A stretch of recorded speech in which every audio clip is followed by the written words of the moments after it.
This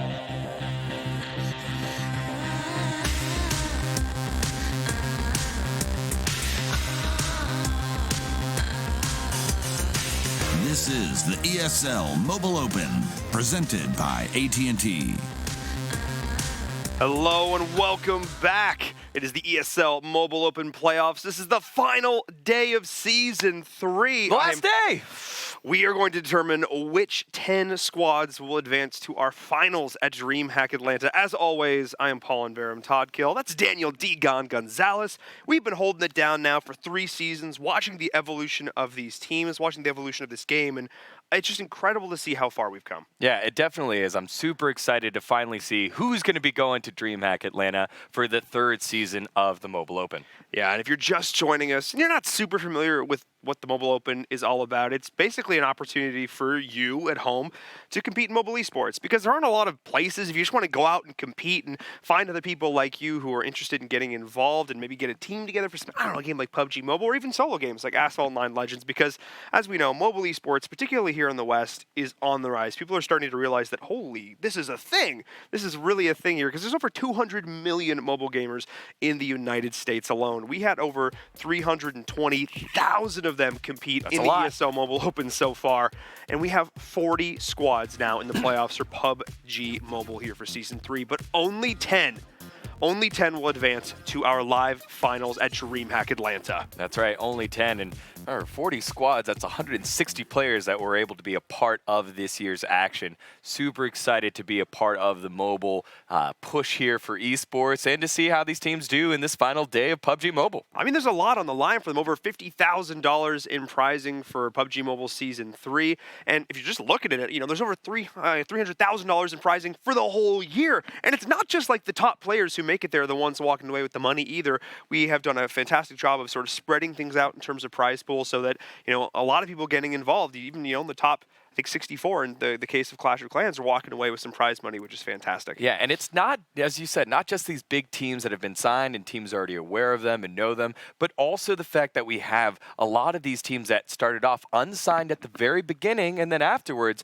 able to move on up and get signed and now make some of their names here that we've seen over the last 3 seasons. Yeah, so we talked a lot about the Mobile Open so far, but there's a little more details I wanted to go over here. So let's take a look at this video that breaks it all down for you. Welcome to the ESL Mobile Open, presented by AT&T. Gamers from across North America will compete in various mobile titles to secure their place on the largest esports stages, and for their share of over $350,000. Anyone can play online to earn points during the open qualifiers. From there, players will advance to the closed qualifiers, where top players will compete to advance into the playoffs. The playoffs will whittle down the field to our few remaining contenders, with the very best securing their place at the live finals. The finalists for Season 3 will win a trip to DreamHack Atlanta to compete on the main stage of one of the world's largest esports events. These games will be broadcast for the community to watch, learn, and root for their favorite players. The ESL Mobile Open will run year-round across 3 seasons, each culminating with a major LAN event, with more prizes up for grabs. This is the ESL Mobile Open, where everybody can be somebody. Well, you heard it there, where everybody can be somebody. That is really the mantra that this program sort of lives by.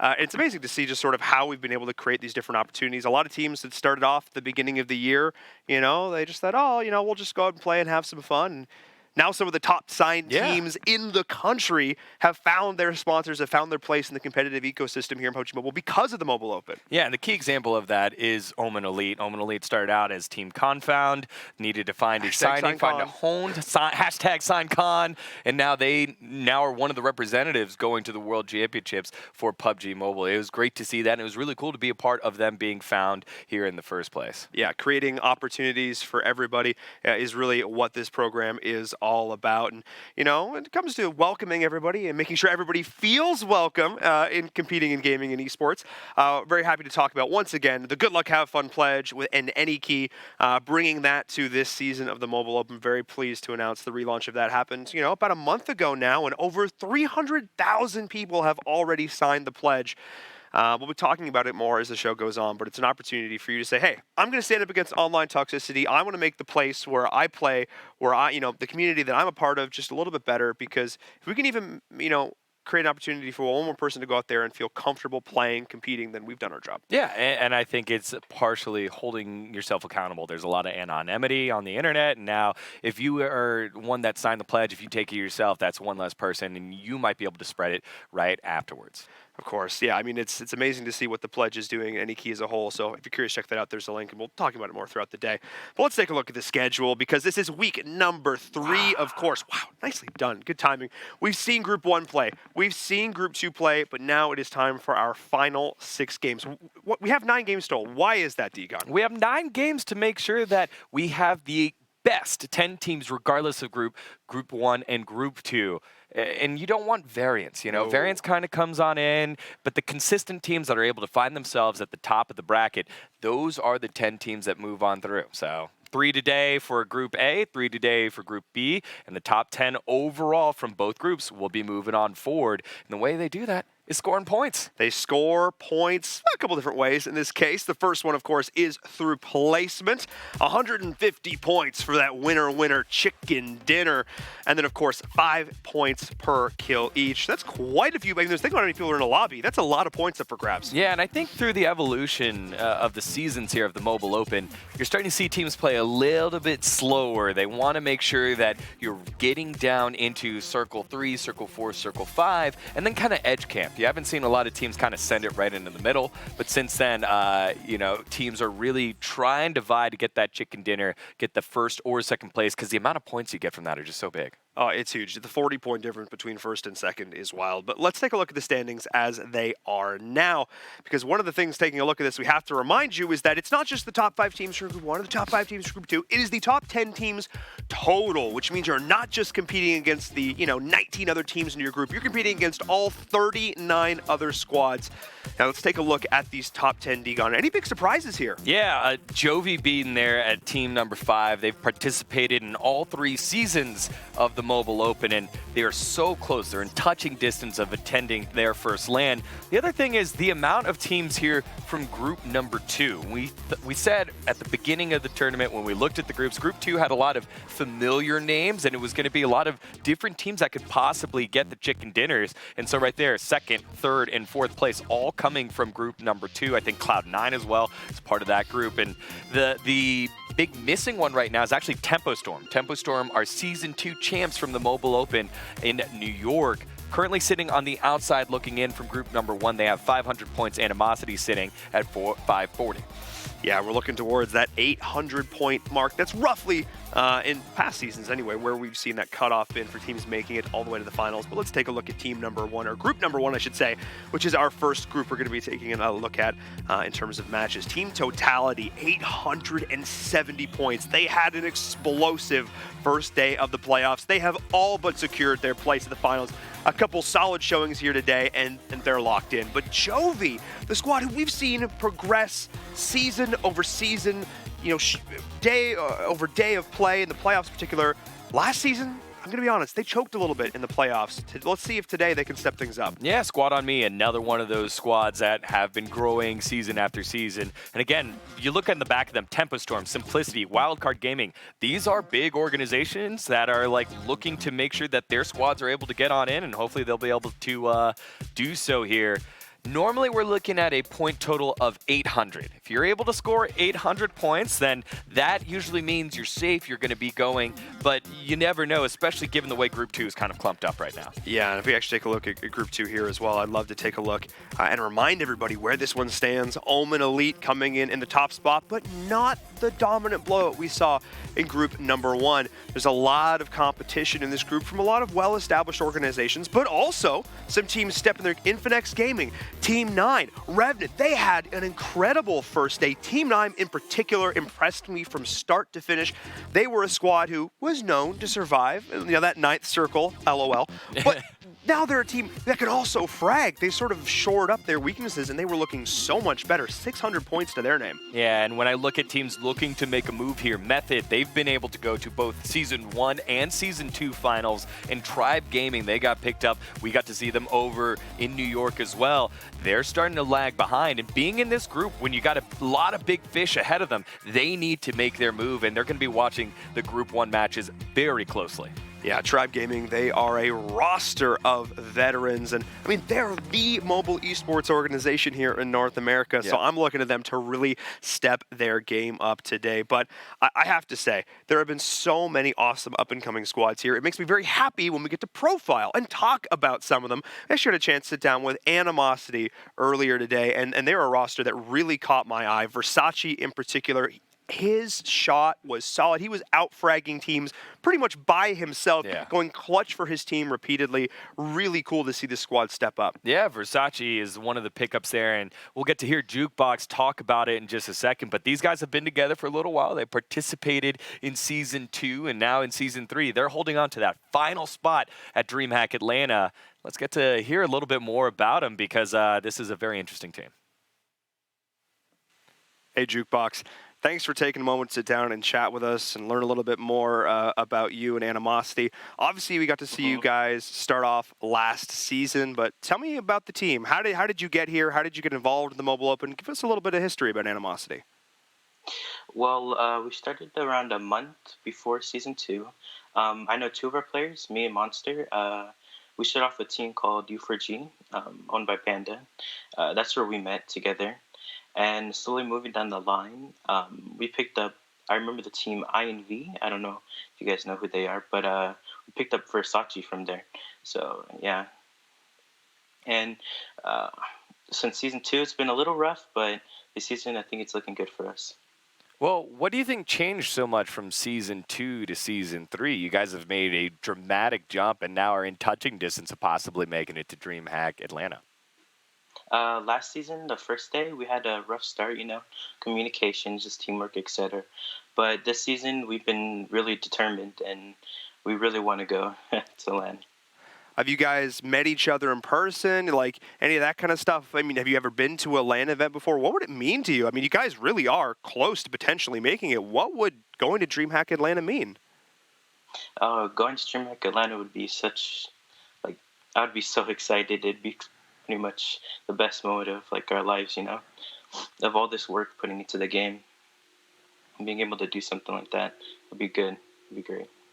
Yeah, I mean, clearly you guys put in the work. You're looking really solid this season. So I have to wish you all the best of luck in your games today, and hopefully we'll see you at DreamHack. Yeah, hopefully I'll see you too. Well, sitting on the cusp there in 10th play, I believe in traditional sports we would call that the bubble.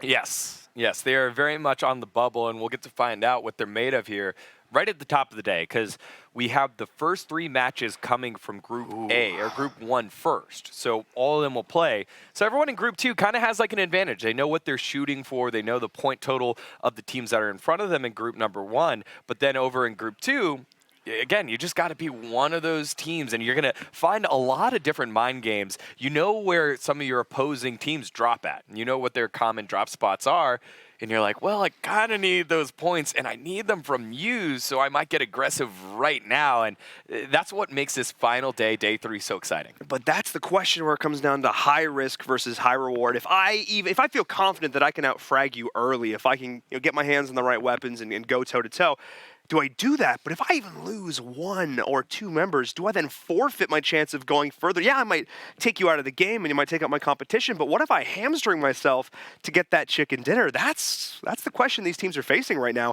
And talk about the idea of your team won, you play your 3 games, you played your 9 total, you're sitting there, you know your points.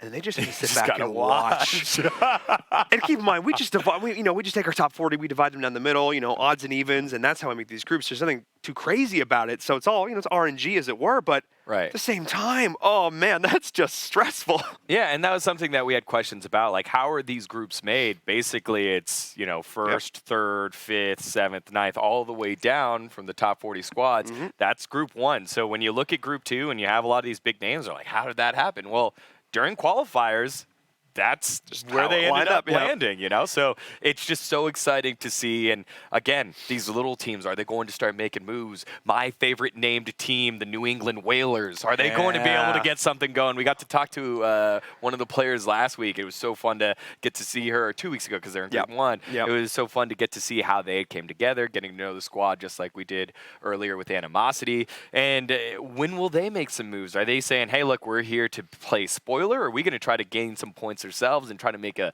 last-second push here to make it to DreamHack? Yeah, I mean, it's not over till it's over, and this is really one of those situations where a couple of absolutely stellar games and shutting down the right teams could take a team who we didn't think was in contention all the way right up in there. We saw it last season. We saw it the season before, where teams who we didn't even have our eye on them suddenly are right there in the thick of things, in contention. And it's fantastic to see the fact that, any team really, at the end of the day, you've got 3 games to make your mark, 3 games to lay it all on the table, 3 games to say, look, I've competed for the last 2.5 months, and I don't want to stop here. I want to go to the LAN finals. I want to see myself up in lights at DreamHack Atlanta. Yeah, for sure. And as we get ourselves close, less than a minute before getting into group number 1, I think I want to get your thoughts on who's the movers and shakers here. I think obviously we're looking at Jovi to try and get over that 800-point hump here with just 3 games left, because that would be a fantastic storyline. Who else is catching your eye here for group 1? I think my question now just becomes is, where does Team Totality play in this? Do they continue to play the same aggressive, dominant game we saw all from them before? Or do they just play super passive? Do they just sit back? Do they not want to risk anything? And if they don't play like their aggressive fragging selves we know them as, what opportunities does that create? And I'm not even necessarily looking for one specific team to step in and fill the gap that may or may not exist. But I'm just, the fact that there potentially will be one, that's what I'm looking for. All right, well, I guess we'll find out. This is so exciting. We're very close to hopping in very shortly. Wait, Just yeah, kidding. there it is. It's hopping right now. We got the red lights flash, and that means game number 1 underway. Group 1, it is time to get things started for our final day of the Mobile Open Season 3. Keep in mind, 6 games. 6 games. That is all that is left to determine our top 10 teams to go to the finals at DreamHack Atlanta. They have been competing all season long, and in some cases, some of these teams all year long across 3 different seasons, us all fighting for their shot at a live finals. It all comes down to this. All right, so we had 2 squads not hop into the lobby, which means there are a lot less people to frag out on, less kill points, so position points going to be very important as we get closer and closer. But do keep in mind, because we do skew those points, they actually kind of make up for them in the sense that how we end up shifting things back from 17th place and onwards and stuff. So the points do actually roughly balance themselves out because you innately get a higher starting position. So very cool thing about how our format works is even if a couple teams don't join the lobby, they realize, I don't really have a shot at this, so whatever. Their loss. It's a great opportunity to practice and refine strategies and look towards the next competition. So personally, I don't kind of understand the decision, but whatever case, we do, of course, make up for it in terms of those placement points. All right, so 68 alive, 18 teams in here, which means a couple teams not even starting off at full strength. Gotta show up on time. Gotta show up on time. Here for some of these squads here moving into the final day. But again, it'll be very exciting. Following along here with Tempo Storm. This is a team on the brink. We all know what they're capable of. One of the best teams in all of North America, currently sitting outside looking in. I believe they're in 5th place in this group, but probably, I think overall, like 12th or 13th right now. And they've gone ahead, made a roster swap. Rain coming in for Kraken, so it's Nico, Spec, Chica, and Rain now. And I believe they made this swap in the middle, I think week 2. So last week they made this swap when they were off, had a week to practice with them, but it'll be very important to watch here as we move on closer towards the final. And another team we're looking at here, I believe jumping on board with one of the members from Simplicity. And Simplicity is another one of these organizations that was super keen to get involved in the world of PUBG Mobile, but this team needs to step up a little bit. We've seen some sporadic moments of really great play, but we need them to make that just a little bit more consistent, as it looks like they found themselves some friends here. Hey, look who it is, D-Gon. Yeah, it's the New England Whalers. My favorite named team here is, before we get to the action, just taking a quick look at the circle. Basically centered up. You got a couple teams, Jovi down on military base, Animosity down in military base as well. So we'll keep an eye on those teams rotating in. But most teams basically already in if they haven't hot dropped on top of each other. Very much like what's happening here in Yasnaya. Oh, we do have a door open. And this is some awareness here from Goose. We got a chance to sit down and talk with Goose 2 weeks ago, I believe it was, and hear a little bit more about Simplicity. And they're a team that's feeling very confident, but I don't feel like it was necessarily super reflected in their gameplay. I feel like a couple moments of hesitation actually ended up costing them in some of those games, and some moments of over-aggression to kind of counteract that. So I feel like if they can sort of settle into things, find their happy medium, their middle ground, they're going to be looking pretty good. But already... and actually, exclusive. That's who we talked to. She was the member of New England Whalers we spoke to as well. So it's great. Now that I've got names and faces to these teams, I could picture the battle a little bit more, Degon. I love it.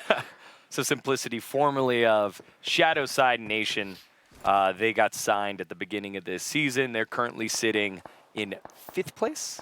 5th or 6th place. 6th place in Group 1. Again, one of those teams signed outside of your top 10, trying to get themselves into DreamHack Atlanta. And we'll be following that storyline all day long. The team's on the cusp. Who's in, who's out, especially once the first 3 games of the day are done, since it's all group number 1 going first. Yes, and we'll be keeping an eye on sort of the stand-up performances, but also the ones maybe more importantly, the ones that are on the cusp, because that's the ones that group number 2 are going to be gunning to take it down. And every single game, they're going to sit back watching, going, all right, here we go. Can we make it happen?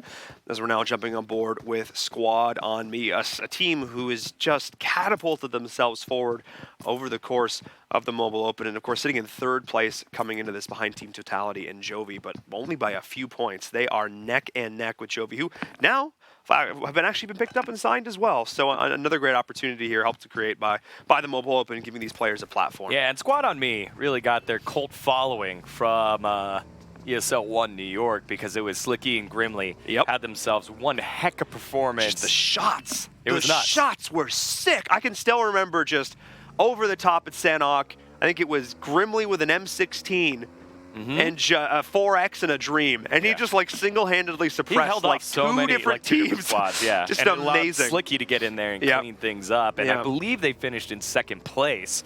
Your 2nd place finisher in the finals to Tempo Storm. So again, having this many squads here with experience, currently in striking distance, it's going to be a lot of fun. Once we get all looted up and the circle starts the Trikes just each other. I'm gonna be honest, man. The Trikes they stress you out. They stress me out like a lot. Like Why? I've just had some negative experiences with them. I mean, not as bad as the bikes, but it's not. Give me 4 wheels any day, man. 4 wheels or bust. 3 is an unnatural number of wheels. Look at Kalen, what a pro. I know. First try. I would not have done that. Me neither. And with the caster curse on her as well, the observer curse, the second.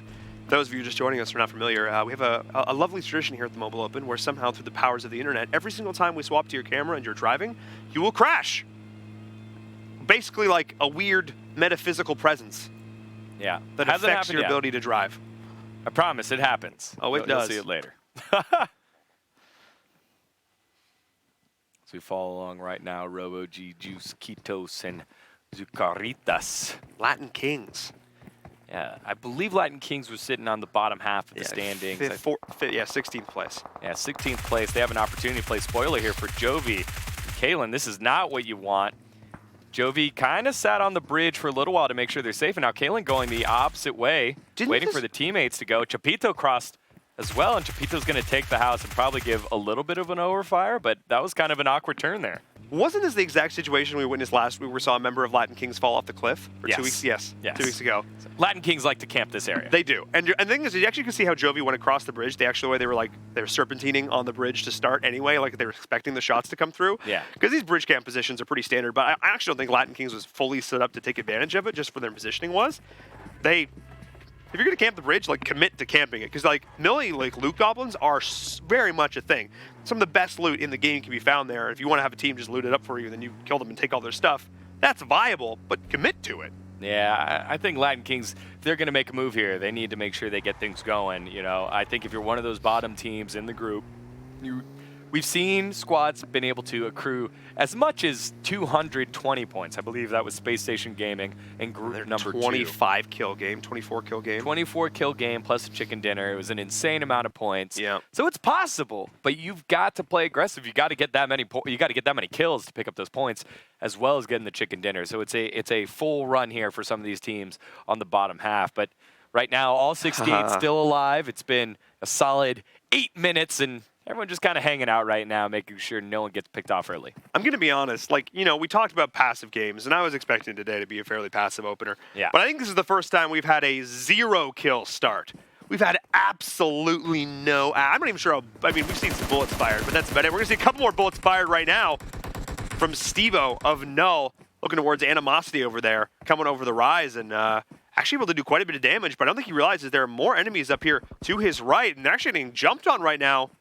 This is a pretty good position. Yeah, Ares has gone down, so Animosity, as we said earlier. Just punch him to death? that is bad-mannered. Yeah, the BM right to the face, and Ares is going to have to sit this one out knowing that he got punched in the face. Feels bad. Feels bad, man. His teammates very smartly, though, just left him.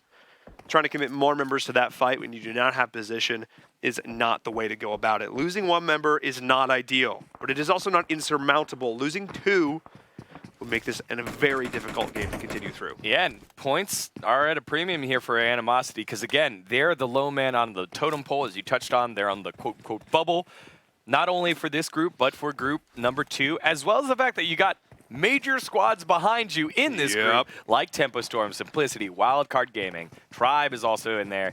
It's just going to be a late season push here, and Animosity just need to accrue as many points as they can. Going to be a little bit harder now that they are down 1 player. Yeah, no, they're in 12th place. They're right on the outside of things. Maybe an incredible day could leverage them forward into a position, but really at this point, they're just trying to play spoiler. They're just trying to get the best experience out of it, which is how I would go into it, honestly. This is an amazing opportunity to continue to learn, develop your strats, work on your shots, and play with the best teams in North America. 'Cause we have them all here. All of the best teams in NA are here. A lot of them are in this lobby. Yeah, it's so interesting to see this community kind of come together. And now that we've had time to be a part of this community, teams like Team Totality and how they're starting to help prep some of these other squads for Worlds is right here. HH24 taking shots at Lizzie. Lizzie able to bob and weave. No bullets taken in terms of damage. Oh, as I there we said go. That, there it is. Oh! And that's why Team Totality find themselves on the top of the leaderboard. Shots like that. HH24 open 24/7 with those kind of shots. And, it takes a second to find your range, takes a second there to find your drop. But once he got that line, you said he just slowed down. He hit the one, he's like, okay, I got it. Bop, right in the head. Perfect shot coming in there from HH24. And what a way to start things off. And that's how you get warmed up. That's a confidence booster if I've ever seen one. And for the team that's already sitting in first place, well, as if their confidence wasn't already high enough. Right. And Team Totality, again, one of those top teams in North America. They're kind of like, I would say, leaders of PUBG Mobile. It's so cool to see teams that have qualified like Cloud9, Tempo Storm, Omen Elite, Team Totality, Tribe, trying to think, Space Station. All these guys, they all know each other. Oh, yeah. Everyone's They've all familiar teamed with together. each other. Exactly. They'll all probably at some point played together, and it's so cool to see them participate here and how those relationships in other tournaments and throughout their careers manifest here and where they drop, how they interact with each other. Oh, yeah, no, it's so amazing to see also just how, at least in our interactions with them, how opening so many of these players have been to sort of like, they don't all just love the community so much. They're all just so invested in sort of sharing and growing the PUBG Mobile space that they're more than happy to just be like, yeah, this is what we're all about, answer questions. It's been a lot of fun just sort of getting to know this community more. Yeah, well, you can see the circle shifting a little bit further away from Yasnaya and Shelter, Milta. A couple teams will have to rotate on in, but again, mostly everyone has been inside. These circles have been very, very kind. Yes. So this season specifically, circles have hard shifted. Teams have had to move early. Not the case in this game, but we're still getting people caught out on feet on the run. And there's Tempo Storm. They need some big performances today, able to pick off of one of Orion Gaming. And now looking to get more as Dex, he's in a house by himself, and Tempo starting to make a move. Yeah, Tempo just here on the horizon, and ooh, Dex, he's in a bit of a rough spot. He does have position here, so should he be able to use his audio cues correctly? Oh, they know he's here, though. This is going to be... We'll see if Tempo takes the bait. Let's put it that way. I mean, if they knock down these doors ahead of time, which might not actually be the worst decision other than the fact that it lets everybody nearby know where you are, that's the question. Do you commit the shots? No. No way. You don't know how many are in that squad. You know that you've only knocked down 2. They probably don't have the information that Orion is only rolling with 3 people in their squad today anyways. So it makes it a little bit harder for them to make the decision on how they're going to proceed, how they're going to move forward. Oh, but now with the red kind of in the area, that'll be pretty interesting to see what they decide to do. Yeah, that's the question. I mean, Dex is well aware. There are the shots going on through, and I was right. They are going to commit them and take those shots. So interesting as we're jumping on board now with, oh man, these squad on me. But there's Dex. He jumped outside. Chica able to come around and clean that one up. Yeah, there was the commit on that push. Not really surprised there. Tempo Storm. There are very few teams in North America as good at storming complexes as Tempo Storm. Very befitting of their name, but they got to be careful. The barrage coming on in as HH24, we just got to see him earlier make some plays, and now the team totality man that picked himself up a kill, giving a kill over to squad on me, and I say thank you very much. We need those points as well as they try to defend their spot in the top 10. Yeah, squad on me, another one of these teams is kind of on the edge right now. They've put on a fantastic play, but unless they have a truly fantastic day, there are some teams who are going to be hot on their heels. Of course, they're in 3rd place in group number 1, but they're not so far ahead where they can feel comfortable. I would say there's really only one team in this group that can feel even an inch of comfort, and that's Team Totality. And even now, down 1 player. Well, just another one just got knocked. Enigma just got knocked. So Team Totality, again, they hit the 800-point mark already. They're at 870. They're the highest scoring between both teams. They should be fine. Placement doesn't matter as long as you're in the top 10. Yes. At the end of the day. So they should be fine. Tencent Enigma, so another squad that only rolled with 3. I think Richie is missing from Yes, Richie is missing from this squad in this first game here. I think this is an interesting battle right here with squad on me. They're looking down towards Animosity, and there's only 4 teams currently in this group number 1 that are in the top 10 overall. Squad on me and Animosity, 2 of those teams. Nice little rotation move here by squad on me, getting them into the complex, keep them safe. It'll slow it down just a bit, but we'll have to keep an eye on that battle. The other squad in this group that isn't Team Totality, that is in the top 10 overall, Jovi, pretty slow start after their first cross over the bridge. And this is crazy. Basically our top 3 teams are all not only physically within striking distance already at this point. Look at this. All of our top teams are like right around the corner from jumping into a full-fledged gun battle at this stage. And depending on how the circle shifts, we might see just that, which could open up some opportunities for some teams who are a little bit further down in things. Yeah, like Born Savage. Yep. Again, you've got just those 3 squads there. They don't realize yet that it's each other. But then as soon as one knock goes down, you take that information, and it'll be very interesting to see what these teams decide to do. Do they decide, hey, look, this is a team we need to kill. Let's go get those points. Or, hey, we don't want to battle this team because they are one of the top teams. They're a good team. Let's try to find other smaller, possibly weaker teams and out of position and try to make a move. You're not really sure. And this final day over all of the Mobile Open, Season 1, Season 2, really challenges the decision-making of these teams. I think, talking about the idea of what an in-game leader really does. You hear the term IGL, you heard it thrown around a lot. But at the end of the day, what does an IGL actually do? Well, an IGL is so, not only for just overall general like macro positioning, where are we going to rotate next, what compound are we going to push towards, but it's the small things. Do we push this fight? Do we push this room? It can get as close, as simple as that. At the end of the day, everybody needs to be able to make a decision. But at the end of the day, the IGL has the last say, and their teams are it's make or break for them. Yeah, it definitely is. And right now, it's been a little slow. Circles haven't led to difficult decision-making quite yet. It's, hey, we're in the circle. We're just going to hang out. All right, do you want to go to this complex? Okay. But most teams just kind of waiting back and forth. You see Monster taking some pot shots here, seeing if he can pop someone from a window. Hasn't been able to find anybody yet. And so just a slow decision-making games. You see the circle moving on here, in here. Should pop, and we'll get a good look here when we pull up the map on where these teams will have to move and when they decide to move. As you can see, Squad on Me already prepping their vehicles for the move. And it's a hard shift to the east side. So after the shift to the southwest, which most teams were already in, now we're heading back east. So any team that really sold out there will have a difficult time. Tempo in a nice position to hold people off. You can see Jovi might be in a little bit of trouble as well because they have Animosity blocking them off to their east, and then to the north is Tempo, and Latin Kings will be coming to the south just a bit, so this western side here going to get a little bit crowded as things roll forward, as well as Simplicity and Wildcard in the north. These are two teams that are vying to push themselves up from that 5th, 6th, 7th place spot into something, as the Whalers now getting a little bit of a fight as well. Yeah, we're seeing, well, this west side of the circle is getting a little bit crowded, a little bit busy, and I'm looking down range, and we're seeing a lot of action as Animosity looks to be getting into a fight down there as well, seeing multiple members going down in that fight, running straight on into Fears and the crew, and Animosity looks to be in a pretty rough spot. Yeah, Animosity need to be careful here as they're starting to get pinched just a bit. Were they just taken out? I think they might have been just taken out. Oh, wow. Boy. I mean, we saw it from the long-range vantage point there of Epic and Squad on Me. But, yeah, I think they just ran right into null.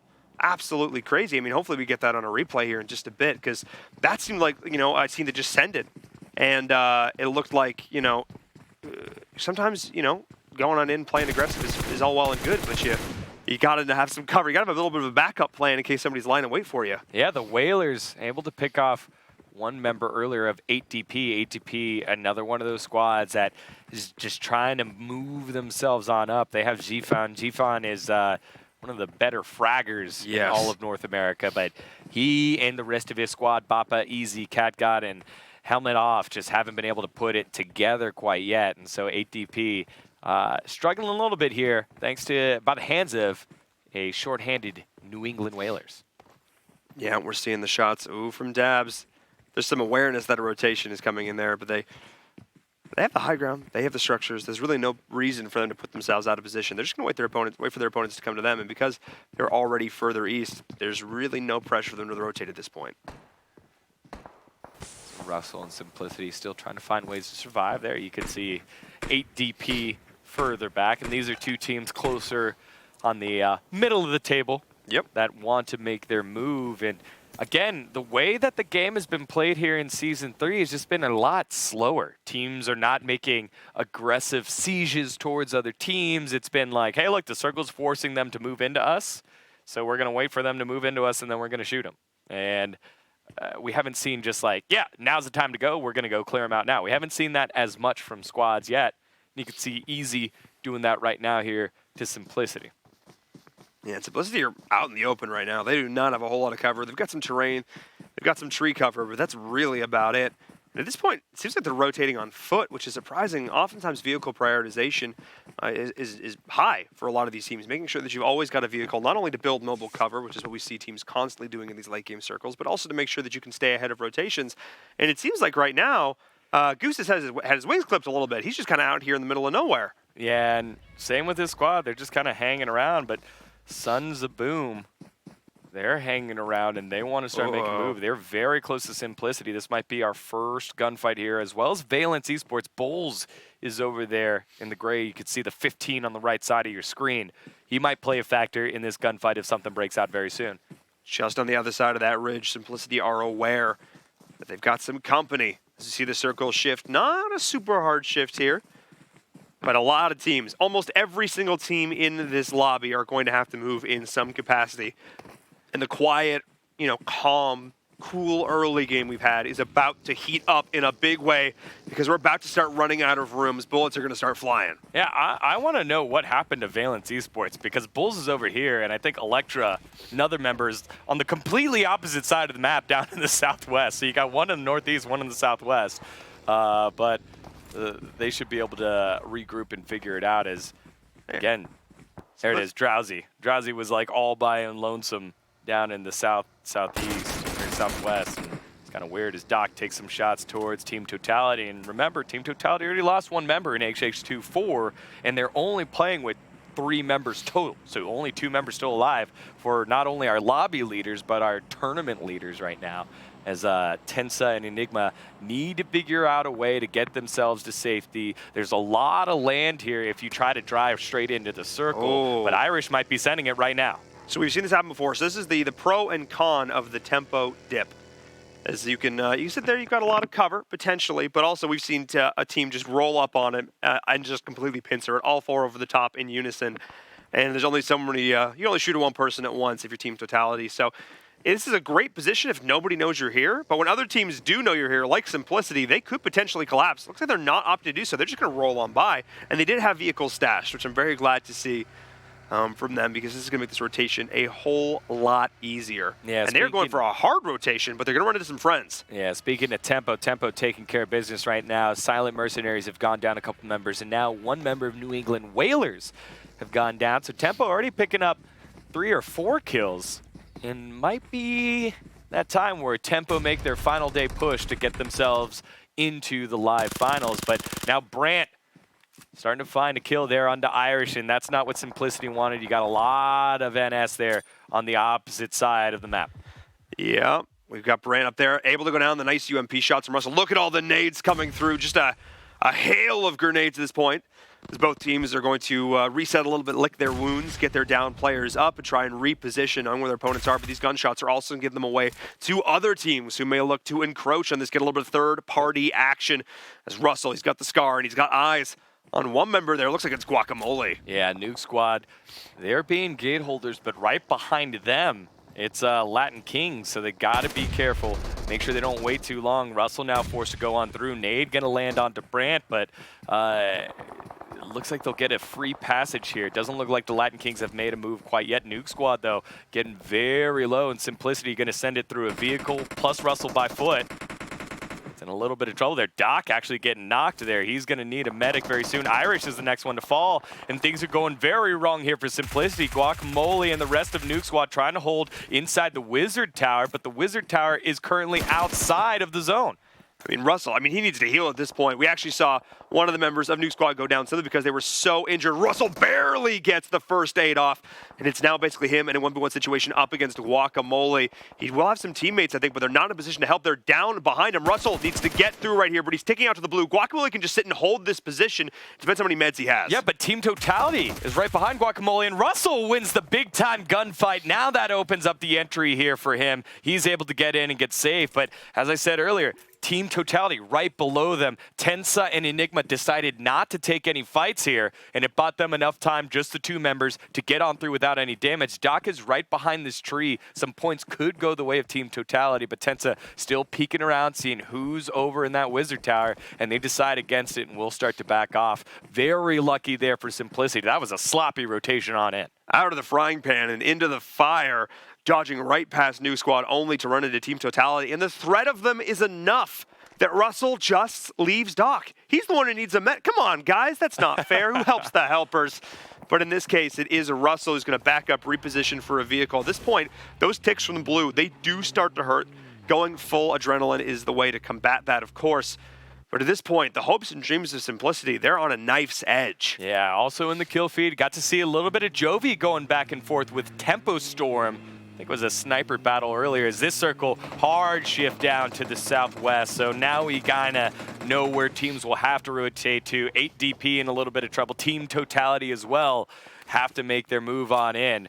But until then, a lot of these squads going to take their time making their way on in the circle and playing gatekeeper. As you can see, Tensa putting up the smoke wall. There's Slump. He was able to get a knock earlier, and it looks like a lot of members of was that Tempo Storm inside a shed just kind of hanging out?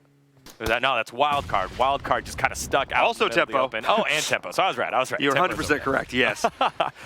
So Tempo, after getting themselves a decent amount of kills now, struggling a little bit inside the circle as, Son of Boom starting to lose members. Flex have gone down. It's just action left up right now as Slump sitting nice and pretty inside this Wizard Tower, but they're going to have to make a move sometime soon. Chapito picks up that kill. Caitlyn also picking one up, so 2 kills here for Jovi. Now they're starting to take their pot shots over at Tempo, and again, all these squads outside the current zone.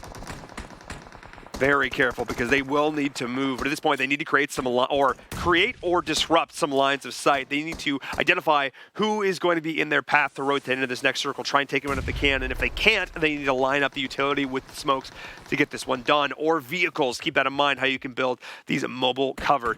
So we'll keep an eye on this nether fight breaking out right now. Look at this. Over here in the northeast, how many teams are all clumped and clustered right here. Denial just kind of trying their best to stay alive. Nice Jackson shots. getting caught out there. Nico picking up shots as well. Interesting decision-making time by 8DP, Denial, and Tempo. Do they stay and just try to pick up these kills, or at some point are they going to try and run? As there's Rougarou getting shot in the back. Nico says, thank you very much. We'll pick up those points. So a little bit of reprieve there for Tempo, but they're going to need more than just a 9th place finish here, as I believe the New England Whalers now starting to get chunked just a bit. 8DP getting shot from distance. He no idea where he just got shot from, and he got dinged in the head. You can see that helmet. The helmet is no longer of use. He doesn't even have a vest anymore. Oh, just wow. Easy, and so Easy and Bop are the two left alive for 8DP. He's running around in the Arctic in his swim shorts right now. That's what he's looking at. No helmet, no vest. Not a good time to be had. But Tempo will need to make a rotation, but they've got Wildcard on their flank. They need to deal with this. Jovi as well is going to send it along the outside.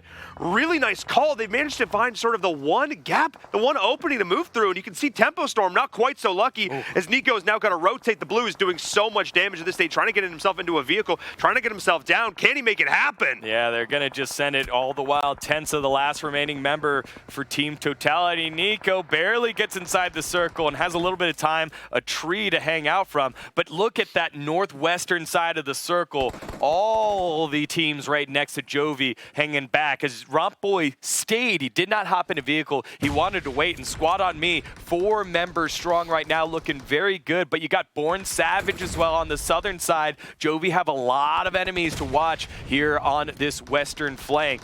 And it's just these 3 squads that are going to be battling it out a little bit longer. Let's see what they can do. We've seen Slump win a couple of these sniper battles, but here's the footsteps. Squad on Me coming on in and sweeping them out. Not sure where the rest of Jovi were. Caitlyn and Chapito in a little bit of trouble, and Chapito will take a quick seat to heal on up. No, he gets finished, and now he's down. Slicky still alive, and we've seen this happen before. Nice Slicky nade. Grimly in the final circle, trying to do some work here and close things off. They're going to get some smoke down, spend a little bit more time here, get up the revive onto Nerve, and buy some more space and time. Tempo also working their way on into the circle, but this circle is in the middle of nothing right now, and things looking very dire for Jovi because they've got to go uphill. They're in a rough position right now, but the only team that's really in a good one is Squad on Me. They have the compound. They have the high ground. They have picked the perfect situation, but now it looks like Slicky trying to set them up for more future success. They've got the vehicles. They're just going to continue to rain nades, setting up more cover. Look at this. They know the circle is shifting ever so slightly, so they're going to move all their vehicles in to create this amazing barricade to line themselves up. They need to be careful. Nico, though, taking a lot of damage on the flank of this. He's going down, but Chica is going to try and get some redemption there on the Team Totality, and they're going out, but so is Tempo. Yeah, Tempo going out. Exclusive, a sneaky snake in the grass, able to pick up some points for the New England Whalers. Tempo Storm going out in 6th place. I believe it was Team Totality going out in 5th place. I might have gotten that one backwards, but now just 4 teams left. It's Squad on Me, Jovi, New England Whalers. Not sure. Knoll, team that has no name. Knoll's the name of their team, hanging on in there. And Knoll's one of those squads that on the bottom half trying to make a move along with the New England Whalers. Squad on Me now finishing off Slump, now having the opportunity to kill him. Just 2 members still alive for Jovi. Squad on Me, this is going to be huge for them if they're able to pick it on up. Nerve starting to hang around the outside of the zone, can see through the smoke. Chapito is the next one caught out, and Squad on Me finishing off the final members of Jovi, and now it's just Knoll against Squad on Me. Squad on Me, a full squad right now as I believe Exclusive got finished off as well. Fears now getting shot. It's just Bullet left alive. Squad on Me, a dominant performance. Look at this for Knoll, 15 kills, a solid 2nd place finish regardless. Bullet very low, staying alive. Fears still hanging out for just a little bit longer. Slicky should be able to pick this one up in just a second, and there it is. Slicky able to do so.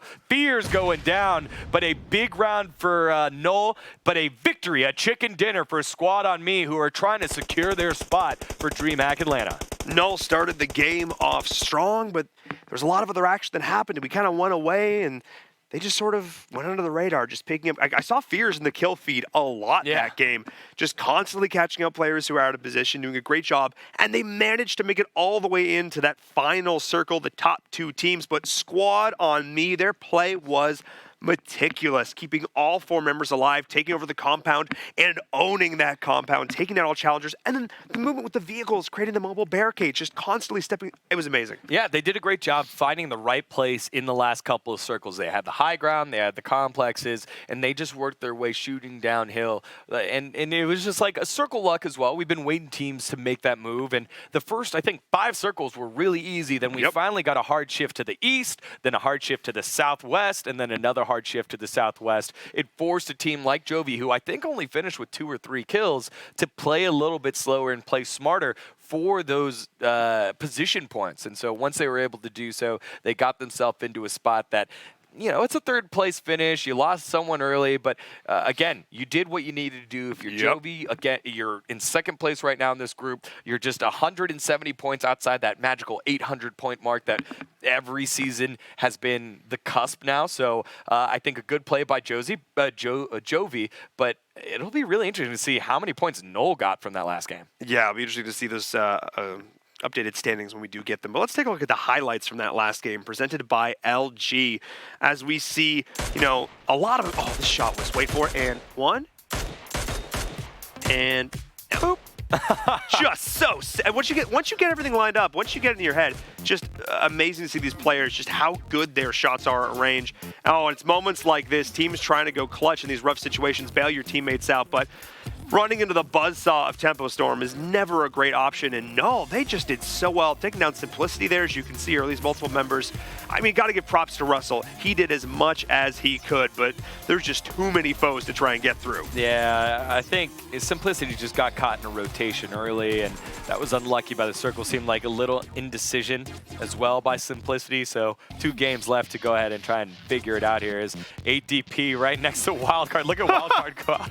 Oh, the vehicle stopped him! That's so Don't drive into the vehicle! Oh, not easy! Not easy! Man. But then decent shots here by Bullet, buying a little bit of time and then eventually going down, and then Squad on Me picking this one up. I believe it was Epic coming down from the side, and then Slicky finished things off. But a big win here by Squad on Me to solidify their spot into the top 10 and, again, try to get themselves to the 2nd finals in a row. They were over at New York, and we got to see what a team like that, how they play when it comes to LAN. And everyone always talks, is it nerves on LAN? Well, Squad on Me was a team that showed that, you know, we didn't know as much about them before that event. Then they showed up big, huge there. I'm sure their stock went way up, and they're trying to do that again over at Atlanta. Oh, yeah, definitely. You know, if you're an organization looking to get involved in the world of PUBG Mobile here in North America, I probably would not look further than Squad on Me. They are an incredible roster we've seen grow over the course of the season. It's amazing to give these teams an opportunity like this, and one of the people we have to thank for that, of course, it's not people, but it's AT&T.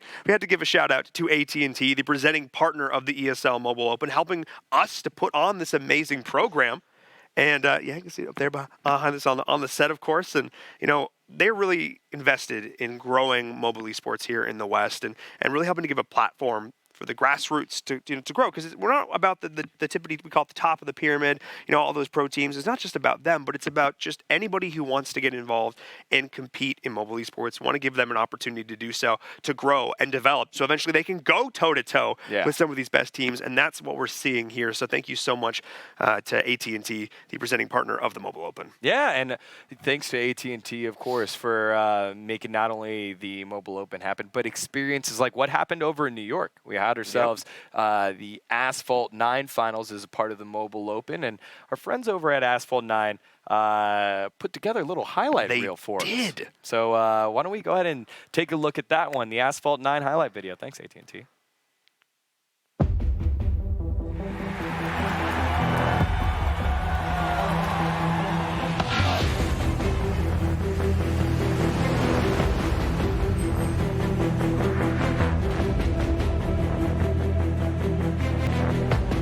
Might not be totally aware, Asphalt 9 loves, of course, take some of the hottest cars in the world on some of the coolest tracks with some of the best graphics you've ever seen on a mobile device. I promise you.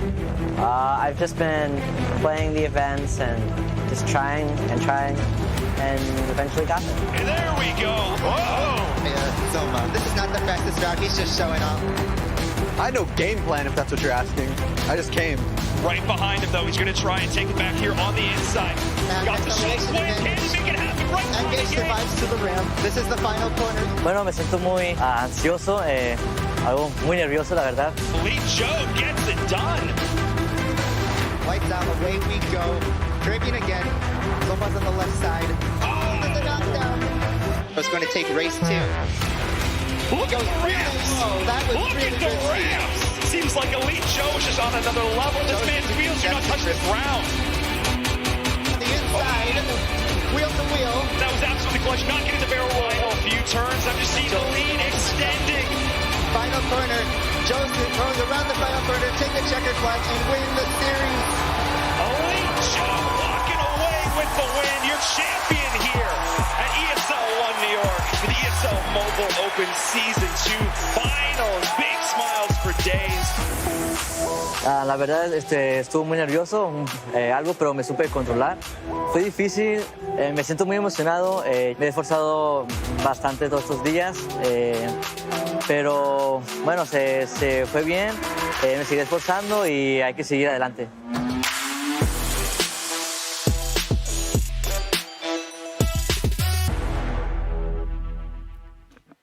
I mean, you saw it there. I said smiles for days because I think it was really just the fact that he went up there, didn't speak English, but it didn't matter. The crowd just got behind him in a way we haven't really seen, and it was amazing to see the energy in the room. It just goes to, I mean, we talk, obviously, this is the PUBG mobile broadcast, and we talk about this, but, the program itself is a little bigger, and it's amazing to see these opportunities that we're given. Who would have thought, this young kid from Mexico comes in, and suddenly he finds himself on stage at the Barclays Center, walking away with the money, with the trophy, and hearing people chant his name.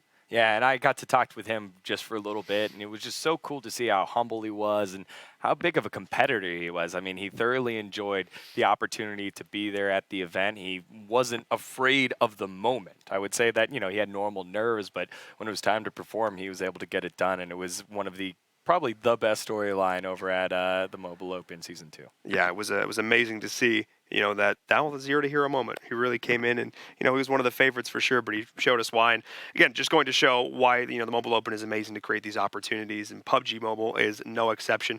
And, hopefully, by the time this is done, there are no unsigned teams in the Mobile Open. All the orgs who want to come into the scene, you can find the best teams here. We're going to hop onto a short break. When we come back, game number 2, group number 1. You don't want to miss it.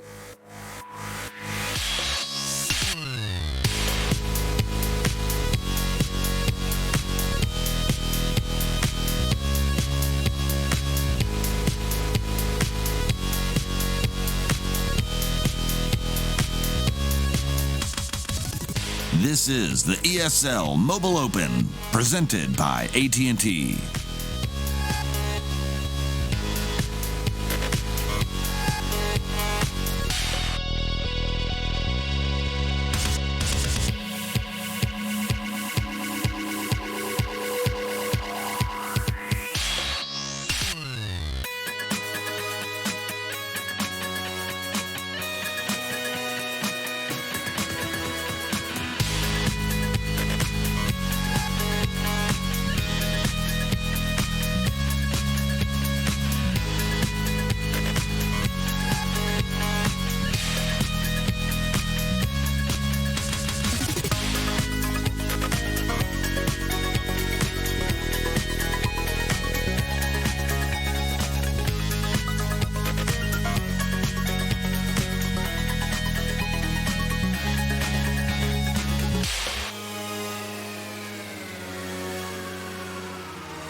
This is the ESL Mobile Open, presented by AT&T. Hello and welcome back to the ESL Mobile Open Season 3 playoffs. We're here. It's the final day of PUBG Mobile action. I'm in Verum. That's Degon.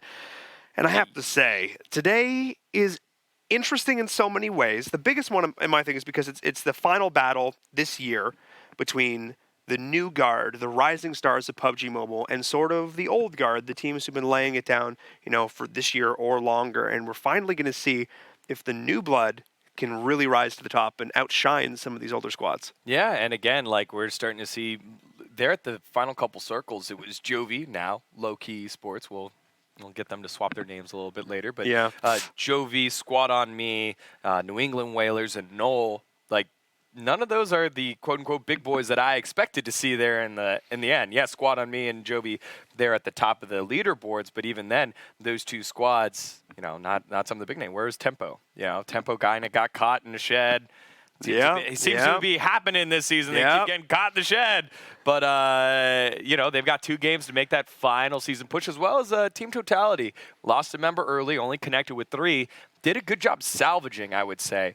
I think it was Tensa that was able to sneak their way on in. So hopefully we'll be able to continue to see some of these teams make that push, that final season push. Well, they need to. They only have 2 games left to do it. But before we jump into these last games, I talked about it earlier. I'll talk about it a little bit more here. This pin that I'm wearing on my chest, it's any key, and more specifically the Good Luck Have Fun pledge, which, among other things, among an amazing exclusive Twitch badge, which you can use in all of Twitch, among a bit of a feel-good moment for you, it is something very tangible, something very specific that says you are going to stand up against online toxicity in gaming. Because we all know that sometimes, a little bit of trash talk here and there, all fun and part of the game. But we're talking about when things get a little bit further than that, actually stopping people from competing or making them feel uncomfortable to play a game they enjoy.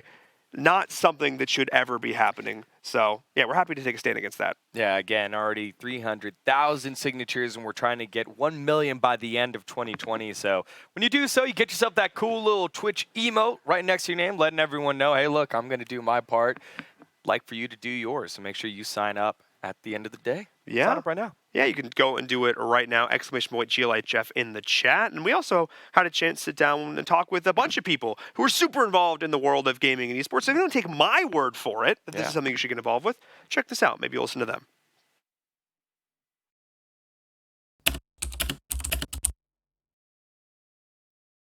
Hi, my name is D1 Ala Mengret. Hi, my name is Sue Lee. My handle is Snix. My name is Jordan Gilbert, aka Nothing. My name is Bill Carter. My handle is Jump. My name is Christopher Michaels, better known as Monte Cristo. Hey guys, I'm Michelle Morrow, and I'm on-camera talent for both esports and the world of entertainment. I think it's important that people are made aware that their behavior is not acceptable if you're going to throw out bigoted terms or target somebody for that kind of harassment. So dealing with toxicity, even just on a normal day-to-day basis, when I game, I just like to be sort of an anonymous gamer, and to this day, I am scared to use my mic.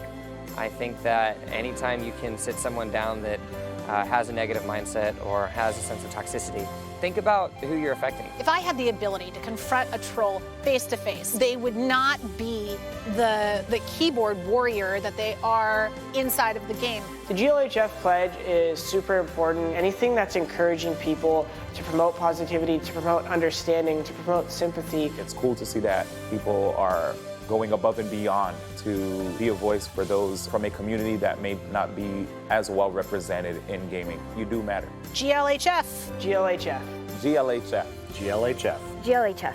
Good luck. Have fun.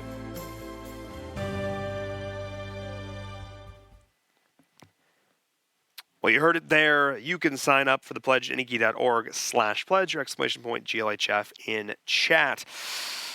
But let's take a look at our leaderboards. Let's get back to some PUBG Mobile. You had a request, and that was how many points Team Totality would be accruing for themselves. And I don't think there's any doubt at this point that they're going to be the team to hit that illustrious 1,000 point mark before anyone else. Yes, but I see a big jump here by Tempo Storm yes. Hello, making a Tempo. move on up. They were at 500. They get themselves 120 points. And I don't know where the heck Noel came from, but Noel all of a sudden shoot all the way on up. And that bumps Animosity now into that 6th spot. And a little worrisome now if you're Animosity because you got jumped by Tempo Storm and Noel. They're going to have to turn on. Good showing by 8DP as well. But then everyone else, Wildcard Gaming, Simplicity, Valence Esports, they all made way for the up-and-comers in the form of Noel and 8DP. So it's starting to get a little crowded there around that 500 mark. Again, the magic number that most teams usually need after 2 seasons of experimentation is 800 points. So Jovi, Squad on Me, so close to safety. And Tempo Storm might be able to turn it on with 2 more games. Yeah, we'll see. I mean, they've already again looking better so far today, making it fairly in, but no, a second place 15-kill game, that is a lot of points going their way. And I think they were down towards that like 8th or 9th or 10th position. Trying to think. I think that's 150 points. Yeah. So it's a lot of points right there going their way. So able to jump themselves up in there. And we're about to jump into our... No, we're going to do it right now. There you We're go. going to do it right now. We're going to get into this next game. And I need to save my voice a little bit. We have a lot of games today. Did you hear how excited he got? I need to slow down. Yeah, to pull it back just a bit. If you guys can't tell, I'm a little bit sick, but I'm getting better. I had to get back. I couldn't miss this show. I couldn't miss these teams. No, you couldn't miss it. He enjoys, along with me, as much as he enjoys casting with me, this is mostly enjoys telling the stories of you guys at home. So make sure you follow along here. Big shout-outs to our boy in Verum. He'll be doing it all day long. So if you hear a lot of me, I mean, yeah, I like to hear myself, so that's part of it. But mostly it's because Paul's sick. So yeah, we're doing okay. We're just going to slow it down a little bit here. Like these teams on the final day, slowing things down early. And let's be honest, I do love casting these games, but I love doing it with you, D-Guns. Nobody I'd rather be casting. I love down the doing PUBG it with you, too. Casting these games. Casting these games, yes. As we see, no real surprise. Military taken over by Jovi. Kel Surprise, Novo would expect to see Animosity there. I don't think anyone is going to contest those. The normal stomping grounds. Tempo Storm will be in Pachinki. We'll see New England Whalers up by Yasnaya if they can find themselves a vehicle and get up there. And then, of course, Georgia Pole being home to quite a few of these other teams, Wildcard being one of them. Yeah, such a southern plane path here. It'll be very interesting on where some of these squads end up dropping. Because, again, we saw the Whalers get in a fight early on, I believe. Was it with Squad on Me? Was it with Team Totality? It was with this. It was a squad early over in Yasnaya. So in case there's going to be other hot drops, as right now we already got a hot drop here. Noel, they're picking up where they left off, and Son of Boom. Feels bad. Sons of Boom, going boom. Yeah, knocked out early. It's a good one, Paul. It was really low-hanging fruit. You took it. It's a sick day. But we take no days off here. I'm gonna drink my tea. All right, you drink your tea as we see the circle pops here to the western side. Can't say northwestern, but western side. And that puts right there on the edge. Squad on Me, Team Totality, New England Whalers, Nuke Squad. Nuke Squad got themselves in that fight earlier, I believe, with Simplicity. So pretty interesting stuff here. Jovi already kind of crossing over the bridge, as well as Animosity just taking their normal Novo drop. Everyone else inside the circle, I don't see too much struggle here. I guess Denial on the top there might have some issue. Jackson and Rogue with Goose and Simplicity in that area. Wild Card in the South Georgia area along with Noel. And you saw Son of Boom making a run for it early. So circle, shouldn't expect too much. We'll see how these 4 or 5 teams on the eastern coast deal with it. My other big eye is drawn down towards the south because Jovi's got some, I realized they actually have a little bit of competition down there. Born Savage actually dropped to the south side of Military, and we actually see some shots pop up there on the mini-map back and forth between them. So there may be a little bit of pressure going towards that bridge on the western side of things. So we'll see Nitromatic and crew down here in the south if they end up walking into some problems here, because Jovi, we seem to have a pretty good day so far, but if they lose one member early, that could spell a little bit of disaster. And they're one of these teams who's almost 100% secure their spot, but nothing is safe. Yeah, and last season, they didn't make it by a kill. I believe it was. Yeah, it was 5 points. Yeah, I think it was 805 and 800. I think they hit 800, and 805 was the magic number that got Method. I believe it was Method that snuck on in there at the very last second. So I think Jovi need to show some patience here. Show that don't take bad fights. Make sure they're looted up. Make sure they have each other covered so that they are able to take that ticket that's just hanging right there in front of them, and they've been looking for a solid 2 seasons now. Yeah, we got a chance to speak with Jukebox earlier from Animosity, who said, this would be one of the biggest things in his life ever done to make it to a live event like this. And you see this with a lot of young players who, when they started playing, mobile games, they never thought there'd be an opportunity like this for them to actually go and compete on big stages like the Barclays Center or like DreamHack, because these things didn't exist even a year, 2 years ago. We're really on the forefront of a lot of this, and giving these players an opportunity who may never have thought that it was even possible is a lot of the reason why we do this. Yeah, and again, Animosity, not a great game, number one. They think back to their whole season 2 where they're like, we got off to a very bad day 1.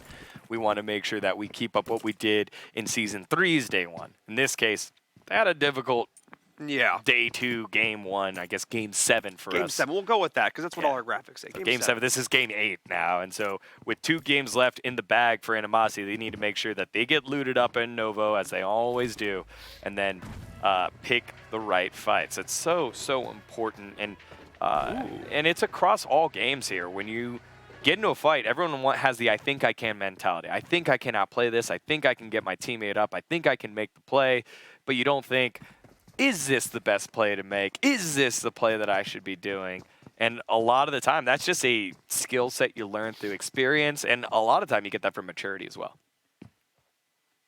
You see, for a lot of these teams, pressure, stress will start to come into play, and maturity, competitive experience will certainly be a factor here. As you saw the down go through, on to Null from Wildcard. Wildcard looking to continue the pressure here. It is MVP looking to try and be just that for his squad here in South George, holding things together. And I mean, Null, they're in a position now where they cannot go out, even in the top half. They just made an epic performance, put on an epic performance in game number 1. They have a legitimate chance now to make it to our finals if they can continue to have games like that. But they cannot go out early. They need to play this so smart. And that's the thing, again, we touched on the beginning of the broadcast of the day. It is all about consistency here. And so a great pop-off performance to get second place and to get that many points, that many kills. However, they need to make sure that they repeat it again. There's a reason why they weren't in the top 3 after a performance like that. It's because their day 1 after 6 games was relatively negligible. But here we go, a newfound vigor for this squad, and maybe they'll be able to turn around. And one thing to note, it's been 2 weeks since since we've seen them compete here on broadcast. Number 2 played last week, so this is an opportunity for them to go, wait a second, we're actually in striking distance. If we tighten up a few things, all the loose screws, we could potentially be a well-oiled machine here. And I'm looking at this, and if the rotations continue to be solid, if they're fragging, their shots continue to be solid, as long as they make those mature decisions like you talk about, they have a real shot. So we'll see if these last 2 weeks of practice and scrims and refining pays off for them, because they continue to play like they were. They might even look to knock out a team like a Tempo Storm. Yeah, and that's the hope there. They're hoping that they're going to be able to do so, and do so consistently as we finally follow along with Animosity. It's always nice to get a free pass across the bridge. Oh, yeah. Everyone already knows you're getting insane levels of loot when you're down there on the military base island, over in Novo. But then you always have that moment of stress. You're a little worried about either bridge when you come through, because farm's right here, and then you've got the lighthouse over on the western side. And get inside. Which way? Yeah. No way. All doors and windows are blocked. Yeah, so nice early confident rotation for not only them, but for Jovi as well, as we see Jovi now on foot. They're getting pretty close to Orion. And be an interesting little battle here. Again, every fight here, every fight that Jovi picks is scary. It's scary because they've been a placement style team. Can they frag out? Yes, they definitely can frag out. We've seen Chapito pop off. We've seen Slump have a good, solid game here. But, that last game, they only got 2 kills. Third place, 2 kills. A lot of points based off of placement, but you want you want to not lose someone early because you know what your game plan is. Stick to your game plan. And the game plan right now seems to be to play this slow, get your vehicles inside the compounds. There's a lot of reasons you want to do that. First is that you want to hide them from view from a general standpoint, so teams might roll up thinking the compound is empty. You can take advantage of that. Second is hide your tires. Hide your kids, hide your tires. Hide your kids. Because you do not want to get them popped. That is a great way to stunt all of your rotations. So stop looking at me. Oh, Fears! Fears goes down. Hang on. The absolute terror of game number 1 just got knocked. I'd love to go hopefully check that out because it looks like they're getting into a fight with Wildcard. You saw them going back and forth in South George. And it looks like that fight is still raging as both teams are trying to rotate in right now. Looked like they took some back and forth pot shots at each other, but Wildcard not wanting to stay and take advantage of that. They are on the rotate, as they should be. Yeah, again, a lot of teams recognize the value of position points, so they're more than happy to see if they can get a knock and a flush without expending too many resources in terms of HP, knocks, and downs right now. And it looks like Wildcard will subscribe to that style of thinking as Noel not exactly sure where Fears is quite yet. Haven't seen where he is. We're following along with Bullet. Fishy making sure the area is clear. Maybe Steve-O's a little bit closer to Fears. But again, as you said, top fragger in that last game. And, you know, that already is important. But the fact that we've already highlighted throughout the year, you want to make sure you're 4 members up or as close to 4 members up as you can be when you try to close out the game. Now we see ATP potentially going to be getting into a fight with Team Totality, who've already had a little bit of blood drawn. No casualties yet, though, as you mentioned before. Keeping all 4 members up is so important. Valence Esports, though, potentially in a little bit of trouble here as Born Savage is coming into play. Hey. Able to take down Nitromedic. This is the other team I mentioned on the military island. They waited very late to rotate. Here we go. The shots with the M16. Oh, Cookie. Ooh, nice shots coming in from Cookie. 1 or 2 more. Yeah, onto Mad Hatter. Also maybe Matter. Oh, he's getting shot on the ankle. Hide your ankles. Biter. I'll bite your legs off. And now in the blue. Oh, this is what you hate when you cross the bridge. You don't want this to happen. This is like I used to when I used to play a lot of PUBG and PUBG Mobile, and this was the stuff of nightmares. Yes. Getting caught on this bridge, and then if do I jump? Do I try and swim? But then I do in this situation, or you do this, which is literally be like, fine, I'll go to the other bridge. This is like this is the most childish response, but also probably the smartest one. Yeah, it's a big usage of your time. I wouldn't say waste of time, but usage of your time, and. You know, again, you want to make sure you don't get knocked there. For Valence Esports, they were sitting in 10th place coming into the day, so they're in the top half. Good that they're able to get 1 point as, look at this shift way far north, and the southern area of the circle is insanely crowded right now. Everyone's sitting on top of each other. Tempo, Jovi, Origin, Squad on Me, Latin Kings, Silent Mercenaries. Lot of people there. Noel also in that area. Wildcard in that area. It is crowded, and you could see a huge migration. Everyone just basically getting vehicles and saying, yeah, we're going to the middle of the circle, whether that's to Ruins or the other side of the river. No one wanted to hang out there on that southern side anymore. That was absolutely. I don't think I've seen such a cluster of teams like that at this point in the circle ever. I mean, there are 18 teams still up and in this, and every single team is just trying to find the one free piece of real estate. I think I made this illusion before, but it's like trying to find an apartment in San Francisco. It's not easy. I don't remember you saying that one. I would have remembered that. Yeah. Real estate prices, real expensive. I thought LA was bad. No, it is. I believe you. Vancouver's up there too, but in this specific instance, we're seeing a lot of teams getting real close, getting real comfy, or maybe not so comfortable. Your Squad on Me. And that is HH24 with an M16 about to go downrange to the 4X and not able to find anybody. Yeah, he gets shots on the nerve. Nope. He had some nice shots last game on, I believe, New England Whalers. Not able to find it this time. And actually, we have our first team knocked out. Simplicity run into the final member of Squad of Boom, or Son of Boom. Son of Boom. So Son of Boom, your first team out. And now it looks like Tempo is starting to take some shots here against Wildcard. Wildcard in trouble now. Latin Latin Kings now dropping right next to Team Totality. HH24 not too worried about what his teammates are doing. He's focused on the final member. They'll be able to pick that one up. And I believe that's Latin Kings getting blown apart. They go out in 17th place. I knew that rotation was not going to have no casualties. A Squad on Me and Team Totality have found each other. These are two teams right up there at the top. Team Totality has pretty much secured their place, but Squad on Me hasn't done it 100% yet. So one of these teams taking out the other in 16th place could have huge ramifications on the rest of the server. Yeah, again, Team Totality basically in. Squad on Me after that last performance. They're just a couple of points away from that safe 800. But, ooh, Grimly. We've seen him push up before and not get punished. This time he just gets smacked right in the face. Go find a new helmet, kid. I mean, there's some teams you can do that against. Team Totality is not one of them. Laying down the cover with the smokes. I like this, keeping your utility. I mean, you haven't used some utility now early, though. I love the fact that Nerve also set down the preliminary smoke and then the secondary, so he actually has a retreat path for them built up so they can get out of there, as well as using the defilades. So good little bit of play there from Squad on Me, and they're just going to back up. Now they know who they're fighting. They're like, it's good. We'll just not. So Squad on Me going to head back to the ruins, and this is one of those spots that feels okay. When you don't know if the circle is going to pop either north or south, you can kind of just sit there. If it's going south, you're on that side. If it's going north, you don't have that much water to traverse to get to the opposite side.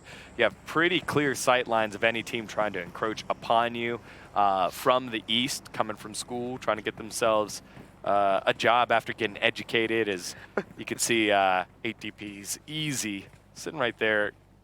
On the opposite side of that rock, Nerve has an idea. Oh. Right when Easy shows his head, that's when Nerve goes right behind the pillar. Ain't that always the way? Yeah. Ain't that always the way? We actually have an LG instant replay of Tempo Storm doing a little bit of work here in the mid-game on that hectic rotation. Yeah, take a look at this. Now those shots up against Wildcard, like you mentioned. Yeah, Rain able to rain it down here, able to kick MVP to the ground, and then he's trying to get illusions as well. The spray knocking people close. Alucard as well getting chunked. And it's just Wildcard just in a tough position here.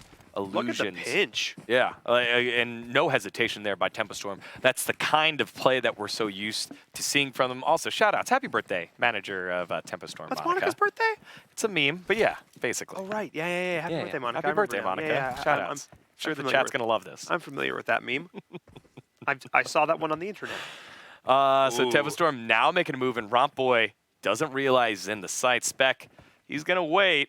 And I think that's the right play, too. Just two people out there scouting right now for Tempo. But this is so Tempo. This is Overlook. This Yes. is what they do. This is right outside of school. Yeah. This is their home. This is their zone. This is where they love to be. And if I'm Jovi, I would be aware of this. Like, Tempo is not, like, they telegraph this. They do this literally the fact that Overlook has a name. Yes. Because of how much Tempo Storm is there. Right, but just because you know it's there, they executed upon it time and time again, and I think that's what makes Tempo one of the more deadlier teams in North America, in PUBG and in PUBG Mobile. It's the ability to clutch it out. Not every team can do it when they have the shot lined up. Speaking of trying to line up the shots, Kalen taking some shots. Not sure at whom exactly. I actually have no idea who they're shooting at. Maybe they have some eyes on Tempo there? Maybe. Not exactly sure either. Caitlyn just kind of scanning around frantically. Yeah, there's some. Maybe he just has plays with really high sensitivity, or there is a touch of panic in those movements. But in any case, Tempo is now 150% aware, and they're actually saying, "Okay, look, this is fine. This is scouting complete. We don't want to take that fight. Let's reposition again. There's no reason to take this. We know they're there. We'll keep an eye on that flank. But now we're going to meet back up again. Buddy system, of course, in full effect. We're seeing the Whalers going toe-to-toe with Nuke Squad. Nice shots from Lizzie, but not enough. And that actually is the full wipe there, I believe, on the New England Whalers. The third team to go out in this lobby. The New England Whalers. They just continually get turned into blubber just a little bit too early. Look, man, oil lamps are a thing. They're a great thing. Are they? Yeah. Oh. I think if I got to, okay, Versace, just drop down, make an earthquake. Way to go. I think if I got to use like an old technology, like oil lamps, would be fun. They don't smell very good. They don't? No. Okay. That's why I was like, really? Are you sure? No, they do not smell good at all. I mean, it all started in Zelda, right? When you got the lamp. Like, that was pretty cool. Oh, man, old school days. Yeah. So I feel like that would be a cool thing to utilize as we follow along with Animosity just kind of rotating around. They go by one of the squads there. Now going by Team Totality. Maybe this is going to be a yikes. Oh, boy. These are two teams that are really worried about Enigma hopping out of the building, getting chunked very early on. Richie has to hit the deck. Welcome to the game, Richie. I hope you like crawling on your belly. That's what he's going to be doing for a little while. And again, big implications for these two squads. Animosity on the outside looking in. Team Totality basically already have their points covered up. And Ares goes down yet again, just like he did in the last game. Ares was the first one to fall. And now it's HH24 looking to finish it off with Nade coming in. God of War needs to up his game a little bit here. Team Totality able to recover there beautifully. Enigma taking a lot of initial damage shipping out of that window. Wrong place, wrong time in that one. As we're also seeing Simplicity taking some casualties in the kill feed as well, returning it back and forth. So lots of fights breaking out as finally the circle starts to, shrink a little bit. But Animosity's just like, nah, we're good. Yeah, and they just peace out. Smart play by Animosity. You didn't get punished. Ares was able to get revived. And you see right there on the kill feed, this is Team Totality, let's not pick this fight. But now they're about to run into another team here. Not sure which squad that is. Oh, it's Orion. Orion has all four members this time. Choose the Friar, all right? Like, the Friar, the Fire, doesn't matter. Neither out of the frying pan into the fire. Dang it. One more chance. Out of the frying pan into the fire, and only to get whacked in the back of the head by the level 3 armor. All right. Because Team Totality do not want to let their prey escape. You saw the shots go through from Team Totality. But there's not a lot of cover to be had here right now. And only having, not even having like a 2x or a 4x on your Car 98, that's got to make Versace sad. Yeah. And somebody give that man a scope. Nope. If you're able to use it, it's even more props there. Right. Like, I mean, you even make the shot with a hollow. I don't need a scope. You're a god. Who needs a scope? I do it with iron sights. But let's take a look at another LG instant replay of Simplicity. Getting into a little bit of a scrape here. Seeing Russell, the star of last game. Ooh! Disciples of No One right here getting picked off one by one. And Russell, he's been the consistent member for Simplicity, whether it was Shadowside Nation or Simplicity here. Just constantly laying down pressure, able to get one. Goose getting knocked, and Simplicity not picking the easiest fights here. They are constantly, I feel like Animosity just happen to be rotating into the tough spots right now. Well, I mean, Animosity's not in a great position looking out at the circle because they've got a lot of open terrain. They need to use these vehicles correctly, build themselves a barricade, build themselves some cover, because that is a lot of open space. They're fortunate right now that nobody's rotating here yet, but yet is the optimal term there. There's still a lot of times for teams to close in the gaps. Animosity, they're already down one member. Jukebox, he's sitting back, he's waiting, he's watching, hoping his team can go clutch, pull it off for them here because they're close to DreamHack Atlanta, but it's not secured. No, it's not. And with that first game, again, we touched on it earlier, might be losing a little bit of space here as I think Simplicity and Squad on Me fighting a little bit there in the north in the ruins. That's going to be one to watch. Squad on Me losing a member. Tempo Storm's going to have to rotate on in through 8DP. Going to be another one to keep an eye on as this circle will be coming on in just a bit. Jovi now with their rotation. Still 0 kills for this Jovi. Also recently signed as low-key esports, but we'll probably call him Jovi for now. A little bit easier. It's Caitlyn. That wasn't too easy to move that car. Guacamole saying, I don't like the way you move my car, valet. And so I think that vehicle also lost a wheel there. So Guacamole, just being a little nuisance here. Let's see Guacamole's arm. Come on, let's go. Was that a gamer arm or was that a real throw? Yeah. It's all right. No damage. But Simplicity still picking off kills there. You can see Goose, Doc, Russell all popping off. Disciples of No One getting deleted off the map there. And Simplicity now starting to pick up kills and move higher up the rankings. They're definitely another one of these teams we are keeping our eye out for. Simplicity, of course, known for teams in multiple games, including PUBG and here in PUBG Mobile.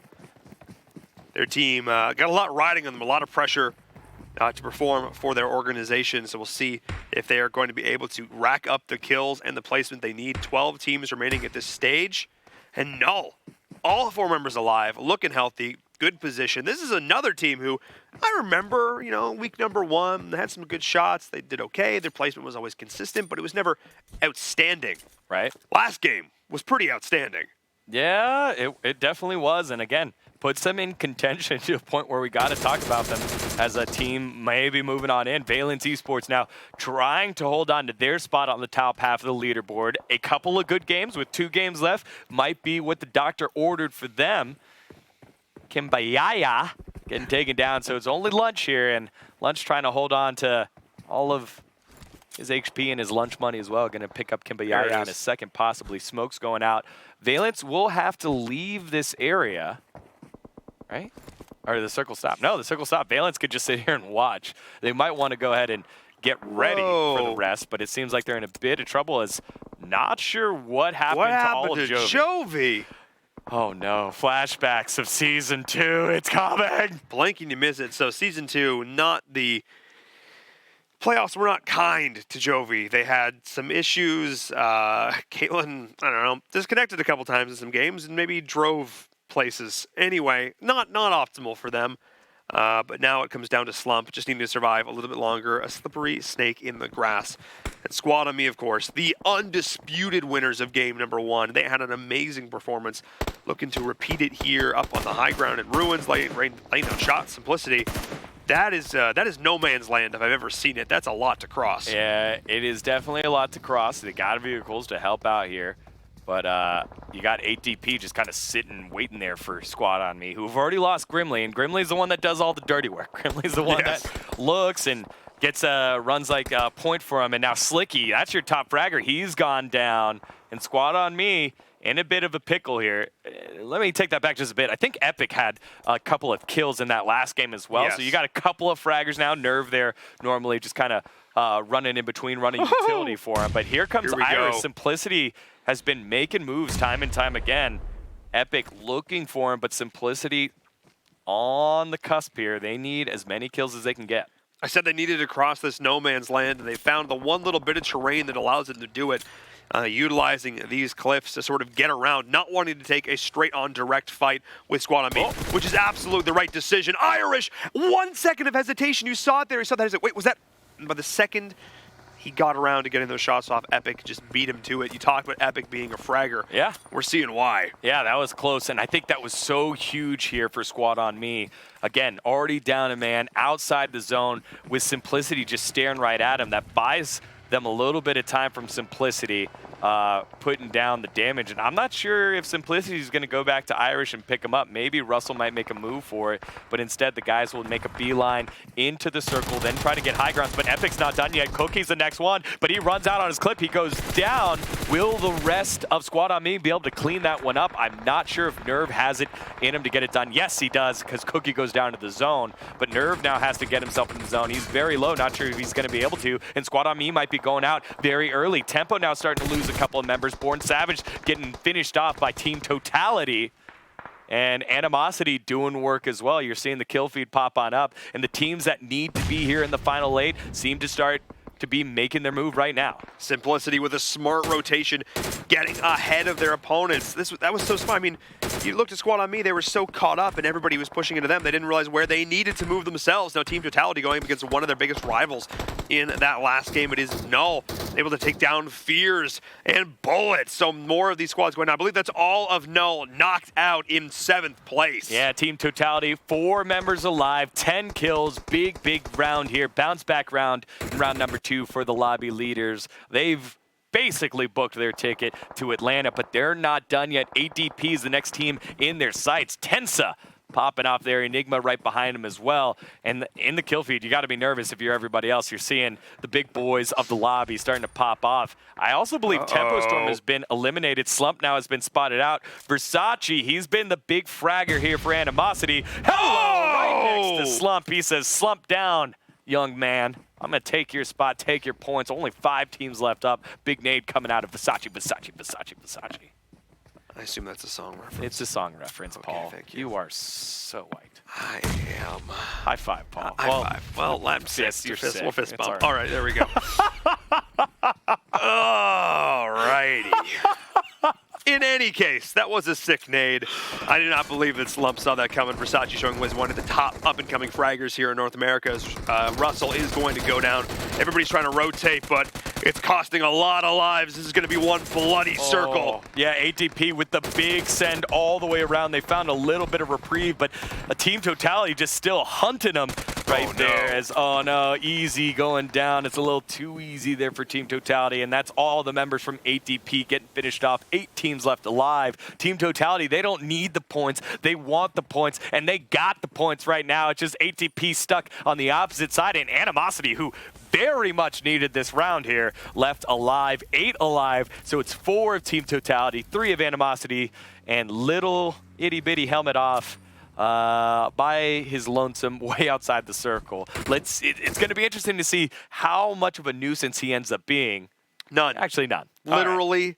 I tried to build it up. You did. I tried to build it up. Look, I mean, props to them. They lost 2 members really early. They were playing with 2 this entire game. Yeah. And managed to make it into the top 3. But now this is a 3v4 situation. Animosity interviewed Jukebox before the show. Said going to this live event would be one of the coolest things they've ever done. I'm paraphrasing, but that's basically it. That's basically what he said. And now they're facing into the buzzsaw of not only this lobby, but the entire North American scene in Team Totality. They don't have the circle. They don't have the high ground advantage. They don't have the cover. They're getting flanked, pincered, and pushed. If they somehow clutch this out here, they will 100% prove, without a doubt, that they deserve to go to that live finals. Yeah, that's a big if. Okay, Team Totality is doing work. There goes Monster. Versace's the next one to go. And Cast a Curse is a real thing, boys and girls. Look, they had every disadvantage, and that's going to be GG. Game number 2 handedly going to Team Totality, who did everything right. 16 kills to boot. Wow, what a game. I mean, again, there's a reason they're in the first place. Yeah. They're well over, I mean, they're almost at 1,100 points. Yeah. Actually, over 1,100 points at this point. Big round for Animosity to get themselves into second place. That's a big move there. And then teams that were able to shield a little bit, Squad on Me, I think they had 6 kills and they finished in 4th or 5th. Simplicity also made a move there. To me, the big story is Jovi getting flashbacks to Season 2 where they just needed a couple more points and they went out really early. They went out early in this one without doing a lot. Slump was able to sneaky snake his way in until he got naded out by Versace. 6th place. So but then even after that, Tempo Storm.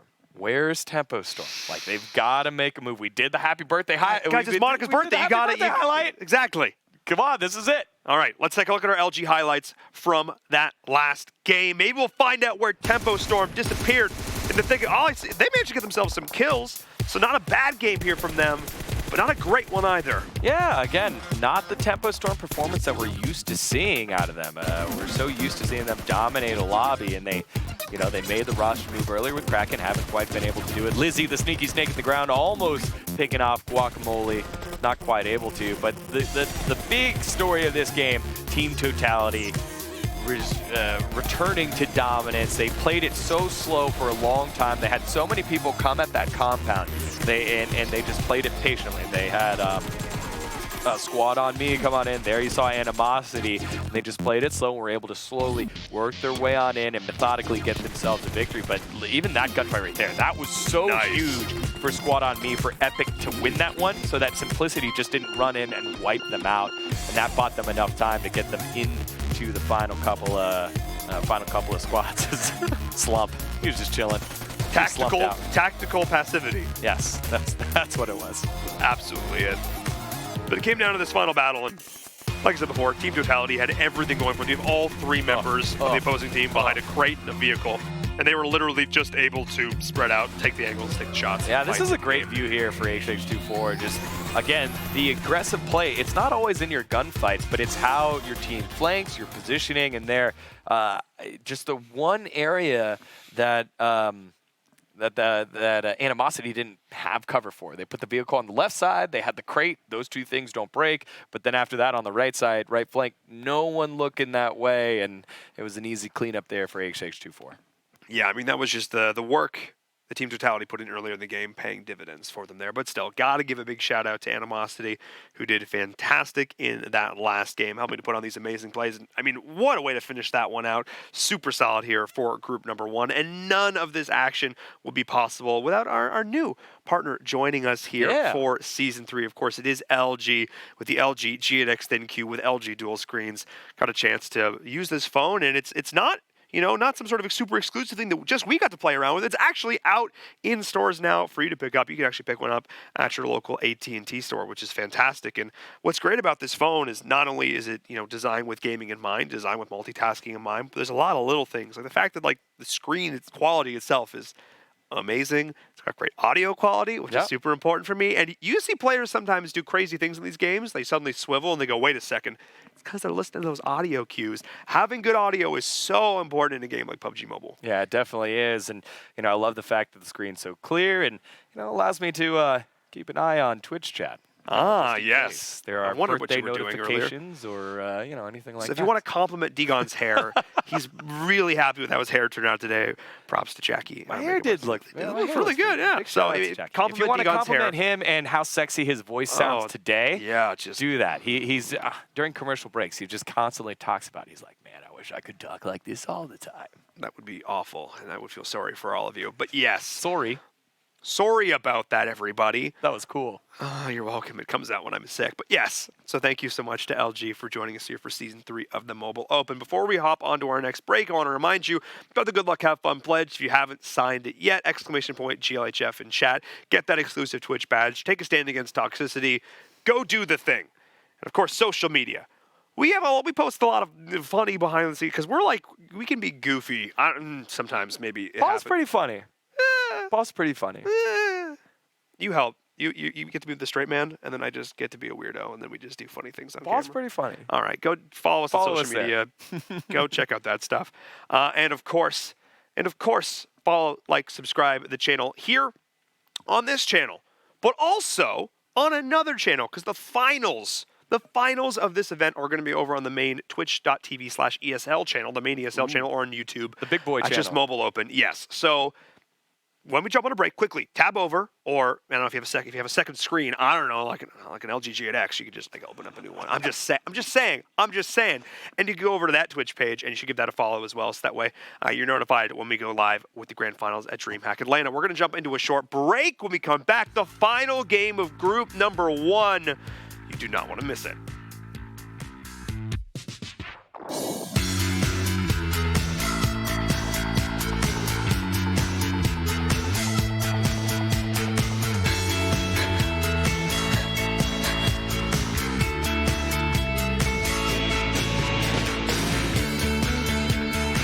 This is the ESL Mobile Open, presented by AT&T.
This is the ESL Mobile Open, presented by AT&T.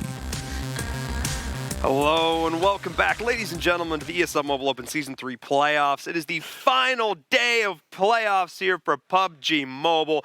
My name is Inverum, that's Camo Shirt Guy, and really, we're just very pleased to be bringing you all the PUBG Mobile action for 3 seasons. It's crazy how comfortable we've gotten.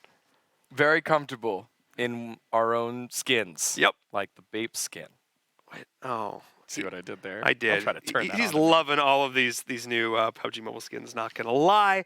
But we've been very fortunate today in terms of the games, not only because we've seen the teams that we wanted to see step up, but we've also seen some unexpected faces make their presence felt, and you'll see it reflected in the leaderboard so right excited. here. Null is the team that I've been so impressed with.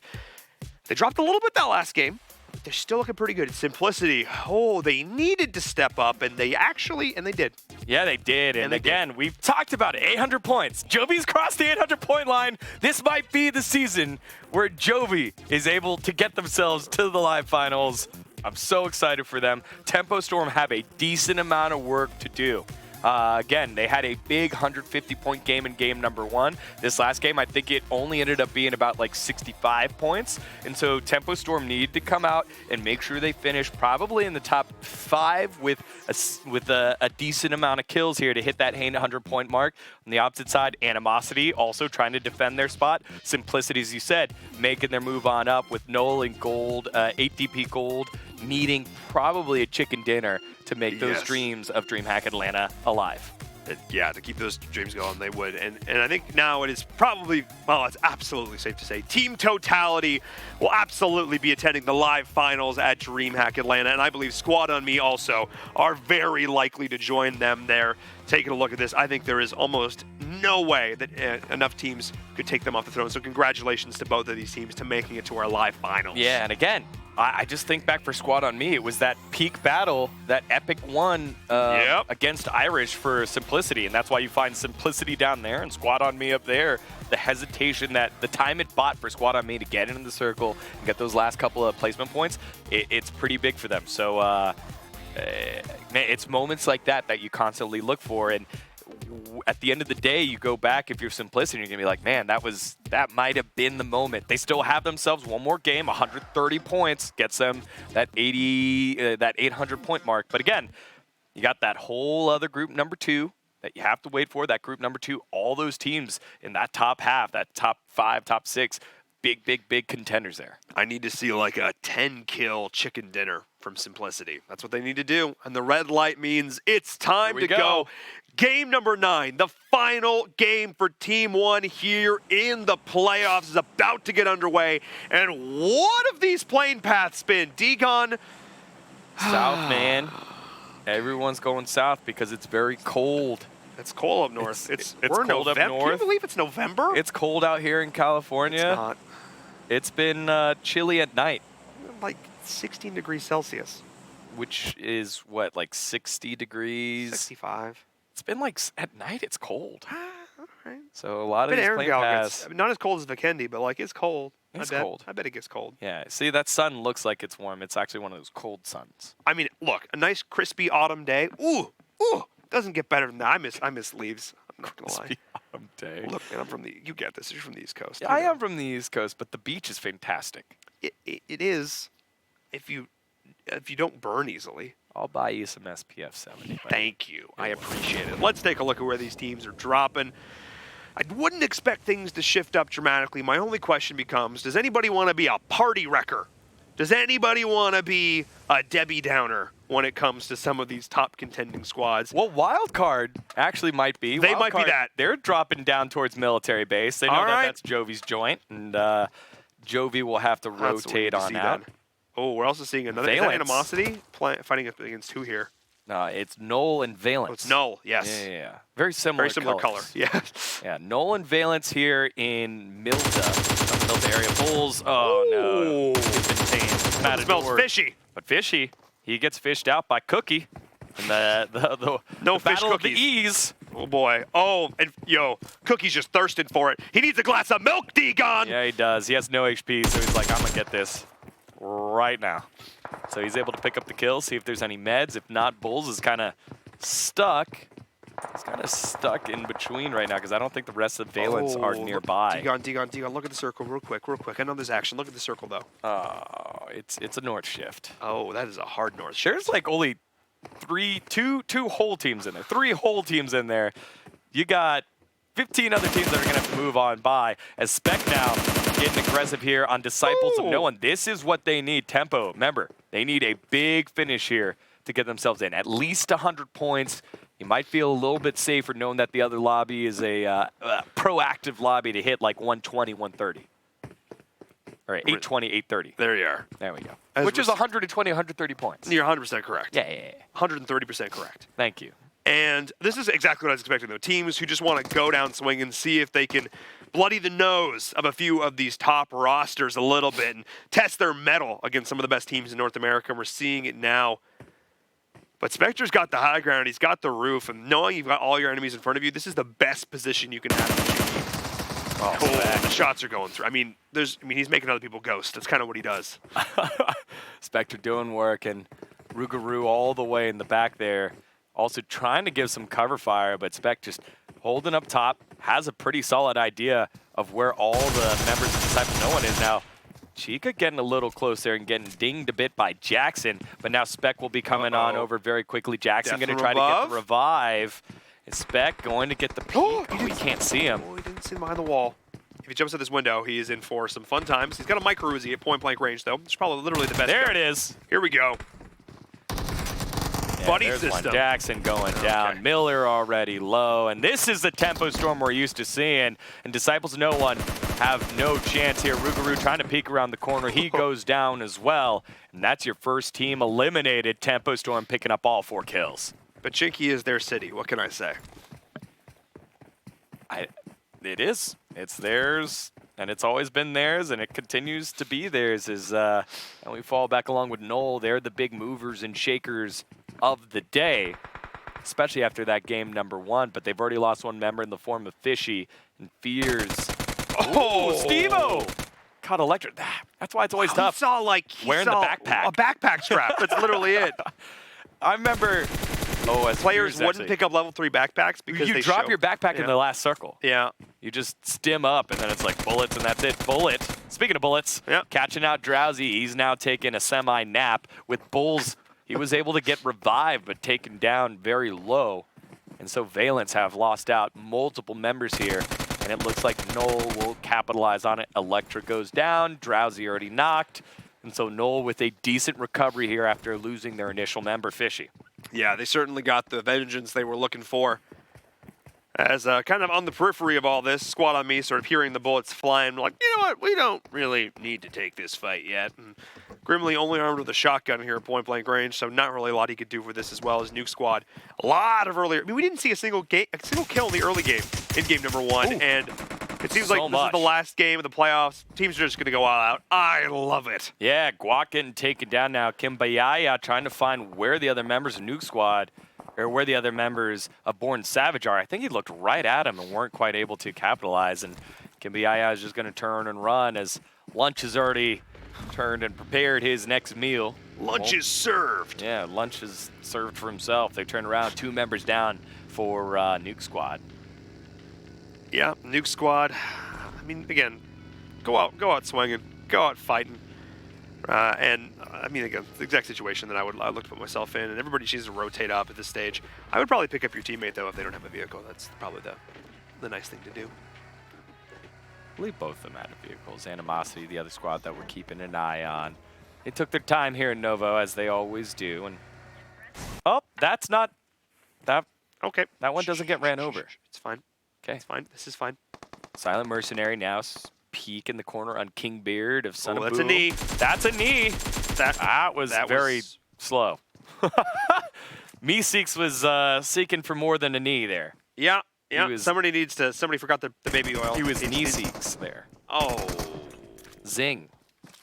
I'm in postseason form, baby. Yeah, you King are Beard just now getting rocking. Where's slightly blown up. Yeah, only a little blown up. Just like 10 pieces of shrapnel. Yeah. It's like a few pieces of shrapnel. First aid always totally heals fine. that And does the personally, trick. energy drinks the success you need. Yes. Yes. Does the trick. It trust Oh. me. Meeseeks now making the aggressive play. I mean, he's got the AK, point blank range. He only Oh, needs no. one. Oh, no, no, no, no, no, no, no, Animosity. no, no, no. That was not styling, Versace. It was not ideal. Oh, and Wildcard is right behind him. This was a pincer move. They were waiting for a team to come across, and God Aries dies to falling, or drops to falling. Alucard thinking about maybe dropping down and picking up these kills. This would be catastrophic for Animosity.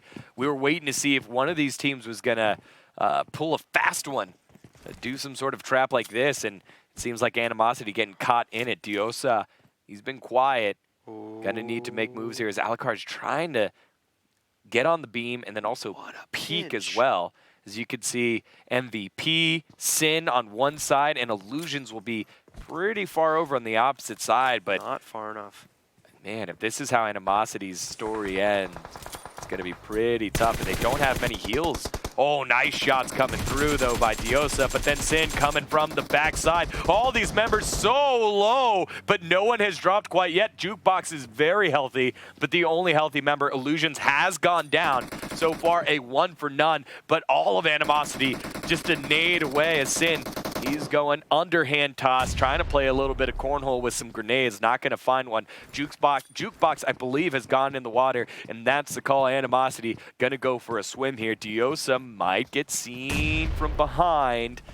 Will be able to escape on through. Wildcard able to get their member up, and that was a tense couple of moments there for both squads. I don't think the Wildcard realized they've gone in the water. They do not.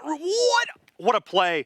Going full Navy SEAL, retreating into the water, back into the night, and they managed to, so they got the one member down of Wildcard off to the flank, forced resources for them to allocate to try and pick him up and save him. Then they lay down the smokes, implying that they were going to try and push him onto the high ground, and then they bail out the back, the one direction that nobody, and then they're going to hide behind the pillars to take the breath so they don't take the damage. Finally, now the shots go through. They finally realize where they are, but at this point, I think it's too little. Oh! And now Illusions and Alucard on the other side. They're spread all around the bridge. It's literally fish in a barrel right now. If you're Wildcard, Animosity are indeed the fish, and they do not have many places to go. That's your top fragger, Versace, out. And Animosity's story might end right here, right now. Got to be so careful not to stack up too hard, taking damage from the water. Oh, Alucard just goes on the other side of the bridge. He just drives across. Is he waiting for them? Yeah, Diosa just went down as well. Last one alive is Jukebox. I think he's gotten to a place where he hasn't been seen. He's going to let his oxygen heal on up. But Wildcard, they placed their trap so perfectly here. And you know they go Novo. Animosity always go Novo. And this is what happens when you play the game the same way every single time. Yeah, you've got your favorite drop spot, but then you telegraph your play. And it seemed like Wildcard's able to take him out. Yeah, and they seemed to panic. Like, you saw the way that they turned the vehicle, and they weren't quite on the same page. They hadn't gone far enough to drop into the water, so they dropped onto land, and they outsmarted themselves. Because, yeah, it's great that you got into water and pulled the Navy SEAL, but they very easily could do what Alucard did, just hop in the vehicle and meet you on the other side. You have nowhere to go. And so Alucard's going to just try and wait this one out, possibly. If not, this is a huge task for the man that we interviewed earlier, Jukebox, the one that's put this team together. He's gotta survive. Been here season 2. Here's the vehicle's leaving. Yeah. He All does right. have 6 first aids, 1 med kit, but Jukebox needs points here. Animosity need points. They're behind Tempo Storm. That one crashed vehicle could literally be the difference between them going and not going to DreamHack Atlanta.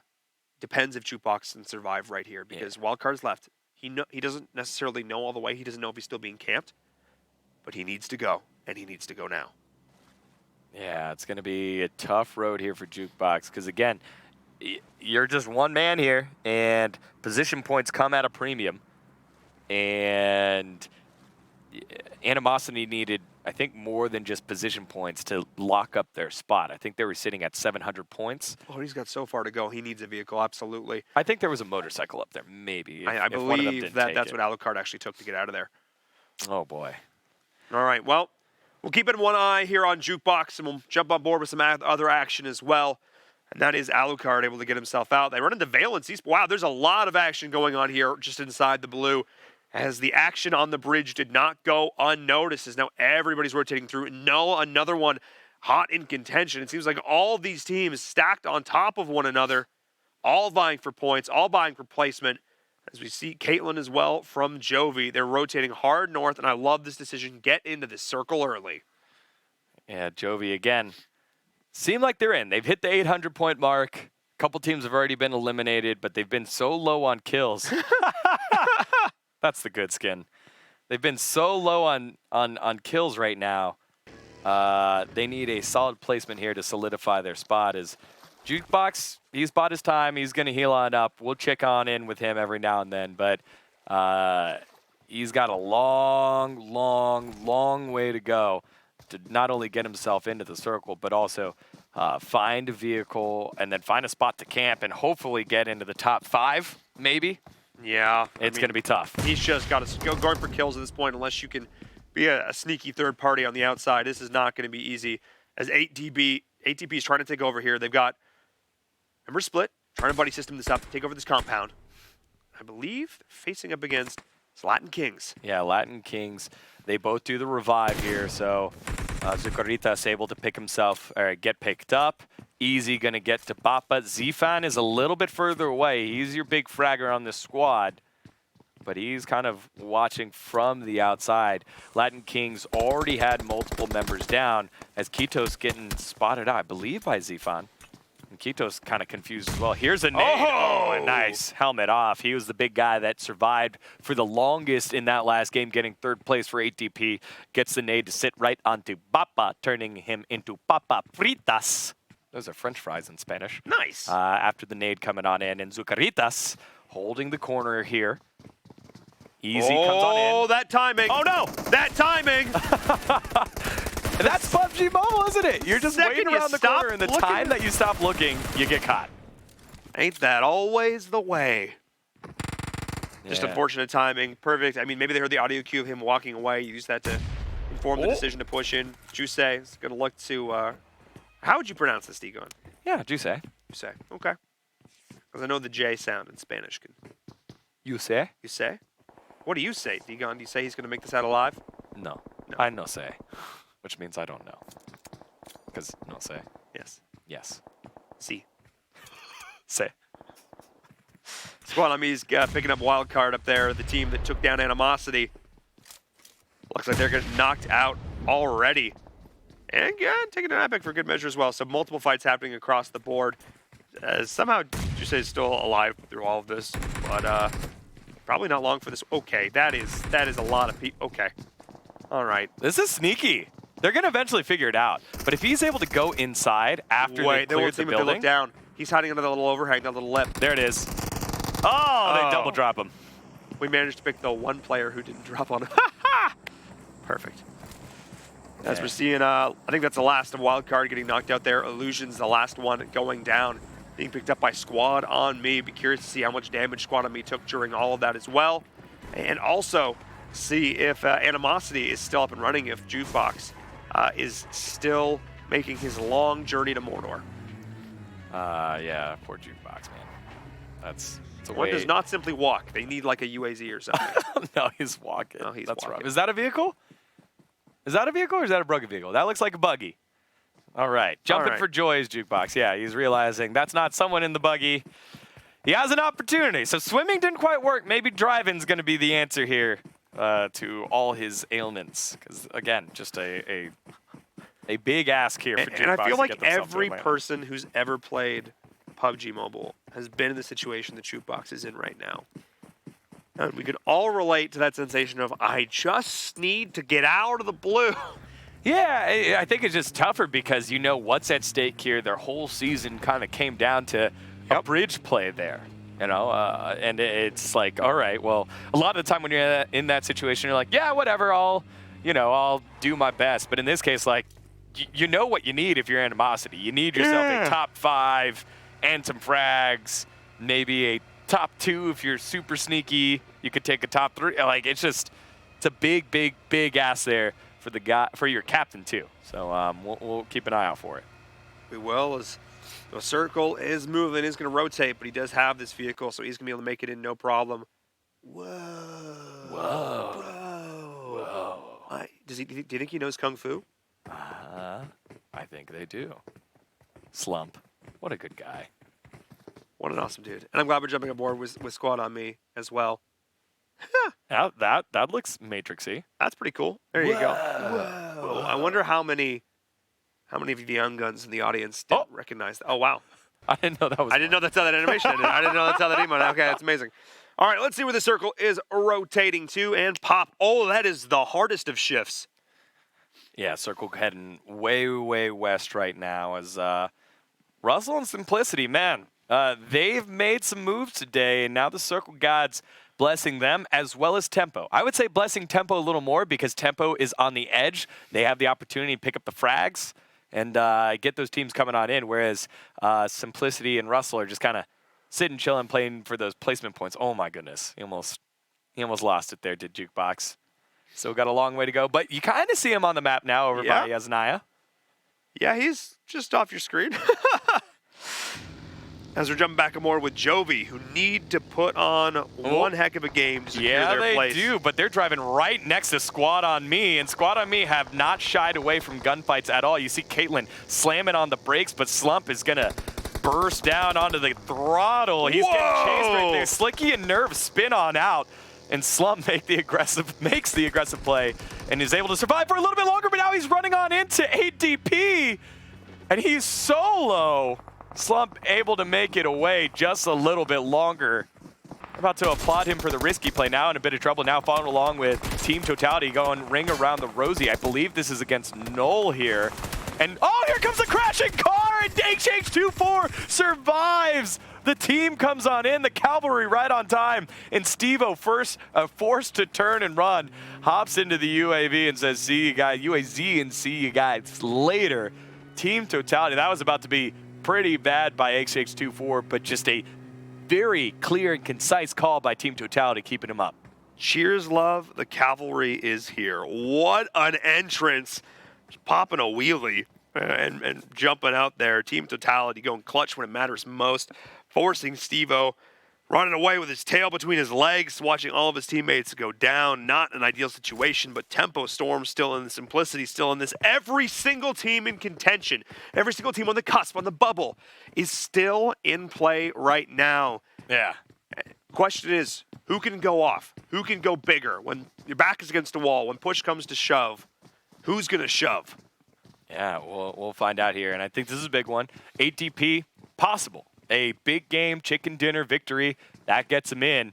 Squad on Me, again, we've already touched on, we think they're relatively safe right now, and Epic has been making shots like this all day. One of the few people to make Tempo pay for their very aggressive positioning, but again, Squad on Me shooting very far away with ATP all right next to them.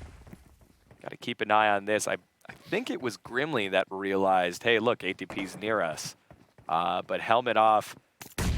He's won a couple of these confrontations earlier. 3 kills for ATP, 4 for Squad on Me. This is big for ATP. Squad on Me don't really need these kills. They've basically solidified their position with these kills, their current placement. All looks pretty good. It does. ATP needs it right now if they want to make that final game miraculous push that we've seen teams before make. Bloodline back in Season 1.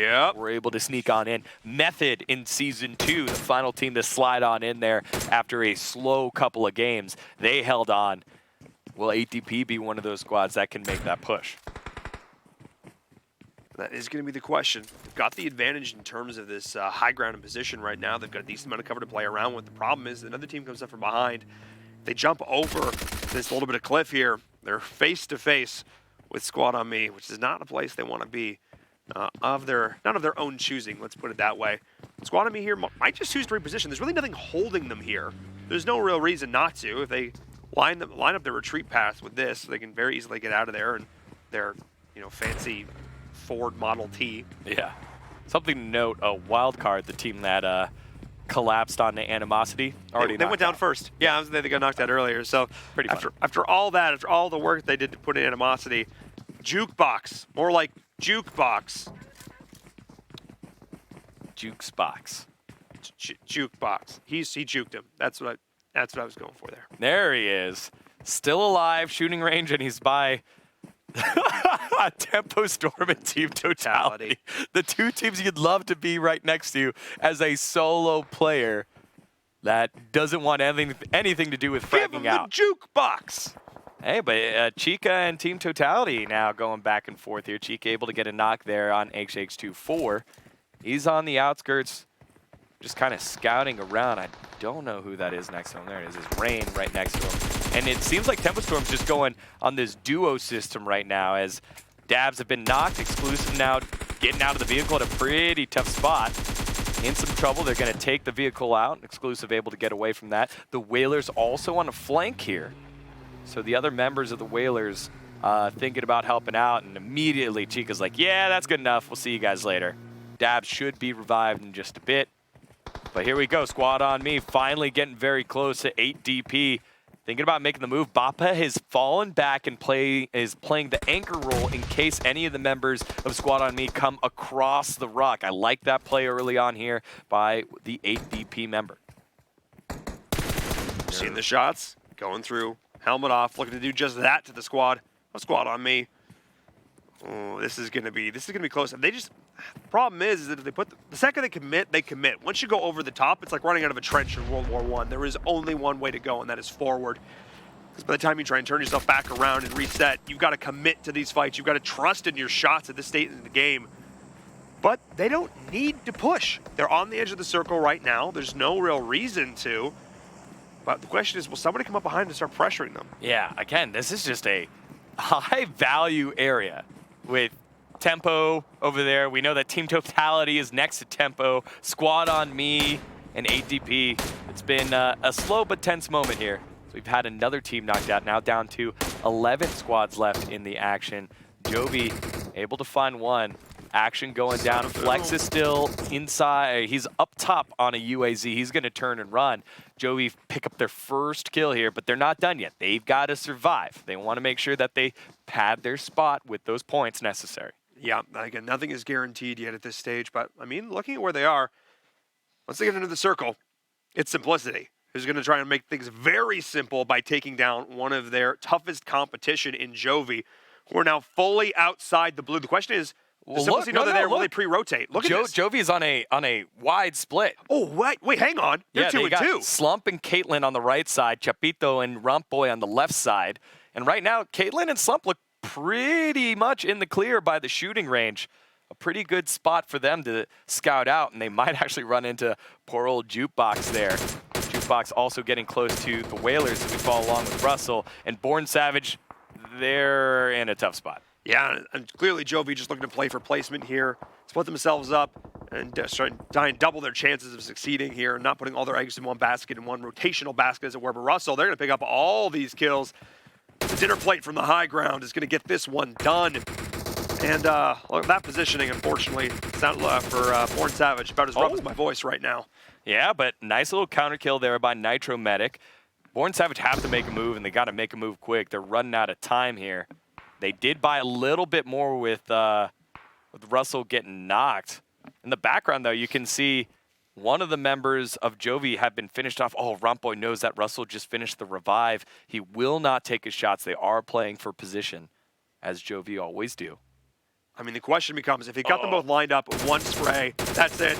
Yep, he's not still. He's going to take it, but he needs to land the shots. He needed to land those shots, and then instant redemption. And that's it. Just instantly getting. Is that Jovi done? No, that Jovi's. What happened? He looked like he instant. He looked like he instant D-gone. I think he got finished. Okay, that would have been quick. Oh boy. Yeah, we'll check and see if they finished off yet. 8DP have been depleted as Epic and the rest of Squad on Me continue to make their moves here. Zifan and Easy, the last one's alive. Zifan able to win one gunfight, but around the corner, here comes Epic, and it's an easy pickup there. As now Bappa tries to come around the corner and not quite able to. And 8DP, we were wondering if they were going to be able to make the move. They are not. Slicky goes down, but Squad on Me eliminate another one of the contenders. Jukebox found himself a vehicle. No. Is he going to stop or is he going to send it? Please don't send it, Jukebox. Okay, he stopped, but Slump and Caitlyn have an idea that Jukebox is there. Jukebox is surviving. He's got himself into the top 10. but he's given up the side right now that Jovi could possibly come over the hill. But it looks like a vehicle's going to send it. Oh, it's Richie going right by him. Team totality.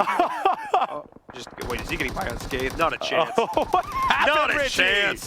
Slump's going to put him down. Caitlin's going to help finish that one up. Another kill. Only 2 kills for Jovi so far, but they're now in 7th place. This is looking pretty good for them. They've got a pretty decent position here. Yeah, and I'm interested in wondering if Slump and Caitlin think that the vehicle they heard earlier crash was that vehicle. 100%. And somehow, 100% they do. somehow, there might be a small chance for animosity to continue. If Jukebox makes it into the top 5 here, given who's been knocked... That's pretty awesome. I mean, though, but who's still in play? Well, Tempo with 4 members. all the teams that need to be in play are in They are. in So play. I don't even think at this point a top 5 placement would necessarily do it here. He needs to get some kills. He might maybe he gets a chicken dinner. I don't know. We'll find out. And my New England Whalers still up. It's blubber time, baby. It's blubber time. I love it. That's their new slogan. I don't care. Somebody write a letter with postage on paper in 2019. Get it done. Blubber time. Blubber time. After getting picked off earlier by Tempo Storm, they're able to get the revive. Chica is now knocked.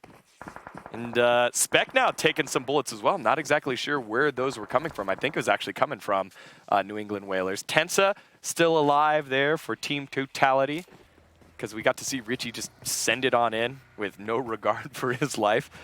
It looks like Simplicity will be gathering into some vehicles as well. Slump and Caitlin going on in. Boy. Caitlin has no HP. But Caitlin's able to get inside. Who needs HP when you've got a dream, D? Yeah, everyone just in vehicle sending it. This is crazy. Here goes Goose. He gets dropped right on behind and he's going to get assassinated. What just happened? And then Spec comes in and cleans everything up. Now turning on to Russell and Spec for Tempo Storm. Turning it on. He's the last one alive. And he cleared out multiple teams. So many people just died. So many died. The one last member of Tempo Storm came up behind Simplicity. They were all looking to the north, not looking at the last member coming in behind them.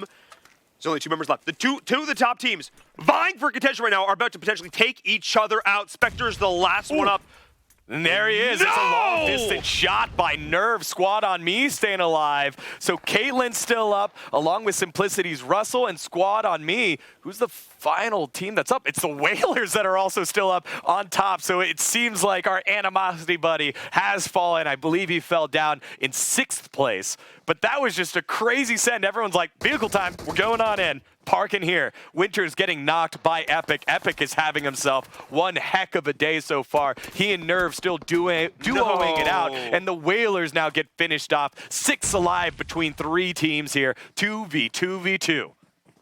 2v2v2. All about that buddy system. You know, I love to see it. And 3 teams who are all up there at the top 2 do not have anything confirmed and everything on the line. Jukebox survived for such a long time. The biggest one here. Did Tempo do enough, though, D-Gon? Yeah, did Tempo do enough? And Simplicity lived longer than them. I'm not sure how many kills. We swapped off of them before I could see how many kills they had. But again, Squad on me, another big round 13. And I'm pretty sure outdated, debated, activated Jovi might see themselves over in Atlanta. I think at this stage in the game, a 3rd place position will probably do just that. But Slump's in a bit of a rough spot. That's a vehicle. Little more than a rough spot. And Nerve as well, taking a lot of punishment, trying to run back down to the other side of the defilade. As Goose is here, he's got the AK pushing in point-blank range, shows he's done the damage, but he's taking a lot of hurt. Out in the blue, getting a little he's got the shots, though. He does not have the shots, though. If Caitlin peaks, all of Squad on me so low right now, but not quite able to. Doc now trying to make those shots count, and it's a 2v1. Doc still alive as Crouch and gets dinged right in the head, and down he goes. Caitlin now trying to get the peak battle going against Nerve, not quite able to. Jovi gets 2nd place, but Squad on me, a dominant performance. 16, 17 kills. What a game for Squad on me. Epic. Simplicity and Jovi closing that one out. A good finish for New England Whalers. Tempo Storm coming out in 5th. This is going to be so close. It was a slow, I think, grind once we got down to about like 14 teams. Yep. But then after that, explosive action. And that action is going to culminate on who's going to Atlanta and who's not after our first 3 games to close out group number 1. I mean, don't sleep on Epic. I think he heard us. I think he heard us praise, huge. Slicky and Grimley, and like, yeah, they got some. But he's like, hey, guys. whoa, Hey. I'm the top fragger on this squad. 11 kills, absolutely amazing play. Let's take a look at our LG highlights from that last game. Game number 9, the final game of group number 1. It all started with a bunch of teams deciding, look, we're gonna go out swinging. And swing they did, and they also all fell over afterwards. Yeah, again, Disciples of Noah just running into Tempo Storm, classic Tempo Storm, and then a decent fight early on between Nuke Squad and Born Savage. But then this was awesome here. HH24 down to his last life, able to get saved by his buddies, and then Goose. We saw that shot earlier. Did he blind fire that? Okay. Did he really? Oh, that dear. was pretty sick. That's pretty sick. That's why you thought he died instantly. Put that in your highlight reel. Yeah, that's why. Yeah, and then Born Savage, after winning that early fight against Nuke Squad, gets stuck on a tree. Simplicity says, thank you very much for the kills. And then this was finally, we were watching this fight for such a long time, and finally cracked open here. Watch this ADS with the Uzi. Oh, never mind. Okay. But still, it was dope. But this was the moment. This was Spectre coming from behind. Everybody had turned the other way, and he just caught everybody with their pants down. Yeah, and it was a huge play there. There we go. That's the Uzi. That's what I was looking for. And we thought that was going to be enough there. He was going to be able to get the revive, but wasn't the case. Wasn't able to pick up Nico. Simplicity able to restore order there and end up picking up a third place finish, and maybe enough to get themselves past that 800-point mark. And again, the beauty and the fear and the glory of watching this event is that now they have to sit and watch what Group 2 does in the next 3 games. Yeah, now they just get to sit back and watch and wait and be patient and see, will all these, well-known organizations in Group 2 cannibalize each other's points? We're gonna find out. We will. Before we get there, I need to give a big shout-out once again to the presenting partner of the ESL Mobile Open. Of course, it is AT&T, helping to make all this reality. We could not put on all these sick games without them. So thank you so much to AT&T for helping us grow the grassroots of mobile esports, giving an opportunity for these new up-and-coming players, and giving a platform for teams who, are on the rise, want to show themselves off to the world, to North America. And I think it's definitely, I think we can very comfortably say it's been a success given how many teams we've had get signed over the course of these seasons. Yeah, it's been fantastic, and especially going to these live events, man. There's just, it's one of the best parts of our careers, I think, when we get to go interact with teams, interact with managers, interact with fans, see them interact with fans, and it's really cool to see who's able to perform under pressure in that bright light situation. So without AT&T, it wouldn't be possible. Thank you so much. Yeah, and interacting with players and stuff live and meeting them and seeing how they interact with each other, because in a lot of cases these people haven't, some of the top teams who played over and over again, they've met each other, they know what it's like. But for a lot of these new teams, seeing how they interact, like, wait, I know your voice, and we played it, we spent hundreds of hours potentially together, meeting in person for the first time is awesome. So glad we're able to facilitate that. And before we jump on to a break, I need to remind you, Twitter, ESL PUBG Mobile. Hit us up there or over on Instagram at ESL Mobile. A lot of goofy, wacky, behind-the-scenes nonsense you can find over there. And, of course, hit the follow or like, subscribe button on the streaming platform where you're watching this right now. Yeah. And then when we're on a break, flip open your LG G8X, because I would know you went and got one already. Yeah, of course. And then open up a new tab. Yeah, do that. On your other screen. On your other screen. Because you can do both at once. So you don't even need to leave your chat interaction at all. It's still there. And then head over to twitch.tv/ESL. And give that a follow, because that's where our finals are going to be. Or if you're not already following the YouTube channel, if you're not watching all the VODs and all the cool content over there, ESL Mobile on YouTube. So you should also do that. All right. We good? We good. We're not on to a break. While we tally the scores, our lovely team will be doing all that. When we come back, we'll find out how Group number 1 ended and get into the games from Group number 2. See you in a few. Jovi! Woo!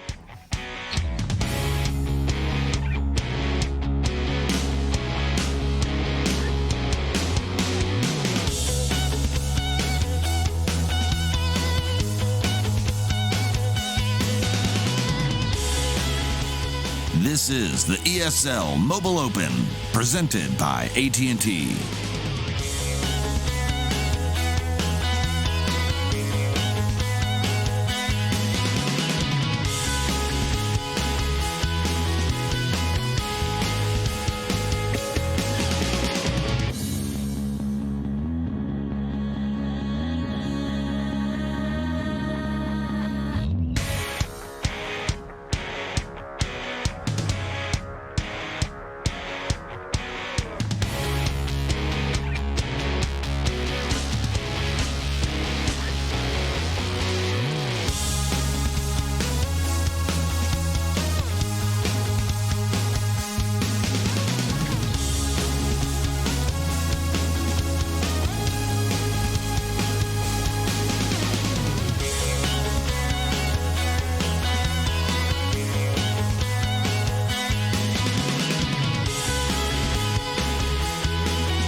This is the ESL Mobile Open, presented by AT&T.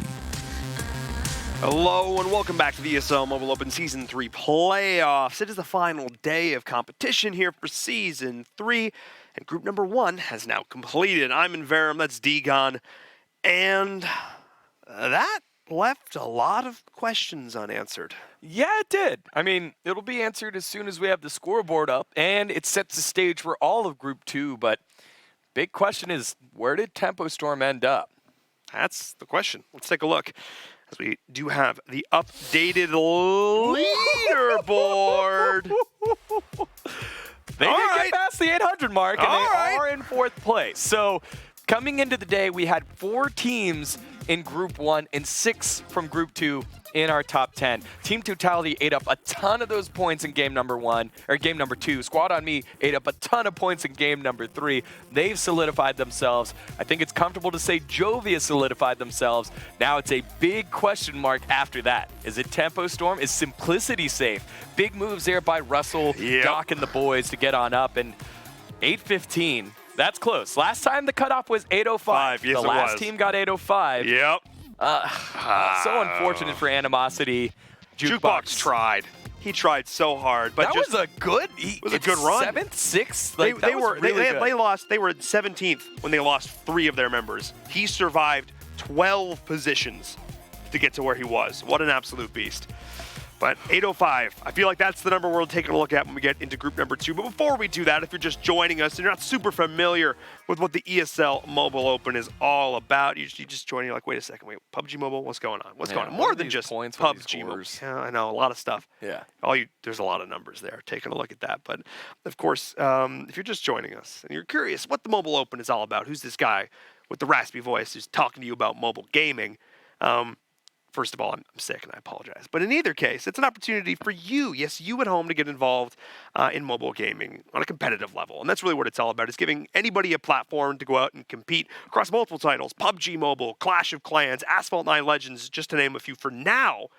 And of course, you know, when you look at these and you look at the teams competing season over season and getting better, helping to facilitate the growth and development of the pro scene in North America, it's amazing because, I mean, you don't get a chance to go play at the tippity top level. It's a ladder to get there. You got to start climbing from somewhere, and that's really what this is all about. Yeah, and so making sure that all of these teams and all these players have the opportunity to have a competitive space, and we could take a look at the scoring on how exactly we do that here at the Mobile Open. It's very placement heavy. 150 points for chicken dinner, 110 for 2nd place, 95 for 3rd, and then it sequences down from there. 5 points per kill, so that means each squad you wipe is worth 20 points if you're able to wipe a whole squad, and that's how we score points. So again, the meta for a lot of these guys, the way that a lot of these teams have played, have been just waiting a little bit slower and waiting until you can get into the circle for those final points. You saw how frantic that ending was. Everyone just hopped in their cars and ran right into the middle of the circle.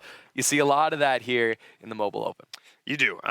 All the meta has shifted over the last few seasons. Edge camping became more of a thing. Season 2 was all about posting up early, getting positions, taking compounds, and now it seems like teams are playing a little bit more dynamic. And one of the teams that certainly is dynamic, I would even say explosive. The definition of dynamic. The definition of dynamic. Oh, nice. They're dynamite here in Season 2, Space Station Gaming. This is a team you should be well familiar with if you have followed along with the world of PUBG Mobile esports. And SSG has been near the top or at the top of pretty much every leaderboard they've been a part of for the last, I would say, 6 months. Yeah. This team has looked incredibly solid. They've had a few little roster changes here and there, but they constantly are they're basically an all-star team. They're one of those, we call them super teams. Yeah. Where they just pick individual amazing players from across the community, bring them together, put them in their team house, say, go be stars. And they usually deliver. Yeah, and they have done so this season so far. Their new addition from last season, coming from Omen Elite, is Beach Banana, but him and Rolex have been swapping time. Like Rolex also just a big name there, huge there for Space Station Gaming. They've come out guns a-blazing since the beginning of the season. Yeah, they have. And we actually got a chance to sit down and talk with multiple members, give them a little interview in the team house to learn a little bit more about this squad and, I'll just say, the big characters on this team. Hello, Space Station Gaming. Thank you so much for sitting down and talking with us as we're about to get into our games. The last day of the playoffs are here. How are you guys feeling? How's the competition been so far? You guys feeling confident about DreamHack? Yeah, feel really confident about DreamHack. The competition has been better than previous times, so it just makes things more interesting and a lot more fun. And we're excited to see who all gets through. From a gameplay standpoint, you guys always come in as favorites. You guys are always on top of everything. What's that like, knowing that every lobby, you're always at the top? Does it give you like this advantage, do you feel like, because of how confident you guys are? No, I think it gives us an advantage because people might get scared. They'd be scared. They see SSG with the assumption that we're the front runners, that we should be, up there. So when they see us, a lot of times they get scared. And so I think it gives us an advantage more so than a disadvantage for that reason. And obviously, you guys are coming into this and oftentimes as some of the favorites because of the work that you guys put in behind the scenes, and you're here in your team house. What does your training regimen look like? What does a day in the life of Space Station Gaming look like? Popeye's chicken sandwiches. A lot of Uber Eats, a lot of food, chicken nuggets. So no training, all fast food? Yeah, just fast food, just getting the belly fat, getting ready to eat chicken dinners. Pretty fast. All the different types of chicken dinners. I see how you guys do it. And I think right there, that was a quick display of your guys' personalities. You guys are known as one of the more boisterous groups. How does it work having all of these big personalities on this Space Station Gaming squad work together as four-man crew? Like, how do you guys coexist when all of you have your own thing that you guys want to say and share?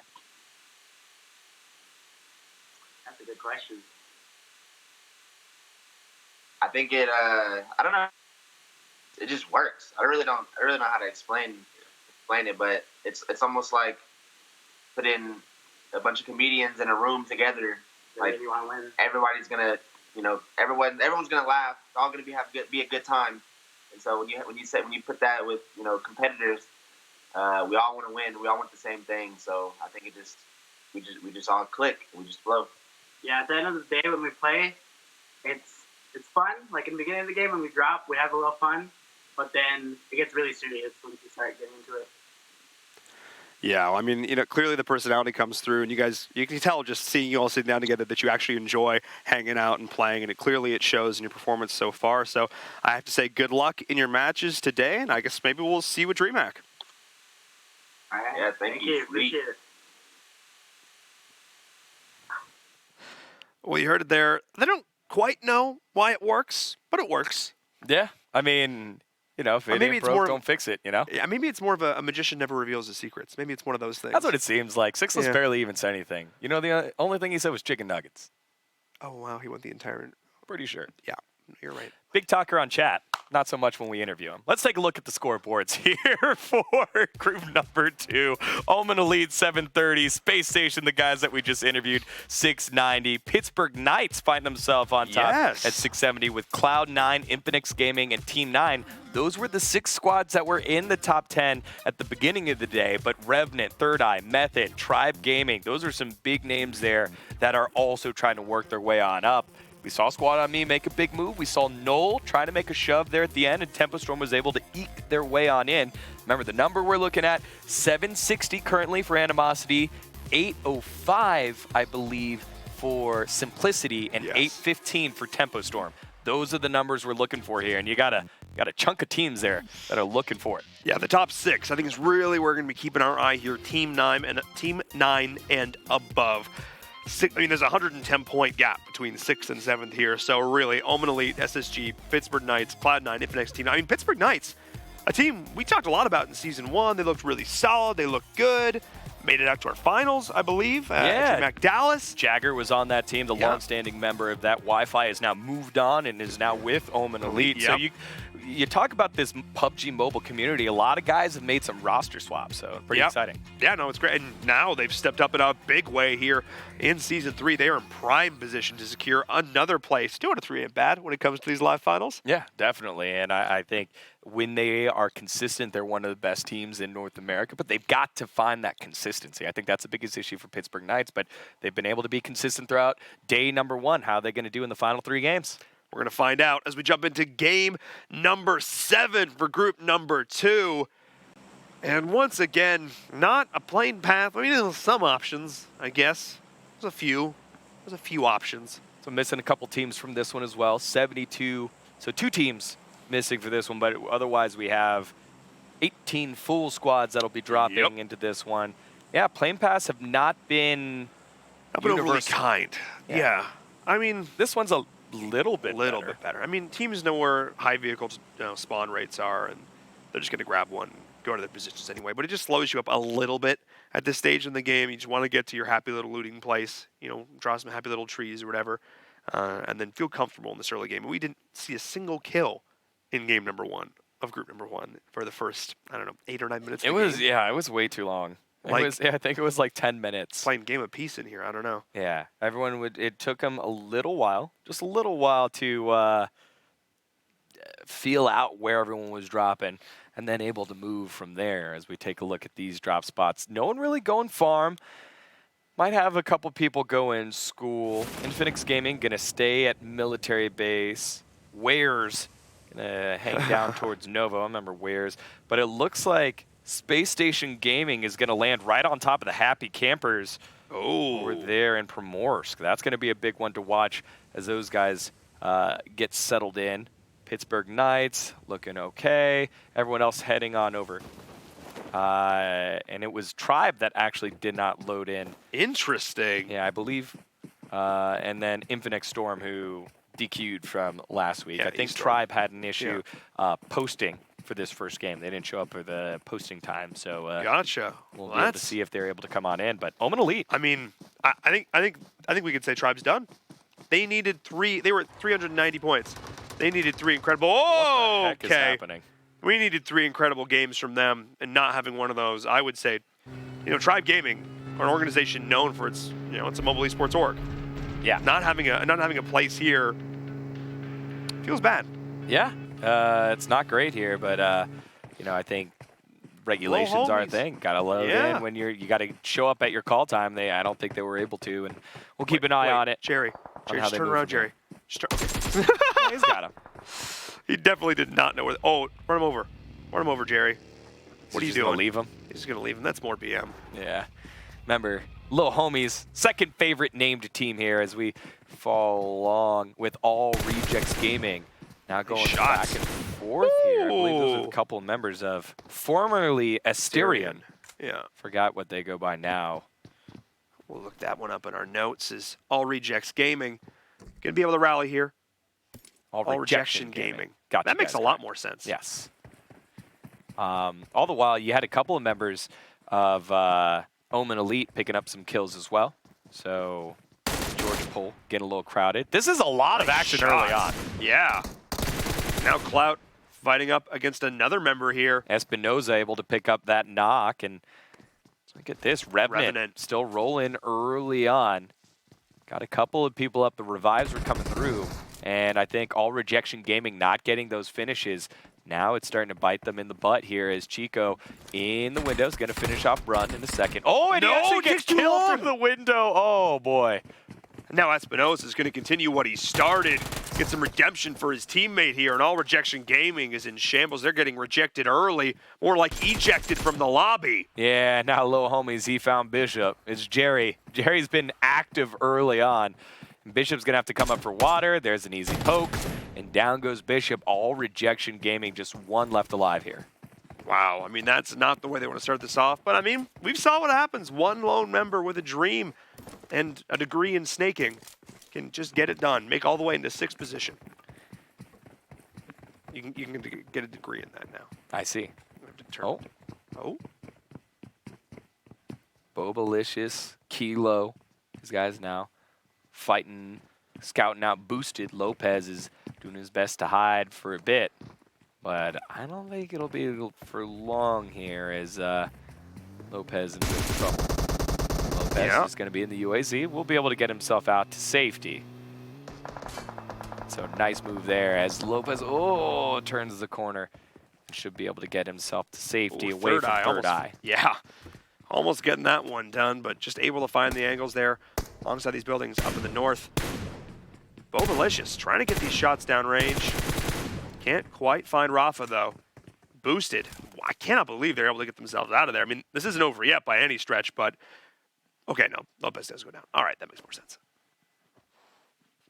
All right, and so that was a pretty hectic start. No full squads wiped. The closest thing that we got to there was All Rejection Gaming losing 3 members. One to Little Homies, and then a couple over to Boosted. And so just a hectic early start here to kick things off. Yeah, and I mean, group number 2 is interesting because there's so many teams who love to play aggressive, who love to frag out. I mean, the whole memo of group 1 of, let's play it a little passive early, let's relax, let's just go to our spot and we'll chill. I don't think that's quite as those friendly terms of service, you know what I mean? I don't think they're quite as well established. Somebody did not check I accept, and they instead just like to go toe-to-toe here. I feel like it's sort of at the top of the bracket, you're at the top of the leaderboard, you've got a lot of these well-established organizations. And then towards the bottom, though, you've got a lot of just up-and-coming, scrappy squads who just love to go out and frag and play us like they play a pub. Yeah, well, here comes Third Eye. Boy. Third Eye starting to close on over to Boosted, and it's Rafa holding the inside of this building, and he's been spotted out already. Peaceful knows. He saw his gun, and Rafa's going to be in a lot of trouble here. Oh, yeah, he's got to make a call. Wait, oh, man, interesting. Oh, no, he got stuck on the roof. Gotta try to run around. Oh, no, he couldn't could get to the window. If he'd gone up one more and he'd saw the gas can, he could have potentially put the gas can up on the top of the stairwell just at a range and blown it up as they come by, and that would have been absolutely sick because those explode now. But in either case, Rafa, he put on a good show, but ends up going down. Yeah, let's follow along here with Cloud9. Cloud9 not making it to Season 2, but they were your Season 1 champions when they were under the moniker Misfits. They pick up Beowulf, big top fragger that was also at Season 1 at the time with Nova Esports. Beowulf's a big fragger. Oh, yeah. Works well with this squad, and this team has high hopes, as well as the fact that they've got a high point total. Again, looking for the number 805. So the first number is 760, then it's 805, then it's 815, and Cloud9 very close to those numbers. Yeah, and Beowulf, he only knows one direction, and that's forward. He is all about the charge. He's all about the push. I remember those crazy pushes from Season 1, 1v3 with a distraction. He has no problem taking those fights. And of course, Omen Elite up here at the very top of your leaderboard. They are one good game away from securing their spot at the finals, and they're just going to look to play this smart, play this simple. Zute coming on in, obviously well known in the community, pretty popular streamer, Wi-Fi as well, and a lot of big names actually on this roster, or teams who've helped make bigger names for themselves over the course of the year, both competing in this PMCO. They've done a lot to sort of raise their awareness in the community, and making content's a great way to do that. Yeah, definitely. You got Carnage on that roster, formerly of Space Station. Zute, the long-standing member of Omen Elite. Wi-Fi, formerly of Pittsburgh Knights. So it's a pretty stacked roster there. And how did Alex live? Alex got out of the vehicle and was like, "Yeah, I'm good." Death and Destruction. They're the ones that want to be giving it out, not taking the Death and Destruction. He has a lot of bandages, but this one he's going to first aid, and they're going to try to get out of there. Infinix Gaming taking some distant shots, but not quite able to land them. But man, that UAZ. That UAZ might just go boom right here if they get their shots. That was a little stressful. That was. That bullet was, that UAZ was one bullet away from a bad day. Yeah, Alex getting chunked again. He'll be able to Gosh heal dang on it, guys. I only had 2 first aid. Yeah, use your bandages. Use your bandies. Yeah, there you go. Like, that's a team. That's a teammate right there. Look at that. Oh, that's an AWM with an 8X. And that's going to the hands of Team 9. Team 9, formerly known as Ninth Circle KBO. One of the big leaders there for them. But, even before, even after KBO, these guys have themselves like a solid roster. Clue has had multiple opportunities to pop off. Currently with 600 points, so you're again touching distance. Mm-hmm. Only need 205 points. That's over 3 games. That is not a big ask from Team 9. It's not. They're in a nice spot, and you got a lot of teams kind of in that range that could possibly do that and bump themselves up. I think Team 9 currently sitting in 5th, maybe 6th in this group. And so, again, if you're Group 1 and you're watching at home, you're hoping that someone comes frags out of these guys. Yeah, there's top 6 teams. These are the teams you need to be keeping your eye on. There is a 110-point gap between 6th and 7th. So really, you're looking at the terms of the peloton, where the big group is. Yeah. It's really up here at the top. And Space Station Gaming, Angry, one of those ones up there right at the top.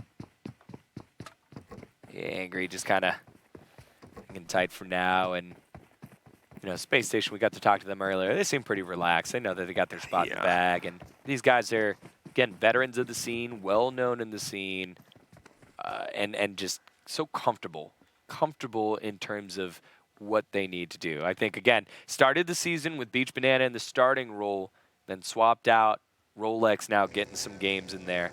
We'll see if Beach Banana gets games in just a bit. I think that's something else that's pretty cool about a lot of these rosters. Teams are very comfortable with substitutions and roster swaps because Omen Elite, for example, still have on their roster Kinga. Kinga sitting on the bench right now and waiting for his opportunity to hop on in along with the 4 other members of the squad. And it's just a very normal thing that doesn't happen in a lot of other esports and a lot of other teams. You have your starting guys, and then usually there's a major drop-off between the next guy up. And even if you sub them in, it changes the complexion of the team. But with a game like PUBG and PUBG Mobile, it's more doable to have a substitution to get them in there and work through that. Yeah, I mean, having somebody to back, because life happens. Sometimes, somebody's sick. I don't know. Somebody gets called into work. Something happens at this stage in the game where you just need to have the option to bring that sub in. So having another supporting member of the team, but you can also, be there to help talk over strategy and watch VODs and give their input is so important. And growing as a team requires, 5 brains are better than 1, especially when you trust and respect the opinions coming from all those different players. So definitely something to keep an eye on. As we're seeing Third Eye continue to rotate through. Oh! Bobalicious Nailed broke it. our camera. Nailed it. Absolutely amazing. As we're seeing all the teams just rotate up, and look at that sunset, though. Wow. Beautiful. Yeah. Beautiful. What does You're it on make you think of? Primetime Aaron Gal Radio. No. What? Nothing but the hits. What? Because it's the radio station.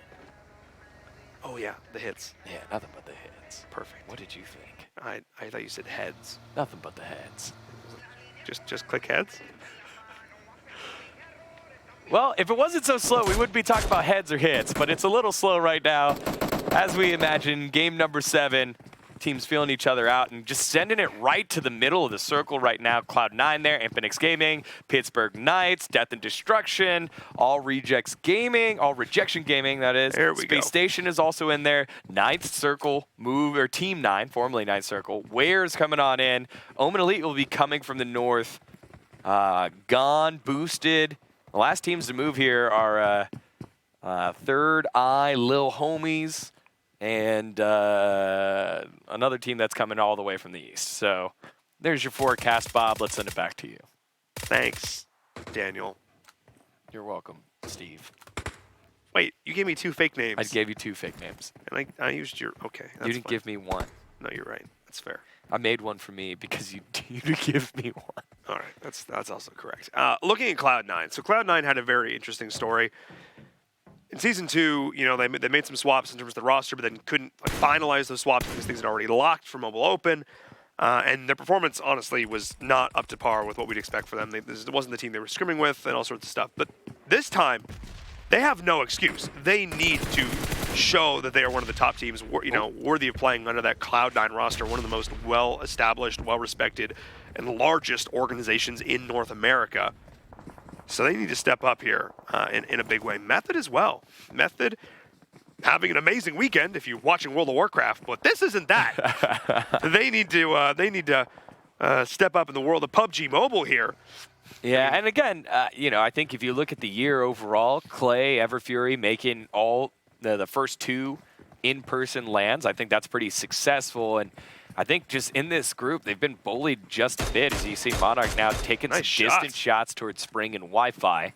But they need to have themselves a pretty solid day. They are down in the leaderboards. You kind of know what the bar has been set earlier by group number 1, and placement points will definitely help, but when it's crunch time, are you going to be able to land your shots to eliminate some of these more aggressive squads, more frag-heavy squads? Yeah, we'll find out. And I have word coming in that we have an LG replay of some antics also happening here in the map of Erangel. And woo! Woo! That's Revenant. Big save there by Methods from saving his car. Thank you very much, LG. Let's get back to the action. Zute, though, catching out little homies, but they ain't friends. Zute gonna catch both of them there.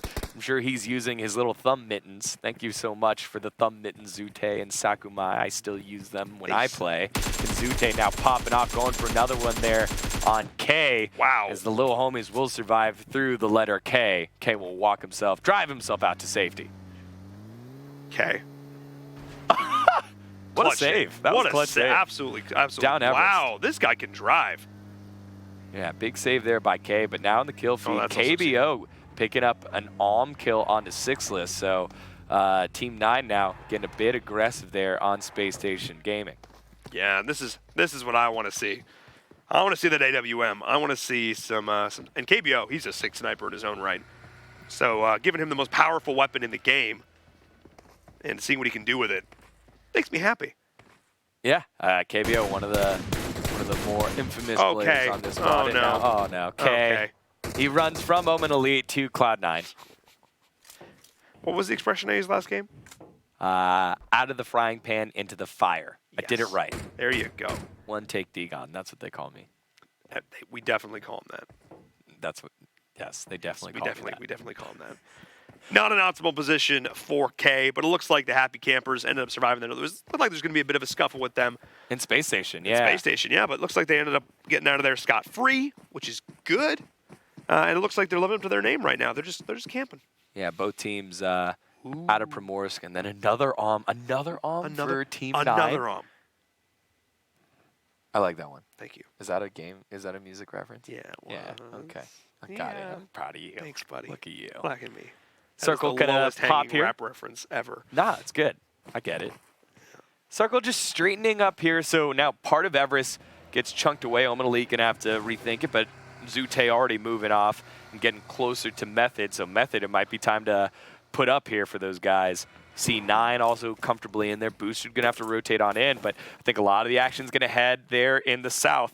There you see Death and Destruction. You see Revenant, Space Station also. And Ware's kind of in the middle along with Infinix Gaming. Oh boy. And it looks like Pittsburgh Knights also just sent it right to the middle of Gatka to find themselves a building. I like it. Yeah, so an aggressive play. No aggression against them. They will be safe. Well, here we go. Healing up by Infinix because it looks like they're having a bunch of company over. Unexpected company in the form of D&D and a little bit further over Space Station. Wow, that southeastern portion of the new circle is crowded. This is going to be a lot of action. Everfury is here. Omen Elite as well in a bit of a battle. Carnage taking a bit of punishment to start this off, but they're going to look to try and reposition, running directly into a tree because, yes, of course they did. And this is a fight between Method and Omen. And I mean, Omen Elite's pretty much secured their spot already. They can kind of act as gatekeepers here against Method, who are definitely down in terms of those points.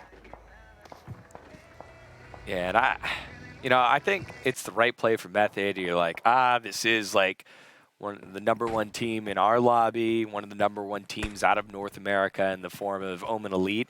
It's great that we got the knock on Carnage, but you don't leave your very comfortable compound to chase that one. You do not. And they're actually pinched between C9 and Omen. That's not a place you ever want to be in.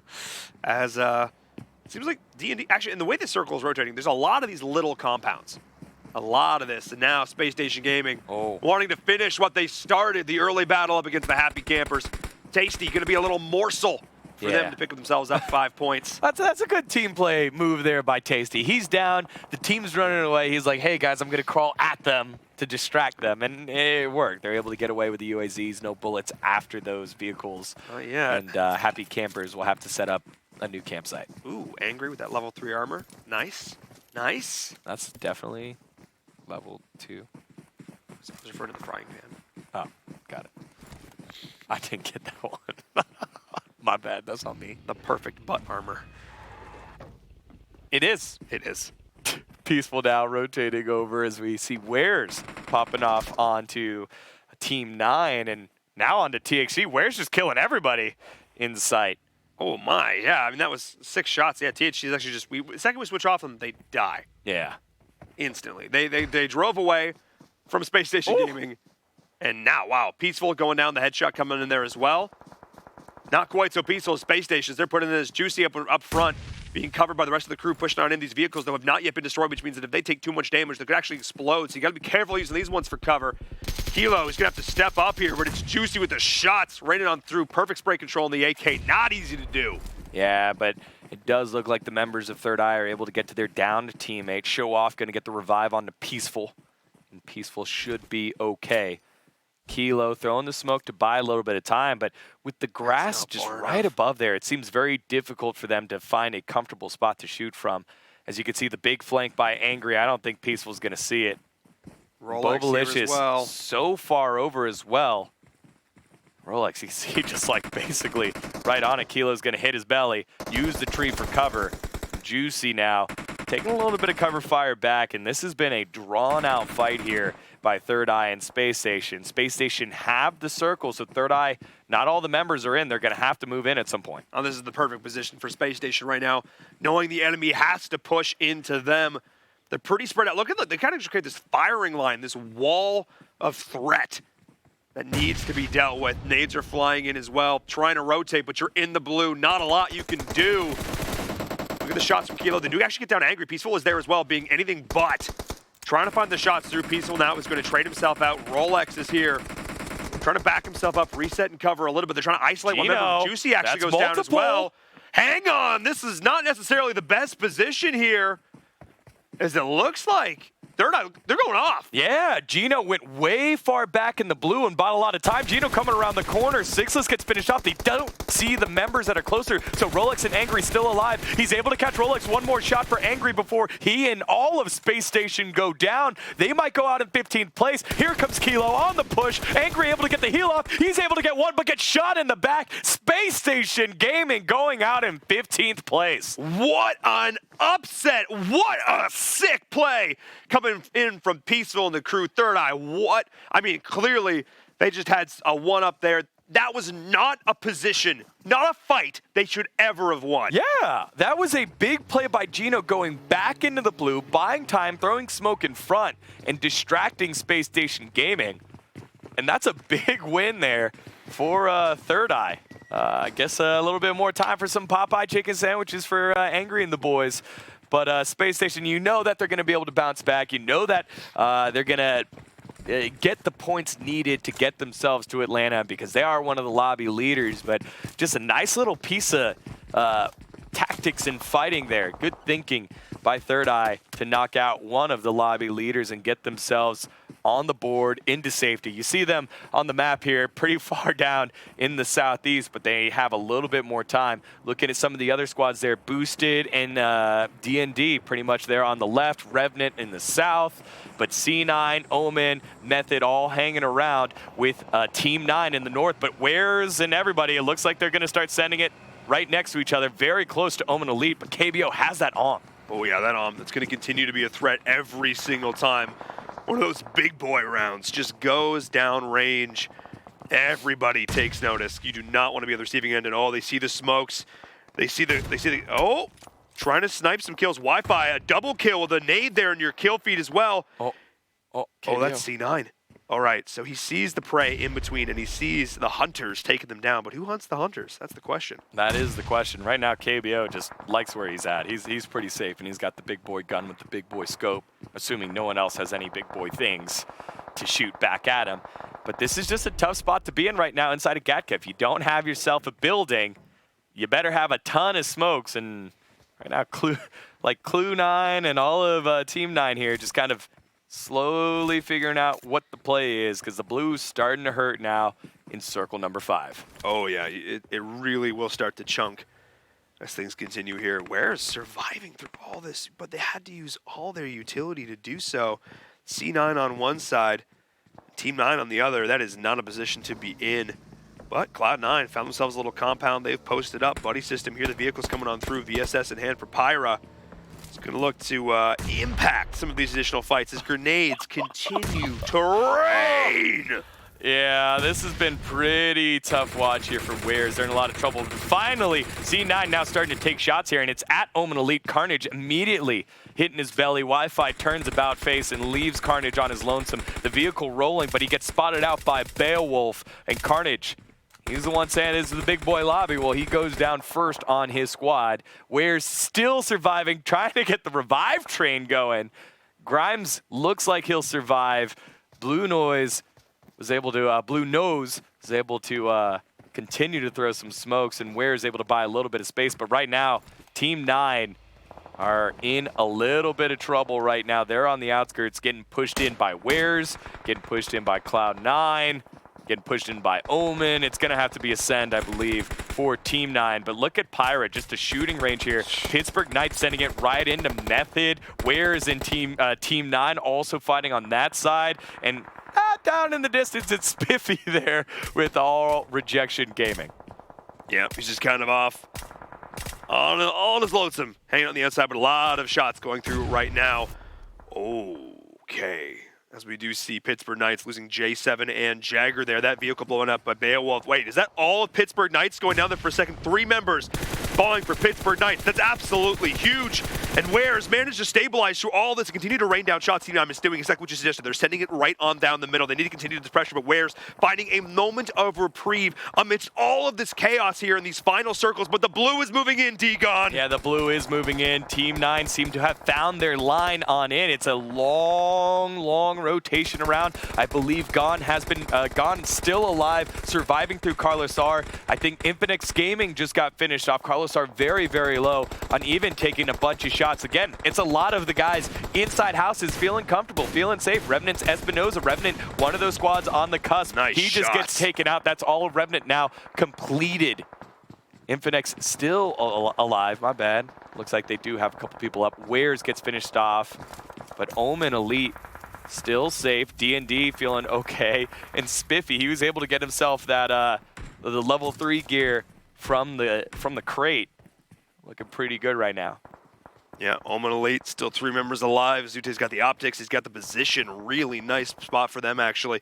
Gonna have views on both sides, and no one really able to sneak up behind them where their positions. But C9, they're about as happy as they could be right now. Taking a look at this circle, taking a look at this compound, but look at this final circle, D-Gon.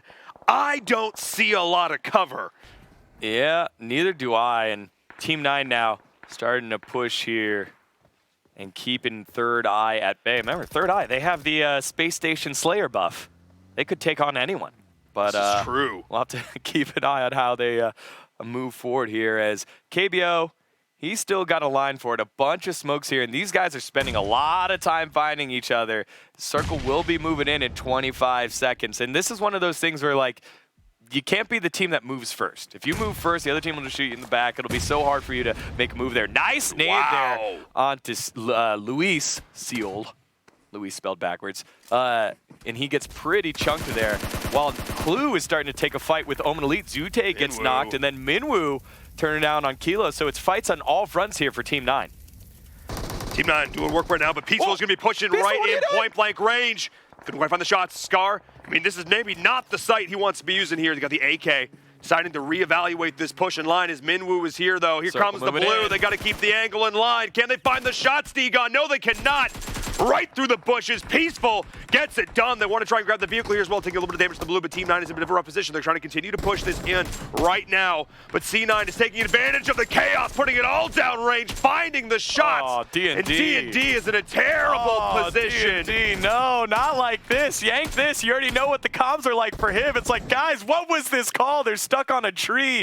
They are still alive, and they were able to buy time. It looks like Team 9 have gone out. What a play, and what a game so far for Third Eye. And Wi-Fi just like, all right, thank you, Perkasas. I will take that kill. But here comes the rest of Cloud9. Beowulf about to turn the corner. Wi-Fi gets shot in the back. Down he goes. I think that is Omen Elite out in 5th place.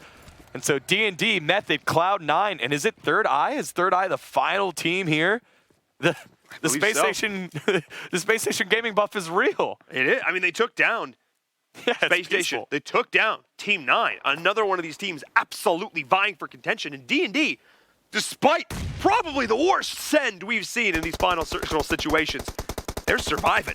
They're alive. They've got a long way to go, though. Yeah, they do. Cloud9, this is a wide open circle. Like, no one really wants to be there. They're going to wait. And it benefits Cloud9 because they have this building. They are close in terms of the circle expanding. So Pyra and everybody here are going to have time to shoot down range. Peaceful still hanging out and camping out. Yank this is just, he's constantly like maneuvering between these vehicles. Now just gets chunked just a bit. Now he gets taken down. Alex B is going to have to revive somebody else as Havoc is just like crawling like away from everybody. And then Monarch still alive along with Everfury. This is a round that Method needed to stay alive. I believe this performance for Cloud9 gets them into Atlanta, but Monarch needs to land those shots. He's not quite able to. Everfury trying to send it in the vehicle and just gets immediately popped in the face. Beowulf says, thank you so much for the points. We appreciate it, but we no longer need your services. Monarch, the last one alive. Peaceful's going to try to crawl his way in. He's thrown some smokes, and he will survive longer than Method, I believe. Depends how many med kits. Nope. Monarch has 4. All right. So Peaceful just needs to keep crawling. He just needs to keep on swimming. And I don't think Cloud9 have a visual on him. Okay, here comes Uneven. Now they know. He's in the smoke. They know. They're like, hey, who threw a smoke over here that's nearby no one that we've located yet? That's probably the last guy. Here we go. Yeah, so Peaceful. Good night, Peaceful. Hanging out. Those are a lot of nades. He's able to throw one back there and catch Uneven just a bit. Through the smoke, down he goes. And now Monarch can go peacefully into the night. He does. And your winners, Cloud9, they had the circle. They played it well. Multiple kills. And this was just one of those ones there in Gatka where if you had yourself a building early, it was a firing range. They did well. Omen did well in terms of a lot of kills. But Third Eye, getting themselves all the way to third, and Method. That was the kind of round that they needed to have. And Method has done this over and over again throughout the Mobile Open and its multiple seasons. They save it late. They make it stressed out. I joked with Clay last time. I was like, you guys barely got in last time. He's like, yeah, I know. Here we go again. Method saving it for the last. Game number 7 in the books of 9. 2 more left. Yeah, only 2 more left. C9 doing exactly what they need to. Let's take a look at our LG highlights from that last game because, wow, there were some moments. Yeah, there definitely were. Starting off with the little homies just popping off all over the Wonder Boys. Or Wonder Esports. Wonder Esports. They've leveled up now known. And then unlucky there, getting stuck onto the building. I think that was Rafa for boosted. That was pretty funny. But a good start. Kicking things off there for Third Eye, and this is the story of the game right here. It was. Gino show off going right outside and then coming right back on in. Bobalicious and the boys able to pick up kills on Space Station. But this is a view from Cloud9. You're looking at look at all these guys that don't know how to park their car properly. They must be from Pittsburgh. The Knights getting absolutely wiped by Cloud9. And same with Wi-Fi, able to line up these shots. And unfortunate for Team 9 getting caught there, but they ran into a Third Eye squad that was just feeling it, able to get themselves on into the circle. And then again, check back in with Cloud9. Yep, still in the circle, still sniping people out. Yeah, I mean, Cloud9 got a little fortunate with the circle shot right here. There. Boom. Everfury. He's like, I'm going to drive. No, I'm not. That was just it. Monarch out. I mean, they knew where he was the whole time. He just tried to heal through. I mean, still, nice little play there. Out on the outside for Monarch, just to heal through all that, get the team second place, an additional, I think, 20 points there in the end. So, nice job from him. 20 points could be very easily be the difference between making it to DreamHack Atlanta and not. So, congrats. A fantastic play to finish that one up, and congrats to C9. And, man, I have to say, all these plays have been, I just feel like everybody's just, maybe it's just the energy. Everyone just thinks, everyone just feels a little bit more aggressive. Yeah. I think, again, it's just the final day, and when you're feeling that pressure and you're starting to see some of these teams that you know are ahead of you in the standings, as well as after watching group number 1 and you know the numbers you need to hit, it's really important that you take the onus in your own hands, and Third Eye embody that in that game number 7. Hopefully they might be able to do that, and some of these other squads like Method might be able to do that in the future. Yeah, well, we'll see. I mean, I got to give a big props to them for showing up today, and I also have to give a big shout out to LG for joining us here for Season 3 of the ESL Mobile Open, particularly the LG G8X ThinQ with LG dual screens. You see us use this here on the couch, keeping up with Twitch chat, not wanting anything to go unmissed, embracing all of the memes here on the ESL Mobile Open, and of course, what better device to use it on than a G8X? This is absolutely sick. I mean, every single week we get to come in and use this. I really enjoy it because not only are the screens crystal clear, makes the stream look really good, not gonna lie, but we also multitask, including keeping up all the Twitch chats, Twitter, all the good stuff. Yeah, that's what I'm doing right now. Literally Twitter and Twitch chat open to read what you guys are saying every time we hit one of those punch lines. And of course, the beautiful screen here, you have it right there. Both screens are just vibrant. Really cool to see when you play games also how one of the screens becomes a controller based off of what type of game you're playing. Very intuitive, very easy to use. So again, thank you to LG for sponsoring the Mobile Open and making the grassroots of esports a reality. Yeah, thanks so much to LG helping facilitate amazing moments, not just here, but also taking a look at some of the past amazing moments we've had so far in the Mobile Open. I don't know, like maybe at the Barclays Center, maybe at ESL 1 New York. Our friends over at Gameloft and Asphalt 9 Legends put together a little bit of a sizzle reel, a little bit of a highlight package of all the amazing things that went down at ESL 1 New York. Let's check it out.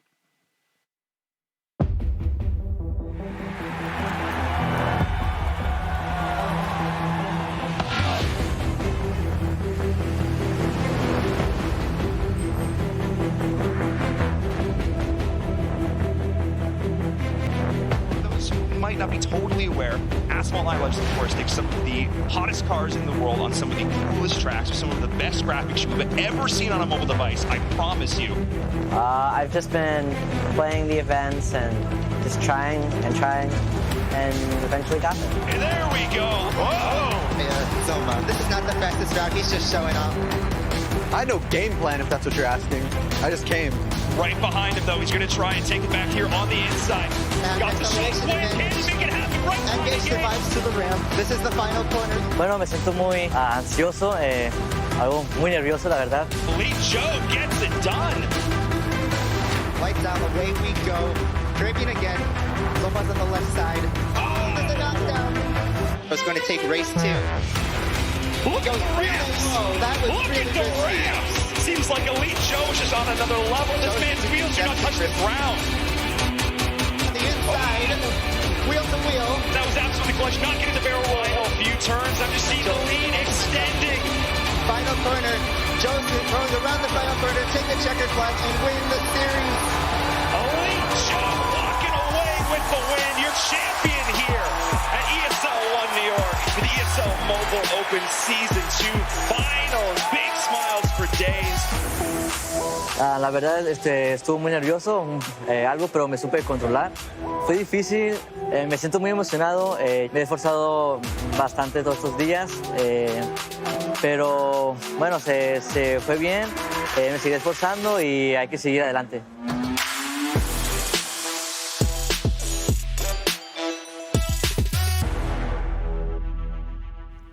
Yeah, and that was awesome to see the Barclays Center light up, not only for Elite Joe, but PUBG Mobile. Everyone knows PUBG, so when we were able to pop right on into the gameplay and everyone could tell the storylines, I think, again, a dominant performance by Tempo Storm, Squad on Me. Slicky had his amazing moments there, and it's those live events that really just bring the best out of people, being the best out of the players, out of the event. It's so cool to have a part of that spectacle here at the Mobile Open. So again, thank you to Gameloft, thank you to LG, thank you to AT&T for making those things happen. Now, it's only been 7 games in the book since the beginning for group number 2.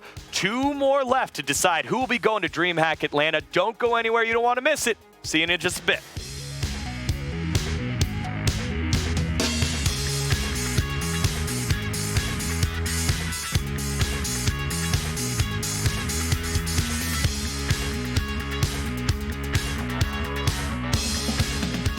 This is the ESL Mobile Open, presented by AT&T.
This is the ESL Mobile Open, presented by AT&T. Hello and welcome back, ladies and gentlemen, to the ESL Mobile Open Season 3. Oh my, Season 3 finals. We're already at the end. This is the final day. You're stuck in the past, Paul. I was getting so hyped over, all the footage from the Barclays Center and all those amazing memories. You know what it is? It's because there are 2 games left, y'all. Yes. There's 2 games left. 2 games. That's it. I can't believe it. Yeah. Let's take a look at the scoreboard from that last one. Game number 7 in the books for group number 2. Only 2 left. That let us know if who's going to Atlanta. Cloud9 with the victory. A ton of kills, a first place finish. There they are. They hit the 800-point mark that we expect, along with Omen Elite. So Omen Elite surrendering that first place spot. Everyone else dropping. Space Station Gaming, Pittsburgh Knights, still looking for that. Pittsburgh Knights, they didn't have themselves the best game. The big movers here, Team 9, moving on up after getting themselves into the final. I think it was like top 5, I believe. And then Third Eye had themselves the Space Station Gaming buff, get themselves 615. Method also were a nice mover as well. Again, all these squads trying to make it to 760 points. It's the top 10 teams, regardless of group. The 5th place squad in group number 1 had 760 points. So that's what you're looking for. You want to beat that number. It looks like Space Station and Pittsburgh Knights might be able to do so.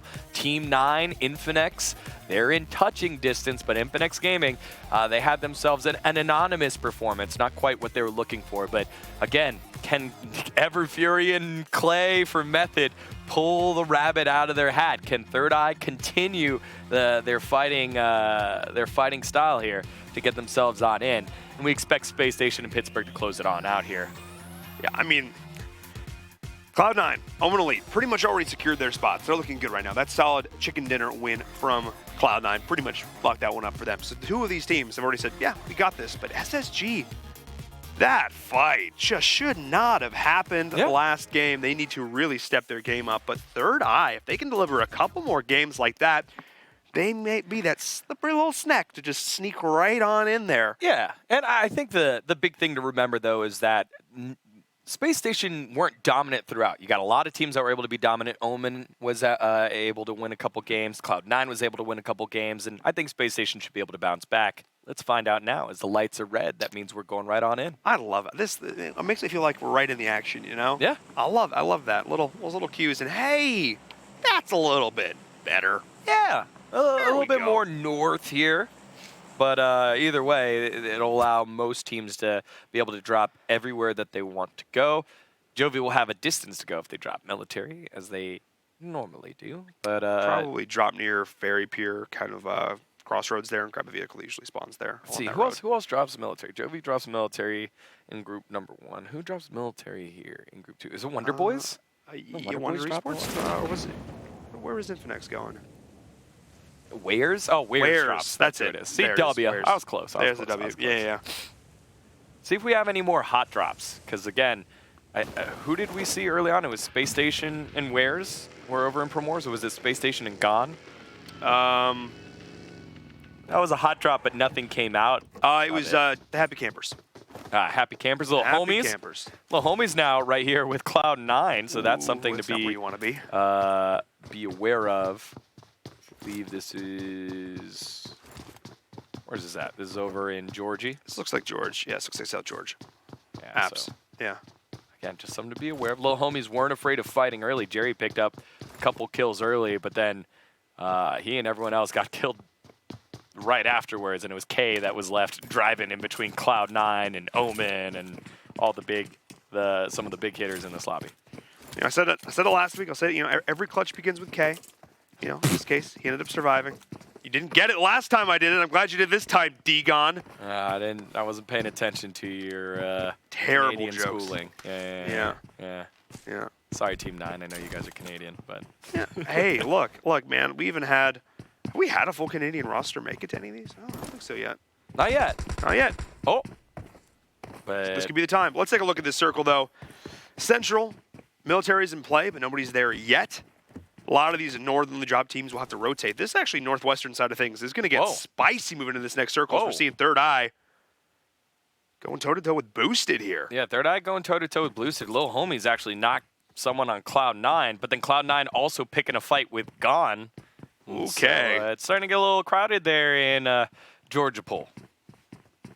Not sure if anyone finished that one off, but again, Third Eye taking some shots early, boosted, like last game, just got bullied early and weren't quite able to group up and get something going. I think it was Lopez that got caught out first, and then Rafa he was the one that got stuck on top of the building, and we didn't really see what happened with Clownus and Psycho, but Boosted weren't quite able to play together in that game number 1. Game number 7, that is. Yes, game number 1 of the day. But I'm looking at this now, and I love the fact that Third Eye, I feel like they've kind of, the buff has continued because they're not shying away from this fight even a little bit here. Yeah, well, Kilo's trying to play like a mid to long range fight here with an Uzi. I don't buy this one. I'm gonna sell this one. We're slowing things down, just applying those bandies. Got some stims as well, so that's gonna be totally fine. The rest of the team needs to go in there and pick up a little bit of the slack. So Rafa's coming on the flag down. He's got the AK. He's got the red dot. It's perfect for these close range situations. The 7.62 ammo just does so much work, but you've got to shoot in the actual window. Well, Bobalicious got hit by something. He did. I don't think it was Rafa. It was definitely not. As the one remaining member back here, here's the audio cue. And that's why audio is so important.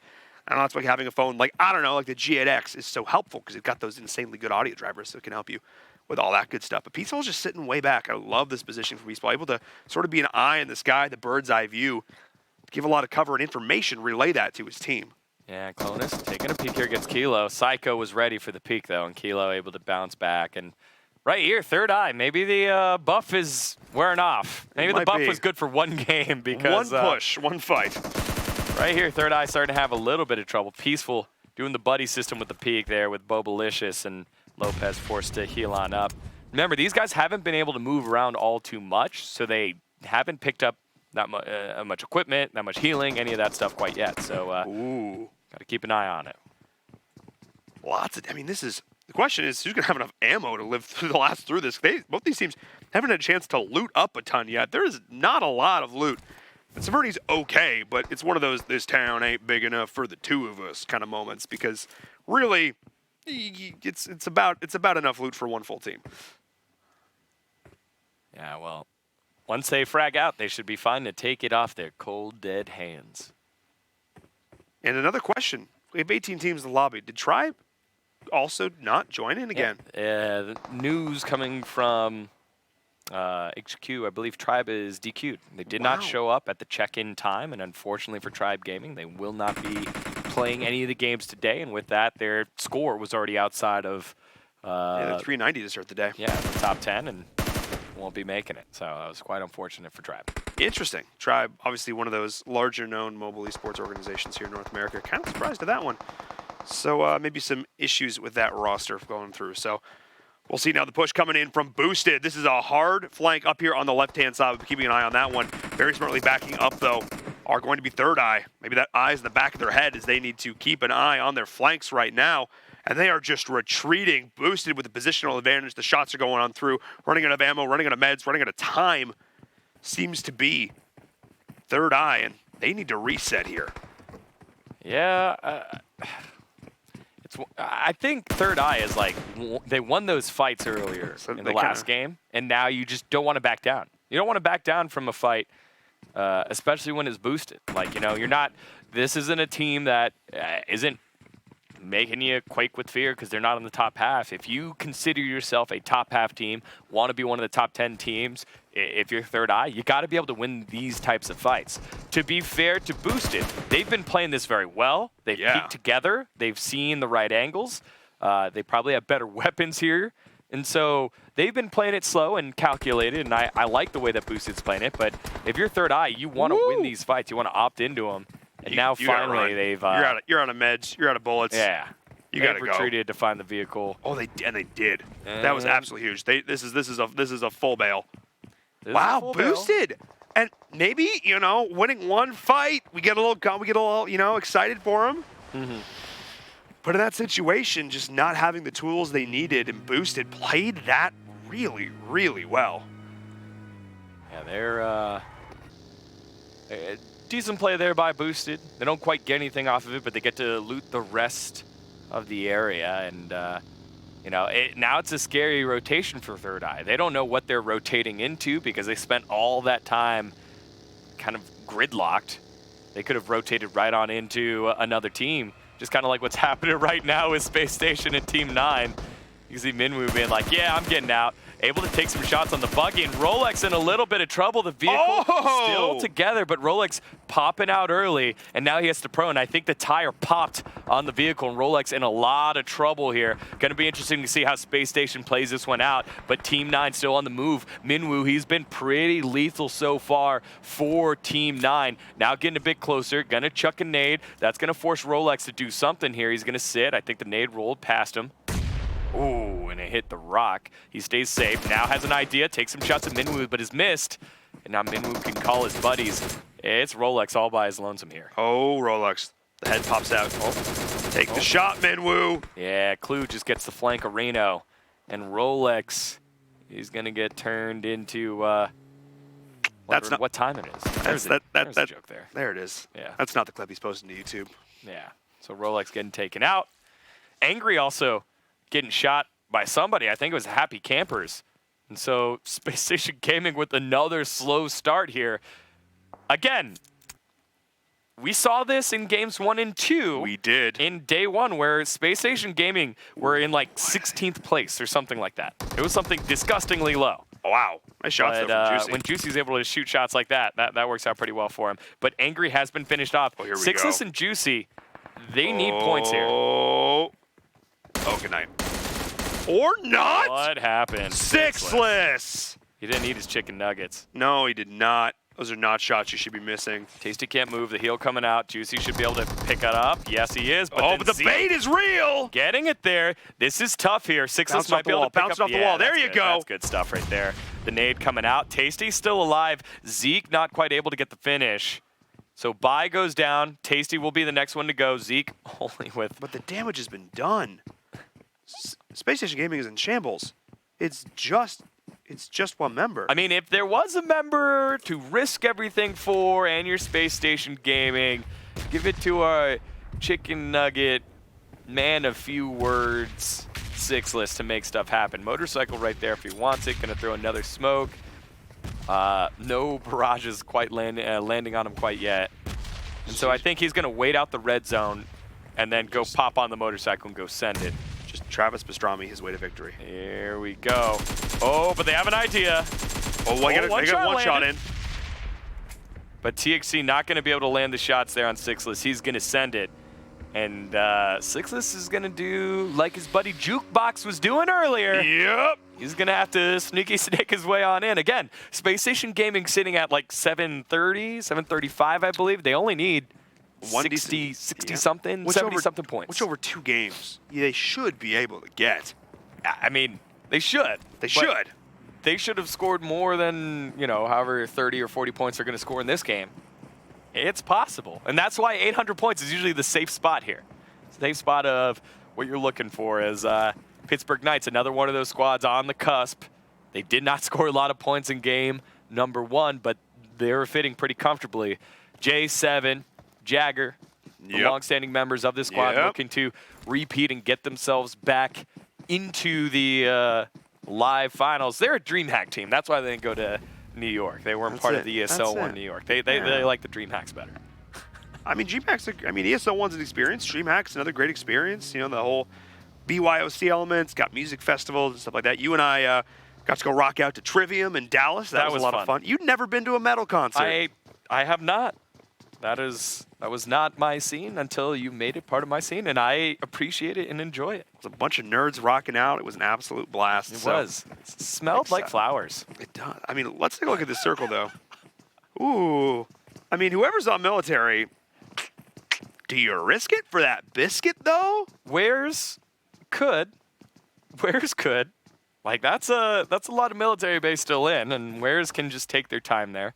You could also control the bridge. That's the other thing you could do. You could take farm, you could take a lighthouse and kind of hang out there as Minwoo's able to pick himself up a nice hefty crate with the with the Yogg. But you're seeing how crowded south of Pachinki is, and all these teams and vehicles just starting to send it right on in.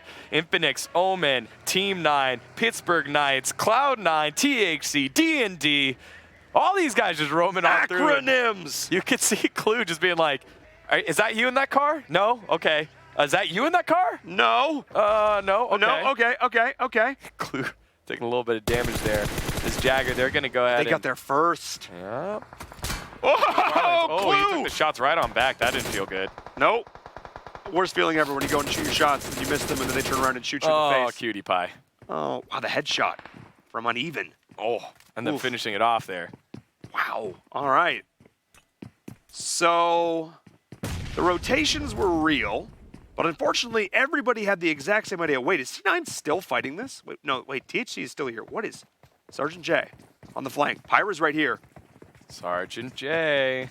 He's making the aggressive move here. Oh, windows are hard. Oh, no. Oh, no. Get inside, Sergeant J. Oh, boy. Oh, no. Oh, Pyra's on the roof. Yeah, Pyra's on the roof. He's buying time. Thankfully, no one else over here in Pachinki, and so it's just THC, two of THC against Cloud9. Oh, Zeke with a nice little lean. Lean with it, rock with it. Able to land the shot there and get a knock. So lean Zeke with it, knock with it. All right. Yeah. I like that. That was good. That was not bad. That was a good one. Yeah. Cloud9, though, have a great position. They've got a member literally on top of the roof who can drop at any second. He's listening to all the audio cues, and he's feeding that information. Zeke, get inside. He's feeding that information to his teammates, so we're going to look to set up the perfect pincer. And at that point, Pyra can just drop, and, well, he can just smash him. Yes, but it does look like THC are aware that someone is there. No way, Pyra. That ain't it, Chief! That ain't it, Chief! All right, so he's going to be able to drop down. Zeke has been caught peeking. And now Sergeant J trying to line the perfect nade. Wait, the nade! Wait, the nade! Wait, the nade! Oh. Did he have it? It fell. It blew up. He died while holding it. I don't. It did explode. I think he had it out. I don't think he was throwing it quite yet. Okay. That's pretty funny. Wandered into Call of Duty real quick. Oh, man. Well, that's a little scary. One team has been eliminated so far, and that was the one that we saw there just a second ago. And Cloud9 able to clean that one up with no losses. So the Happy Campers going out in 18th. Pittsburgh Knights, they're peaking with Team 9 over the horizon. Oh, boy. And it was a race for those buildings there. It was to see who get there first. And there's Sixless. He's camping out too. Very different than what we saw Slump doing earlier. Slump, he was 4 people up. Their whole team. He felt a lot more comfortable. Sixless, he's feeling the festive clothes, but maybe not in the festive mood right now. I don't actually mind this play either by Sixless. Yeah, neither do I. This is exactly what he needs to be doing. Just chilling out, relaxing, and waiting for things to progress. I mean, Sixless is in chat right now. Hey, Jukebox, got any tips? On but actually stay out of check. Get that sixth place position. Yep. Now Infinex looking down range. Giving away position is Chris for no real reason, but that's fine. They've got optics, so maybe trying to bait some people out to take some fights here. Lining things up with the AK long range. Yeah, Infinix had themselves in a pretty solid position coming into the day. That last game had a mediocre run, dropped down just a little bit lower, let Method catch up to them, but they didn't quite close the gap on Pittsburgh Knights. So all these squads looking to continue more of the same, but the gap is getting smaller. You just want to make sure you're 1 or 2 positions above the team that you're chasing right now. Yes. You know, and with Space Station going out so low so early, that helps a squad like Infinix Gaming. That helps Pittsburgh Knights, given that Sixless at some point dies. I was going to say, going out early, don't count out the 6 god. Yeah. But no, I think you're absolutely correct. The Space Station having the performance they've been having today is creating space for so many other teams to step up and fill that gap. A squad who everybody predicted to do so well, and now we're seeing C9, the other team that everybody is looking towards to be an absolute monster. Hey! One of the top teams in North America taking a lot of damage, though. Needs to try and rally and save the teammate there. The VSS shots do come through, but not enough, not in time. Beowulf, he's so good. Just turns the corner, finds Kwabu, and Kwabu gets knocked. 7 is nearby to get the revive as K, I don't know what killed K, but K dies. K goes down. But Perkasas as well. Beowulf, I said this man only has one direction, and it is forward. Oh, look at Uneven as well. Uneven coming in. And this was something we didn't touch on. I wanted to touch on from that last game. Cloud9, even when they were misfits, always getting the circle. Got that major circle luck in game number 1. That's true. They just sat there, picked up 15 kills. We never have doubted their shots. Their shots have always been fantastic. When you add even more firepower in the form of Beowulf, it's pretty sick. But the circle just played right to them in that last game. This one, they're definitely having to move, and they're having to work for it. But little homies, they haven't been afraid of a fight in their life. I love it. Following along with that one. So you can see little homies, they're going to have to regroup and head on over as we have a hard northeast shift. There's your question to answer. Do you stay for military base or not? Answer there, no. No. And Weirs is able to take out the farm. D&D, Infinex, PK, they're all coming into the southwest. It's going to be a little scary if you're Infinex Gaming because PK's in pretty early, and Sixlist is just going to hang out. He's chilling. He's just relaxing. Yep. No vehicle, can't do anything, so I guess that's what happens. And this is what I was talking about earlier. Vigilante is able to get a knock there on the Rojas, and Infinex, they want to make their move here. Take advantage of the fact that Space Station has lost so many guys, but you can't do that if you got way before them. I love this position the Pittsburgh Knights is taking as well. That is hard to say when you have a cold. Anyway, right up there on the high ground. Oh, Vigilante. He was just peeking before he finished him off. He was just making sure this was the move. Says thank you very much, Rojas. Rojas. Can you roll your R? Rojas. Nice. So one R is like if you went, you said D real quickly, you're like da da da da ra ra ra ra. I can't roll my R. But then if it's a double R, you go Arr. Nice. Rojas. Spanish lessons with Daniel Digon Gonzalez. Yeah, there's no R's in my name, unfortunately. No. But there is in Inverum. Fancy. Inverum. Nice. So fancy. I don't think they rolled their R's in Latin, but either way. Could you imagine? Could you imagine? You can imagine. I can imagine. All rejection gaming up there on the outside, and Third Eye still in it. Third Eye. They had a bit of a risky retreat, the tactical retreat as it was earlier on. Couldn't take it against Boosted, but now they've worked their way in towards the circle with all 4 members still alive, and hopefully been able to loot up a little bit more since the team that impressed us in game number 1 will need to show their consistency here in game number 2. D&D, Death and Destruction. Yank This is one of the best solo names in there. Like, anytime you have a verb as your name, I'm like, dang it. I just feel like it's a command. But he's dead. He's dead. And shout-outs. There it is, Yank This. That was your shout-out, dude. Unless you get, like, you know, you wipe a squad. Yeah, wipe a squad game 3. Come on. Do it. You won't. He might. Oh. Ooh. Wonder. And a little bit of trouble. Gio. That is not the correct direction to be looking. Look at Thank Peaceful. you to observers. They're that taking was the great. peaceful route right here around Wonder Esports, formerly known as Wonder Boys. Ooh, Scummy.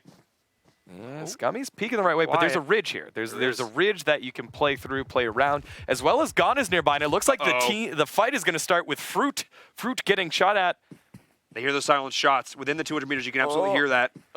It's really close. Now, Peaceful hears the shots coming from the compound going to his right. He knows they're shooting at somebody, so he knows that there are people to his right. Yeah. Wonder Boys have actually given so much information to Peaceful and the crew. Yeah, thank you, observers, for giving us an idea of what Scummy and the Wonder Boys are looking at right now. You heard the shots, though. Yeah, but here comes the footsteps. Peaceful now hearing the footsteps. Two Fine in a little bit of trouble. Peaceful walks right into the gun sight of Scummy. What are you doing?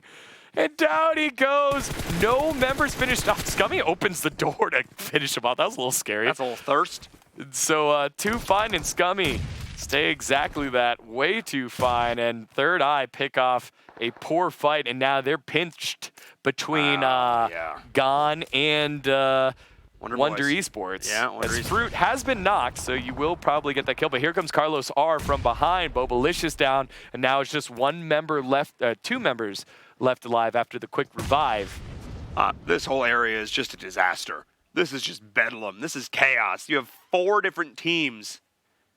Zvike's 3. We have the flank coming in, the big flank, the hard flank from Carlos R. And oh boy, this is going to get interesting. Yeah, there's this is a very difficult pinch here with Carlos R on one side. It was a good decision by a clear communication by Gon to say, hey, look, go revive him. I will cover you from the other side. But right now, it looks like Carlos R is repositioning. Showoff just comes right around the corner, and there goes Death. I'd be so upset right now if I was Gon. It's like, hey, dude, you told me to go for the revive, and you weren't watching my corner. Down he goes. Now Carlos R just gets in the vehicle and says, just kidding, guys. I'll see you later. And again, knowing when to pick your fights in this situation is so crucial because there's so many moments where you're like, look, if I push this compound, what does it get me? What does it gain me? If I take the shots, especially at this point, when you're finding yourself on the force circle, all these rotations are coming through. The amount of audio information that you give away to proxy teams is massive. The ability to third party at this stage is how most of these teams are going to look to take their fights. Nobody wants to be the one to get engaged upon. They always want to be the ones to crash. Yeah, they do. And I'm so surprised here that Wonder Boys just... They got 2 kills gifted to them, man. Third Eye just kind of stepping up and just kind of throwing it away there. They weren't able to finish off Bobalicious, but either way, Third Eye, come away. 2 kills and stay alive. I'm interested in seeing how some of these other squads closer to the circle. I think I saw All Rejects Gaming battling with Cloud9 because All Rejection Gaming battling with Cloud9 because seems like Showoff's going to take a run here. Scummy taking some shots. Showoff. Ooh, he does get picked there. Wasn't taking an angle where he could get the cover. Down he goes. But Kilo now taking down a couple of members there of Revenant. And it might be more points in the coffers for Third Eye here. Wonder Esports now have to make their move because the circle's coming on in.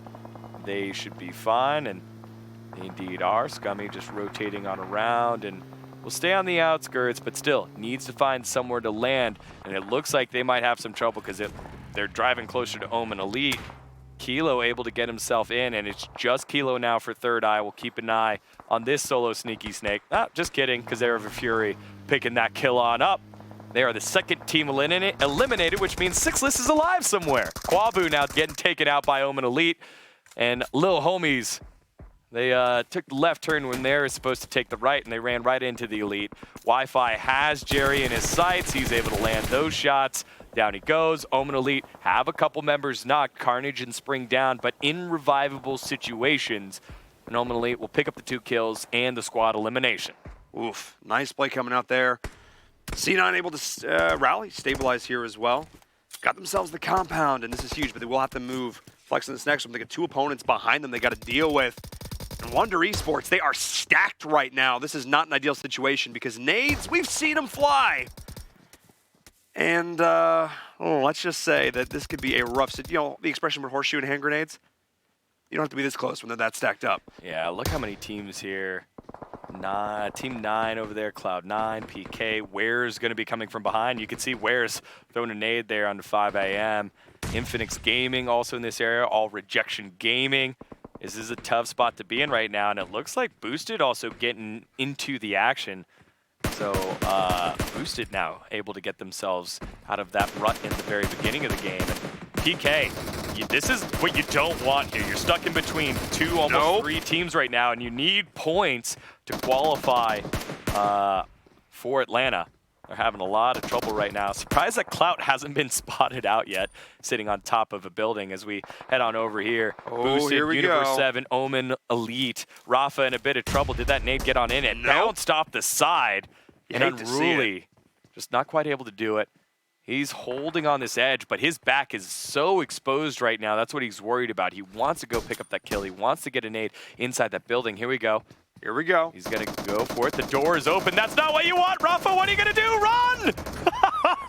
Down goes Rafa. Unruly able to pick that one up. He knows that the teammates are there. There and now you go. Unruly has to make a move. I believe it's Method behind him taking some pot shots. And there he goes. He's not able to pick up the kill. Clonus coming up huge there for Boosted to keep them up right. Stuck between a rock and a hard place. Unruly goes down, trying to take a few members with him, but not quite able to get it done. Pittsburgh Knights now forced to rotate. The circle is here, blue moving far behind them. But vehicles are still in control from a lot of these teams. Going to be able to set up a lot of mobile barricades. keep your eyes over this Look one. at But this is just chaos right now. Trying to get the shots in, having these close range weapons is oh so crucial. Micro Uzi, this point blank range is going to do a lot to VSS as well to try and close this mid game. But Wares is in a rough position. His Method is still alive. Clay, the consummate veteran, feels so comfortable in these rough situations. This is the battle right now, D-Gon. Yeah, and it's Cloud9 trying to siege into the house of Team 9 right now. This is inside the zone, both this circle and the next circle. So whoever holds this complex is going to be in such a fantastic position. And then Team 9 have spread out. 2 in this nearby building near Cloud9, 2 in the far building. Where's they had an idea of where Method was because Method killed one of their teammates earlier. Now trying to prevent Method from getting inside the circle as well. Beowulf realizing that backside building, the team playing anchor, got to make sure that they cover that one. And it Uneven actually getting taken down by All Rejects Gaming, not exactly sure where from, outside peeking the window. And so the Team 9 member inside this house isn't the one dishing out the damage right now. KBO and Luis from distance right now just kind of hanging tight. There's one more person inside this, as well as, got to keep an eye on J7. J7 just, he wants to take these shots here at Wares. If he had a nade, I'd throw a nade here. But he's got to play for these position points right now. Only 8 teams alive. I mean, this is huge. I mean, the last few minutes have been so chaotic, trying to keep track of everybody. Clay goes down as well. Wares still 3 members up doing a lot of work. Omen, all 4 members alive. This is massive. They need to try and take over some real estate, though, because at this late stage, trying to siege complexes and people shooting you in the back. This is your moment. You've got to go now, and it is up against Team 9. They were able to get the down with that nade. That was absolutely massive, so Omen's going to have the opening to try and push in there. They realize they've got the advantage. They need to take it while they can. Yeah. J7 did get knocked out, so Pittsburgh Knights go out in 8th place. And Wares now, I believe, gets finished off by Method. Around the corner, Beowulf gets caught by Minwoo. What an awkward position to catch someone. Pyra does go down, but the damage has been done to Cloud9. Pyra and Uneven, the 2 former members of Misfits, still up. KBO holding the corner, should be inside the zone as well. And he's just seeing all the fighting happening right above him. Beowulf, I don't think will be able to get revived because he is out in the open. And All Rejection Gaming also have somebody in there. Zute, 4 members strong, now catching out Method. And Method, they're starting to get on all 4s and do the crawl dance. That's not what you want to see right now if you're Method. However, they have got themselves into a top 5 position. Zute blowing up vehicles. Monarch does get finished off. And now Wi-Fi doing the lean, trying to find some shots there on the Method. They are still surviving. Cloud9, Uneven, up top. They were able to revive Beowulf. He was able to get inside the house. All Rejection Gaming with Bishop, Chico staying inside the middle, and then KBO very close next to Omen Elite underneath the cars. Those are your 4 squads right now. 15 alive, and a lot of them with multiple people. Not sure how there you go. Uneven, you're a beast. He was able to slot the hole. That's like if you go play the carnival games, you're not supposed to win that.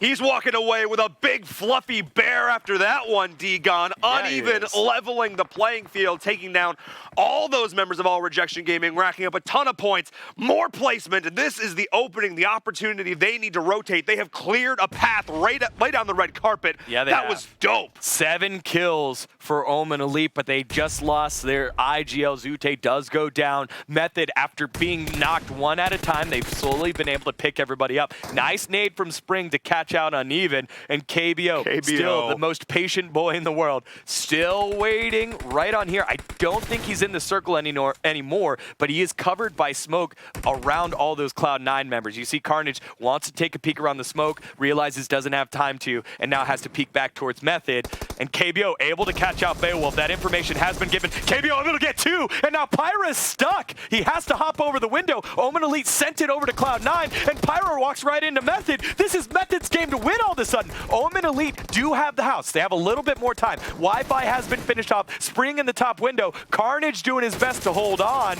He's going to take the shot on Everfury. Everfury not able to get the nade off, and now looks like Method now all of a sudden on the back foot. The members of Omen Elite might be able to hold this one off. Carnage off the windowsill. windowsill. Come Trying on. to bounce it off the windowsill, yeah. Clay coming on in here in just a second, and will back on off. The circle isn't in the complex, but if anyone is on the second floor, as Spring currently is, you can easily shoot down this bank, as well as look at Clay around the corner. Oh, that was Spring going, and Carnage was not taking a peek. He just threw a nade out the window so they know where he's at. He's going all the way around. The footsteps have been there, and Method come up with a massive victory, doing the Method way. I don't know how they do it every season, but they save it for late. 11 kills for Prophecy. A 16, 17 kill performance here for Method, plus a chicken dinner. That's insane.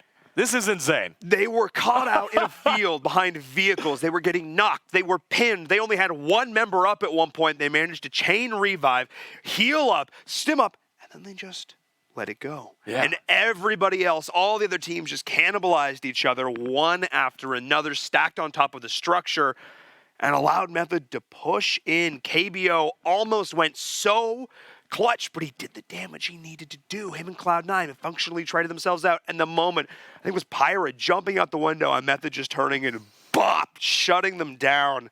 What a series of play from Method, never cracking under the pressure. Yeah, and again, KBO just kind of being there, and it was a surprise. I think he did a fantastic job just waiting. You see so many guys not be able to just sit and wait and play that out. And not only did he get position points, he was able to play spoiler to Cloud9, one of the teams that they're chasing. But at the end of the day, you look at all those names that were there, the only one that was outside looking in was Method, and Method get all the kills that they need, plus the placement points. They shoot way on up. And if you're Space Station, I don't know where Sixless ended, but they need to have a talk and get themselves on the same page, because they were touching distance, and now that touching distance seems like the longest yard here for them, and they've got to be able to bounce back here. I think they can do it, but what a performance out of Method to get themselves to that point. They need to channel their inner Rudy. Let's put it that way. Let's take a look at the LG highlights from that last game. That's my favorite movie, by the way. It's a really good movie. I love Rudy. Sean Astin is amazing. He is a national treasure. We don't deserve him. Anyway.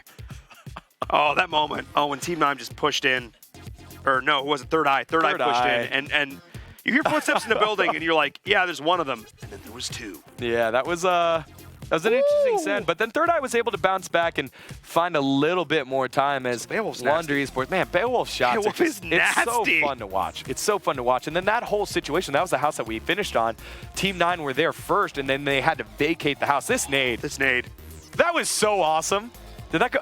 It went in. It went in the window. That was so awesome. Uneven. That Go was buy a lottery ticket uneven. Seriously, dude. I mean, I'm not encouraging gambling, but also you're very lucky right now. That's what I'm implying with that. Anyway, yeah.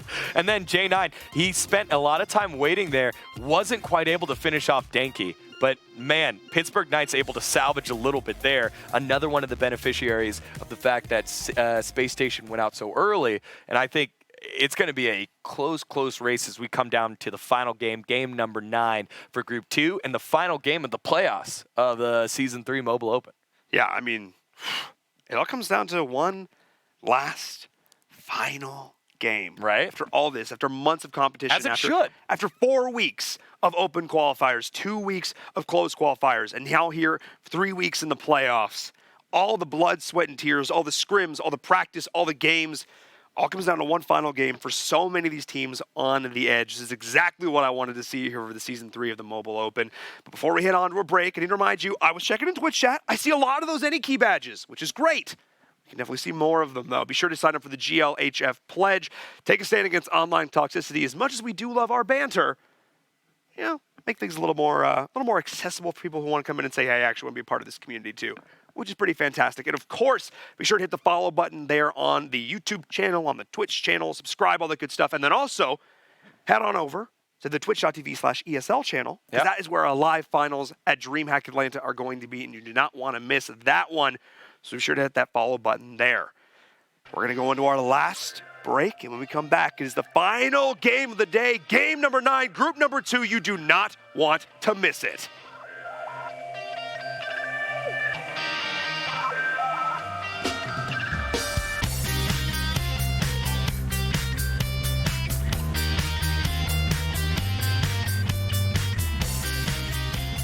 This is the ESL Mobile Open, presented by AT&T.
is the ESL Mobile Open, presented by AT&T. Hello and welcome back, ladies and gentlemen, to the Season 3 playoffs at ESL Mobile Open. And I have to say, Degon. Yes? We're very lucky. We are very lucky, Paul. We get to watch so many of these great games. And, oh, by the way, I'm in Baron. That's Sticky Seat on the screen. Yeah. Apparently I forgot to introduce us last time. We got yelled at. Yeah, we did. Thanks, Rob. Thanks. Give a lot of props and shout out to our amazing production crew here at the ESL Mobile. They don't get enough love. Our amazing observer team as well, helping to catch all the action. And we could not do this, any of the fine folks here. So thank you, ESL, and all the great people here for helping us put on this show. And I'm also got to give a lot of props to the admin team, who not only navigate 6 weeks of open play and all those playoffs, and they also tirelessly working behind the scenes to help us tally all these results for a scoreboard that you really want to see, because you want to know how things have gone so far. And I cannot believe that Cloud9 have managed to push their way all the way to the top. How could we ever doubt them? Yeah, Cloud9 getting it done there, and especially in that last one. That last one was such an exciting fight, knowing who was up, right? Yep. Even the top four, you had Team 9 who shoved their way now with 800 points on in there, looking relatively safe. You had Method there, Omen Elite, and Cloud9. You had the top four teams in that last showdown. And yes, Pittsburgh Knights do drop, but they passed Space Station Gaming based off of that. This is getting dicey. Very close. Very close. Okay, so this is the context. 775 is Space Station Gaming. 1 game left to play. Let's take a look at Group 1. Let's see where those teams stacked up the finished play. It was Simplicity, that's right. Simplicity is 805. currently sitting at 805. So 805 might not do it. To be honest, Tempo Storm I'm not sure if Tempo Storm is going to make it. Right, so you also had Infinix Gaming currently sitting at 700. And they've been a relative constant so far. They haven't had pop-off performances, but they've done okay. If Infinix Gaming is able to get 115 points, which is doable, that's like a top 5 finish plus several amounts of kills there, we might not have our Season 2 champions there. Tempo Storm, a little stressful. But I mean, it also depends on what Space Station Gaming does, because that's 2 games in a row that's like a little iffy. A little shaky questionable there for Space Station Gaming. So again, right now, Animosity, I believe, is on the outside looking in. They might have the final spot right now, but as soon as teams drop in and they get those 10 points, I think you're fine. We're looking at Simplicity at 805 right now. That's kind of the big thing. If we have the opportunity, if we could go back to group number 1, now that we know that, or group number 2, we have the opportunity, the group number 2 scoreboard, 805, 815, 930. So 805 again, so 805 is the 5th place spot. And so you're looking at Pittsburgh Knights and Space Station Gaming. If it ended right now, those are your teams. You're pretty safe. But you got Infinix Gaming at 700. That's like a big push there. Again, at 805, as well as Third Eye, we've seen them have a couple of pop-off performances. I mean, if Space Station Gaming and Pittsburgh Knights, Space Station Gaming, and Pittsburgh Knights both pass, I mean, Team 9 is going to get it pretty much no matter what. They drop, they're going to get their points, they're in. Yeah. Pittsburgh Knights, Space Station Gaming, if they can both pass 815 points, it'll be 6 teams from group number 1 and 4 from 6 teams from group number 2 and 4 from group number 1. Yeah, and that's how the day started. It was just a different couple of names there in that, and big props to Team 9 to shove their way on in. Yep. It's been a team effort with Minwoo, Clue, KBO, all doing the work to get themselves into that last group. And we talk about it every season. Method, I don't know how you guys do it. I don't understand. But Method already have their ticket punched to another season finals. Congratulations to Method for getting that done. And in a very exciting way, especially in that very last game. Prophecy popping off. But again, we're looking at Space Station Gaming. We're looking at Pittsburgh Knights. We think that they're in. The first team on the chopping block right now is Simplicity. Yes. So did Russell do enough? Did Doc do enough? You're hoping that Space Station Gaming have another bad game. Maybe Pittsburgh Knights have a bad game. But again, 805 they only need 15 is your points. They need to land and get a kill. Well, I mean, Space Station did do that. Yeah, they did. They did do that. But Simplicity, they're the first ones up, as I think you said it perfectly, on the chopping block. Yeah. So really, I think if you're looking at Tempo Storm being on the chopping block at 8:15, that means it's Infinix Gaming. Infinix Gaming, Third Eye, those are the two teams. If Third Eye get themselves a chicken dinner, that could spell doom for Tempo Storm. If Infinix Gaming have a good game, they don't even need a chicken dinner, that could spell doom for Tempo Storm. But we'll keep an eye on those two. We'll make sure our observers are watching them in the top half of the group. And if any of the teams start making a surge, getting double digits of kills, we'll keep an eye on that. But you guys at home, get your popcorn ready. It's going to be one heck of a final game here in the playoffs. Yeah, if you haven't already, go get a refreshing beverage, like an iced tea or something. Could be really good. Or just a popcorn. tea for a voice. Just a tea if it's me. Yeah. Well, I lied. You had your chance. You missed it now. You missed it. We're in the plane. We went to 2 different scoreboards. It's your Oh, fault. you had an opportunity. Oh, yes. Yes. What a final plane path to have. Everything is open. You know, everything is available. Everything is permitted. Let's go. Little homies did not join the lobby. They're not going to be rallying here in the end. It's only 17 squads. But you know what? Actually, that's giving even more points to people, which means I think now, I think Team 9 just make it. I think it's the first like 4 or 5 positions. Maybe It's still all 10 points. Oh, that's true. So you're just getting closer to other teams getting knocked out, to you possibly getting points. But again, keep your eyes. Pittsburgh Knights, Space Station Gaming. A little bummer for little homies. They were in 11th place in this group, and they were definitely making a splash. Quabu, I'm pretty sure, had a couple of plays there, and it was definitely fun to watch. But Space Station Gaming have a hot drop. So many hot drops. Yeah, boosted as well, dropping right here onto Third Eye. Again. The Kings of Severny will be chosen. Yeah. Who will sit on the Iron Throne? Yeah, not exactly sure, but we'll definitely keep an eye on it. Oh, Kilo has been spotted, and he knows he's spotted, so he gets the heck out of dodge here in Severny. Oh, boy. Oh, me, oh, my. Oh, and Lopez is out in no man's land. Yeah, that is the start that you're looking for if you're Third Eye or a Third Eye fan. And if you are a Simplicity or a Tempo Storm fan, that's kind of there are a lot what of you want to Tempo see. Storm fans. Happy birthday, Monica. Happy birthday. Maybe not the happiest birthday, though. Yeah, not anymore. Maybe, none of things keep going the way they're going. Did they do enough? The Season 2 champions, I might add. Right. At DreamHack, at ESL 1 New York. Yeah. May not be going to DreamHack Atlanta if things continue the way they're going. And Space Station Gaming once again. Yeah, they dropped onto Revenant. Space Station again. They just need one knock here, and look at this circle.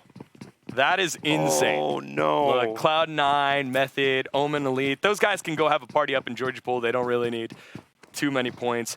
Wonder will have a long way to go. We end in Millie, boys! Is there someone next to all of the... Who's that? Oh, that's Boosted. There's Rafa. Okay, that's why. Boosted's gone. Well, like way up north, there's a team next to all the pink. So that's 3 kills there for Third Eye, and Third Eye off and running. Remember, Third Eye need like 165, I believe. It's a tall order, but it's not impossible. Yeah, definitely not. They're at 655, so they need 155 points. Taking notes on your G8X? I did. Absolutely. Look at that. Big brain. Big brain. It's like I've done this before. Really? Yeah. Oh. Well, kind of like it. Yeah. And so that also helps out Space Station, though. They move closer and closer to more placement point positions by having a team knocked out early on. So not only, of course, do you accrue those points, the 15 points you get for wiping the team, you also are bumped up in terms of standings. So you actually get, everybody thinks like wiping a squad, oh, I only get those points. But no, it's so much more than that because you bump yourself up every single time you do it. So, you know, that particular squad wipe might actually have been worth 25 points, which is pretty nice. Yeah, so we'll keep an eye on it. Again, currently the way the standings work, Method should be safe. Simplicity's closest on the chopping block. But again, it's not by much. We're going to also have to count the kills as well. Kills are going to start playing a factor in here. They did last season. 2 teams scored 800 points. The team that made it, Method, 805 points. It was so close. I think came down to 1 single kill. Yeah, I think the team behind them had 790. It was all very, very close together. And so with tempo and simplicity being so close together, I'm pretty sure that means Animosity, they had a good run. They were in a good position to qualify. They weren't quite able to do it sitting at 760. I think they are out. But here's another squad on that cusp. And this is a team that I think will be able to move on with Space Station Gaming. It's Pittsburgh Knights and Space Station Gaming. That's kind of who we're looking at. And then the big game out of Infinex. Yeah, so they're able to do that. There's really 4 squads. Pittsburgh Knights has the closest in terms. I think they only need like 35 points. Yeah. And then I think it's 55 points for Space Station Gaming. Yeah. And Team 9 already taking a little bit of damage. Oh, whoa. Wait. Whoa. All right. That was just a random. Clout. Clout was by himself. And then, of course, it's Third Eye and Infinex Gaming. They need big 150-plus point games in order to successfully secure themselves a spot. I can talk, I swear, at our LAN finals at DreamHack Atlanta. You know, I kind of like this. I think Space Station knew that they were dropping next to a team. I don't think they knew off the top of the head, their head that it was Revenant, but they're going to take their time, loot up, and go frag out. Like, these are some of the best players in North America. Go frag out. Just get yourself however many kills you need, 8 kills, 10 kills, and go make it happen and earn your way on in. And I think they can definitely do that as KBO. They're going to head all the way up to Observatory, I believe. That's a bold call. And I actually love this decision as well from Pittsburgh Knights. They're just going to grab a boat and just head down early. Yeah. I like this decision. It's the safest route they could humanly take. Yeah, they're going around Primorsk, so they should be coming around the western side and set up shop early. Oh, that is such a smart move. I love that call. Rather than having to go through literally every team to go south. I saw some people in the chat give All Rejection Gaming a little bit of a hard time in that last one. Like, oh, All Rejection, they get themselves a final circle, they throw. The only thing that was thrown, and that was uneven nade. That was insane. It's just slotted right up. There's nothing you do. Like, you rally, you try and stabilize, get your teammates up, met up in a shack. Yeah, maybe stacking all 4 of you in one shack was not the most ideal position. Yeah. But that nade bopped them. Yeah. Bodied them. Just took them down. Like, that perfect. Yeah. Literally does not. That is not easy to do. It's not. You know what might be easy to do, though? Takedowns and takedowns, people trying to take over your hospital. Yeah, so Gone now showing up here. Carlos R has already been knocked. Wi-Fi trying to shoot down the line. Able to do so. Carnage able to get in there as well. He does get knocked by Fruit, but only one left alive. Fruit already chunked. Zute able to land their shots. Omen elite. They are so lethal when they're on the same page. That's why you find them at the top of the lobby. And again, we're going to cut back to Space Station because that's more points in Space Station's coffers. They're looking safer and safer. There we go. I mean, Omen's, yeah, they're terrifying. Don't take over their compounds. I mean, that's like the definition of a perfect collapse.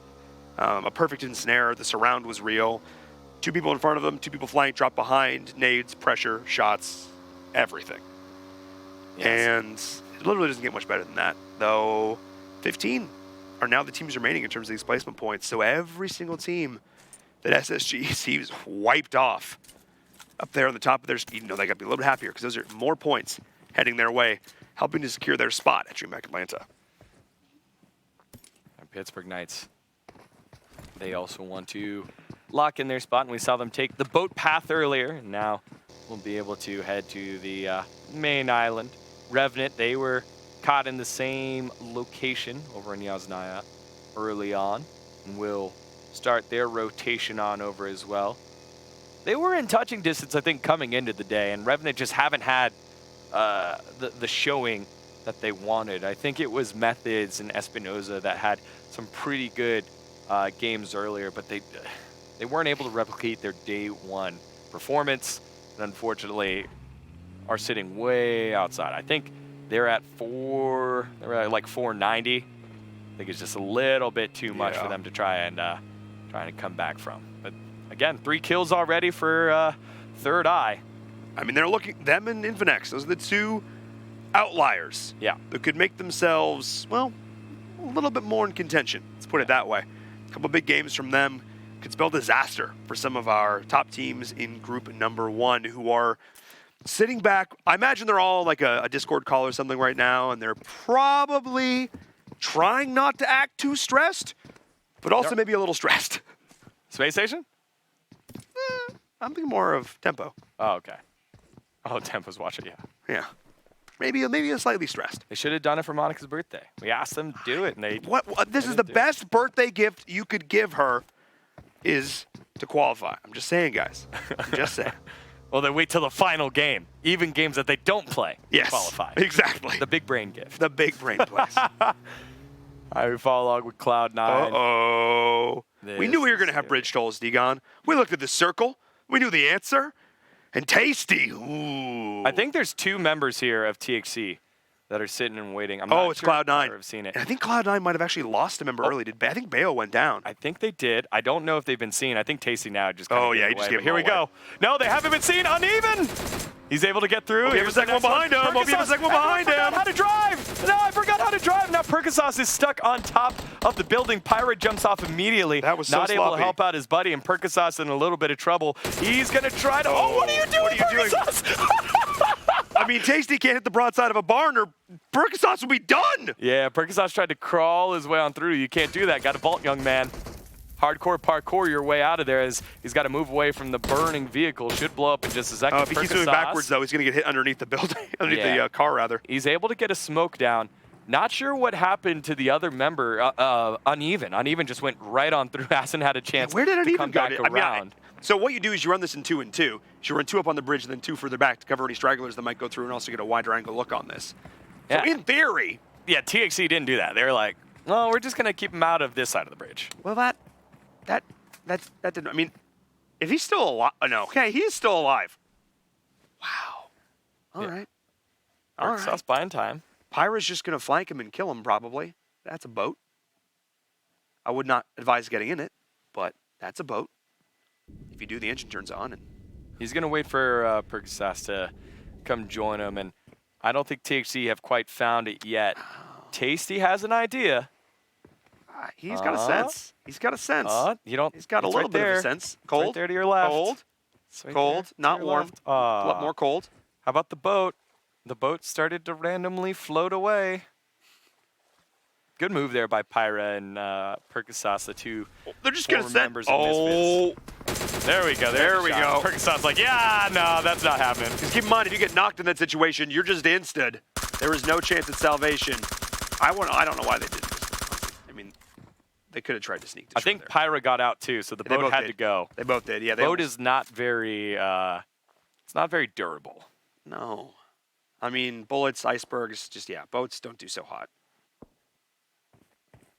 Yeah, that's pretty rough. But uneven, the grenade god, our very own Kobe. At some point, Beowulf died too.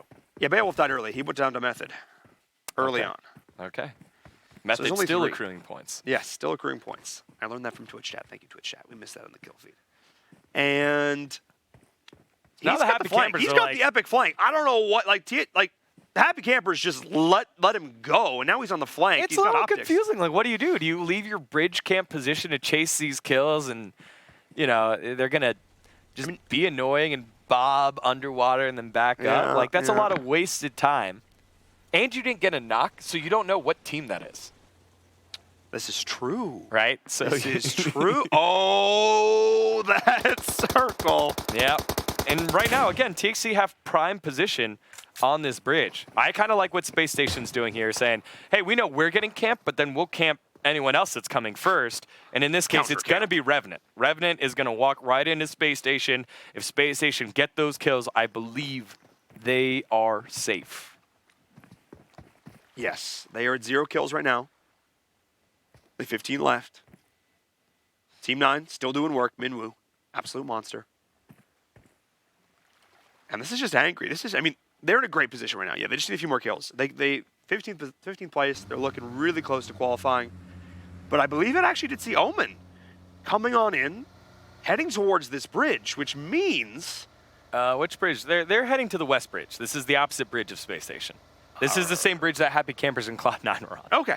All right, maybe I got that backwards. Because that would be the collapse to end all collapses right there. That would stink if you're Space Station. You're like expecting Revenant. Revenant was the closest team there, and then they get caught out. But here we go. They're not afraid of a fight. And here we go. Juicy in a little bit of trouble, forced to send it. And you can hear the radio there just kind of popping off at the exact right time. Yeah, and where's Juicy's able to save. They pulled back. They gave up their prime bridge position. Oh, but they do catch Sixless. But Juicy here. But they're going to be able to go earn it, Space Station. You're going to take it. Where's is a team not afraid to fight? Grimes has shown proficiency to pick up kills. There's an opportunity for them to get it. Infinex is getting kills in the kill feed as well. Yeah, and it's on Happy Campers who were camping the bridge. Yep. Pop the tires, Juicy. There is Blue Noise. Blue Noise now has an idea of where Juicy is, but the vehicles have been destroyed. Blue Noise gets knocked. There's Juicy, able to make it happen. Shot still getting very close to Blue Noise, but Angry then goes Butters down. answers back. Remember, no kills have come through quite yet. No new position points have come on in, but Rolex is going to send it and now join the rest of the team. I thought he was going in for everyone else. Grimes thinking about taking the shot. He has the sniper rifle, not quite able to land it. Switches to the M4, and Sixless is able to get on through as well. Space Station get across safely. Close. If that shot had connected, that would have been disastrous. But now Space Station Gaming in a little bit better position. They have the high ground. They've got the defilade. They have the vehicles as well. This is good for Space Station to buy a little bit of time here. This is like a normal bridge cross, but given the circumstances and their current form, and Ware's just being one of those up and down teams that could surprise you, it's a lot more stressful than what it should be. Now fought along with Infinix. We saw them on the kill feed earlier. Chris getting sniped from somewhere, taking a chunk of damage here, but Infinix safely inside the military base. Safely in the military base. Not a sentence you hear too often. Because if you ever dropped in a pub game, military is, well, it's never safe. And now we're seeing SSG. Theoretically, they should be fine to try and push this here.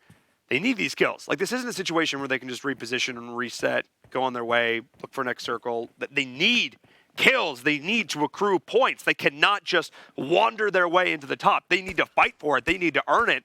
They are not secure yet for DreamHack Atlanta. And Wares is standing in their way.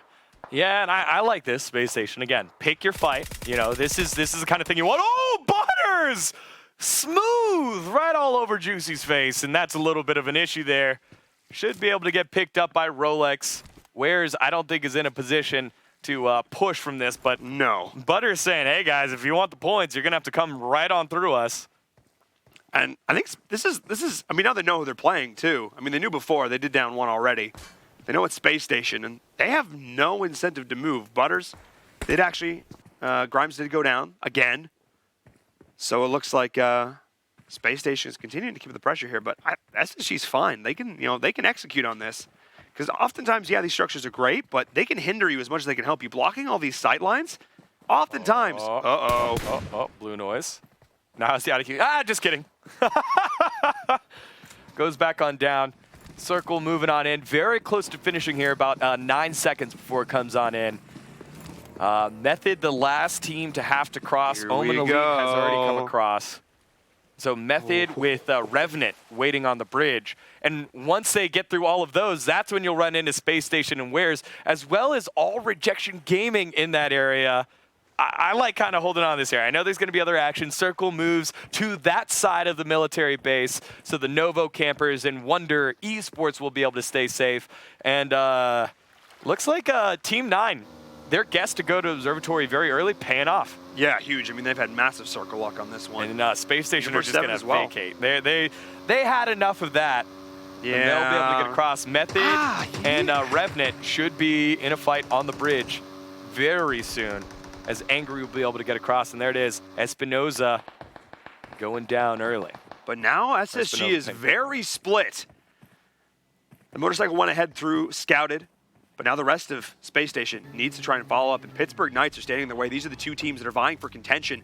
This is not a sure thing for either one, but Pittsburgh Knights is just a little bit closer. If they could knock down their prime competition in Space Station, that could spell disaster. Oh. Sam was taking a peek at it, shooting Angry in the back, but this is a nice position here for Space Station inside the bunker. It's a lot of open area, though. I think that's the scary thing. Sixless, out sniping uneven. Says thank you very much. And again, no points yet for Space Station. And after the first couple of deaths of squads, things have slowed down here, and everyone's just kind of finding a place to hang out. This bunker owned by Space Station, the bunker a little bit further over, owned by Cloud9. Universe 9. Universe 7. I keep saying 9. Here we go. Team 9, There's a lot of Cloud9, 9s in this lobby, yeah. Universe 7. There's 9 planets, 8 if you're a meanie and don't count Pluto. Pluto has a space in my heart, but is maybe not a planet. Just saying. It's a planet. I grew up on it. Fair enough. As now Space Station's into one of these. These bunkers are so interesting, and we see this sometimes in top-level play. They're great right up until the moment they're not. Right up until the moment the circle shifts, and you've got to make a beeline out of this. Sixless. Sixless looking for a couple more shots in the kill feed. It looked like Omen Elite and Cloud9 were fighting. It looked like Third Eye was fighting Wonder as well. So the big dogs taking a fight at each other, but the more important story, Third Eye getting a knock and possibly some more points here. I mean, we piped up Sixless. Sixless is one of the best fraggers in NA, repeatedly, over multiple seasons. He needs to show it right now. Cloud9 has had some problems. Yeah. You know, you had the cute early fight against Omen is here to Space make him real Station, sad. but Oh, boy. yeah, they're circling the wagons against Percasauce, but that just gives more targets for Sixless to shoot at. This time, Zute in the sights here for Sixless. Whoa! Those are tough shots. Those are not easy shots. That one a little bit closer. And Percasauce just breathed the biggest sigh of relief he has ever breathed. Yeah, kind of awkward though, right? Because like Sixless wants those points in terms of kills, but by taking shots at at Omen Elite, they don't have Cloud9 eliminated. So you don't get those position points. You do not. We've had 15 teams in this lobby for about 10 minutes. There's the knock we were looking for. Yeah. Six was finally realizing, wait, I don't need to like lead my shots quite so much here. The drop's not that big. That was the only one we saw. Good shot, Sixless. Good shot, Sixless. You got this, buddy. One shot, one kill. Yeah, we just cut. It's like those You got your badge. Kids flipping water bottles. First time, every time. Yeah. So Sixless now. He's kind of the only one that has the kill potential at this distance. Let's follow along with Third Eye. We saw them in action earlier against Wonder Esports, formerly known as the Wonder Boys. But Wonder still working their way on it. Circle has not moved yet, but will be shortly. Actually, he is moving now. Circle moving now? Yeah, Circle's moving now. So guys have to get on in, and this is boding well for Third Eye because Wonder's going to have to walk right on into them, unless Wonder changes their path or whatever. Vehicles also in play here for Third Eye. Yeah, but Tufine, depending on how this ridge works out, they may actually be able to. Audio cues are going to be very important here. Yeah. And if there's awareness from Third Eye that Wonder Boys are still behind them, that's massive. But if they've played this slow, played it slow enough that they think that there's nobody there, they may not be watching that flank. And Team 9 now finally just have to rotate, and they're going to be potentially in a precarious situation because Wares is still behind them. So how long do you play Gatekeeper, and how soon do you send it? Because they have that rock face to work around. And all Rejection Gaming still have a long way to go. Method have a long way to go. Infinix, now's the time for them to show up here. They have Happy Campers to their north. They're about to walk into Omen Elite, and they're going to be split. D&D to the south. If they go south, that's a good fight that they could pick up and possibly win. But Infinix Gaming, remember, they are the team that is closest currently in 6th in this group. They're just looking for 105 points here to bump off Simplicity. And then let's keep an eye on the other squad that we're looking for. Third Eye. 805 points is where Simplicity rounded this one out. Yeah. That is it's close for a lot of these teams. Temple Storm, I believe, was it 815?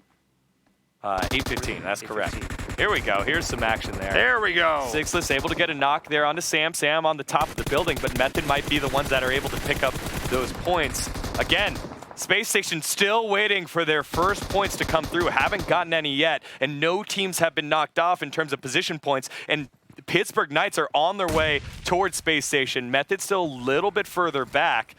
But here we go. Here we go. It's time. It's time. Let's see which one of these squads are going to be getting closer to Atlanta. Remember, Pittsburgh Knights and Space Station Gaming right next to each other on the standings, and they are now physically right next to each other. Vigilante. The potential winner of this fight right here, if they can wipe one of these other squads, could potentially deny their advancement to DreamHack Atlanta. These two teams are neck and neck. What a way to go down here. Potentially This could be it. Pittsburgh Knights right up top. This is where I mentioned these bunkers are great until the moment they're not, because once you're stuck in there, you're like a rat in a cage. Yeah, and there's only 3 members of Space Station here. One of the other guys actually split up and went further away for position points. A risky play later on for Space Station, maybe a genius play here as Jagger gets taken down by Chico from distance, and that's going to help out Space Station immensely. I'm not sure if Vigilante's going to have a time to get on over there. Rolex actually getting chunked by the blue or by Bishop, by somebody. Oh! And so Sixlix trying to take shots here. Man. They have 1 kill, and a couple teams now have been finished off. That Happy Campers get taken down, so Space Station moving a little bit further up on the scoreboard, but they need more than just a little bit. They are so close, but right on top of them is Vigilante. Pittsburgh Knights. They only got a couple, I don't even know how many kills Pittsburgh Knight has. It's not a lot. And now these teams have to reset, refigure this one out. They're just going to vehicle out of here. All in one go. 3, 2, 1. Pedal to the metal. Space Station Gaming is taking off. Yeah, there they go. But right on top, it is Pittsburgh Knights. Shots coming through, not quite able to land. Angry does go down. Chico's able to pick up 1. Juicy, he was the one that was able to get out first. Now he has a couple of opportunities to shoot these late stragglers as Everfury and Monarch now caught in the crossfire for Space Station. Angry will be left, will not be able to get revived. So it's just 3 still for Space Station. Waiting on an update to see what's been going on with Infinix Gaming. I believe it was Revenant that was actually taking down Infinix Gaming earlier. And then on Third Eye. Again, Third Eye, they can make it. 150 points. It's very doable if you get yourself that chicken dinner. We've only seen 3 squads removed. There's Infinix Simple actually getting knocked, as you mentioned that. 2 of the members are down. They're in a rough situation right now, Degon. Yeah, but they do get the crate. Rojas going to level up all level 3 gear right now. But Mraz does get taken down, so Third Eye's Infinix still in it too. Infinix in a little bit of trouble. Bobalicious did go down, so both those squads in the trailing positions playing short-handed here. 3 for Third Eye, only 2 for Infinix Gaming.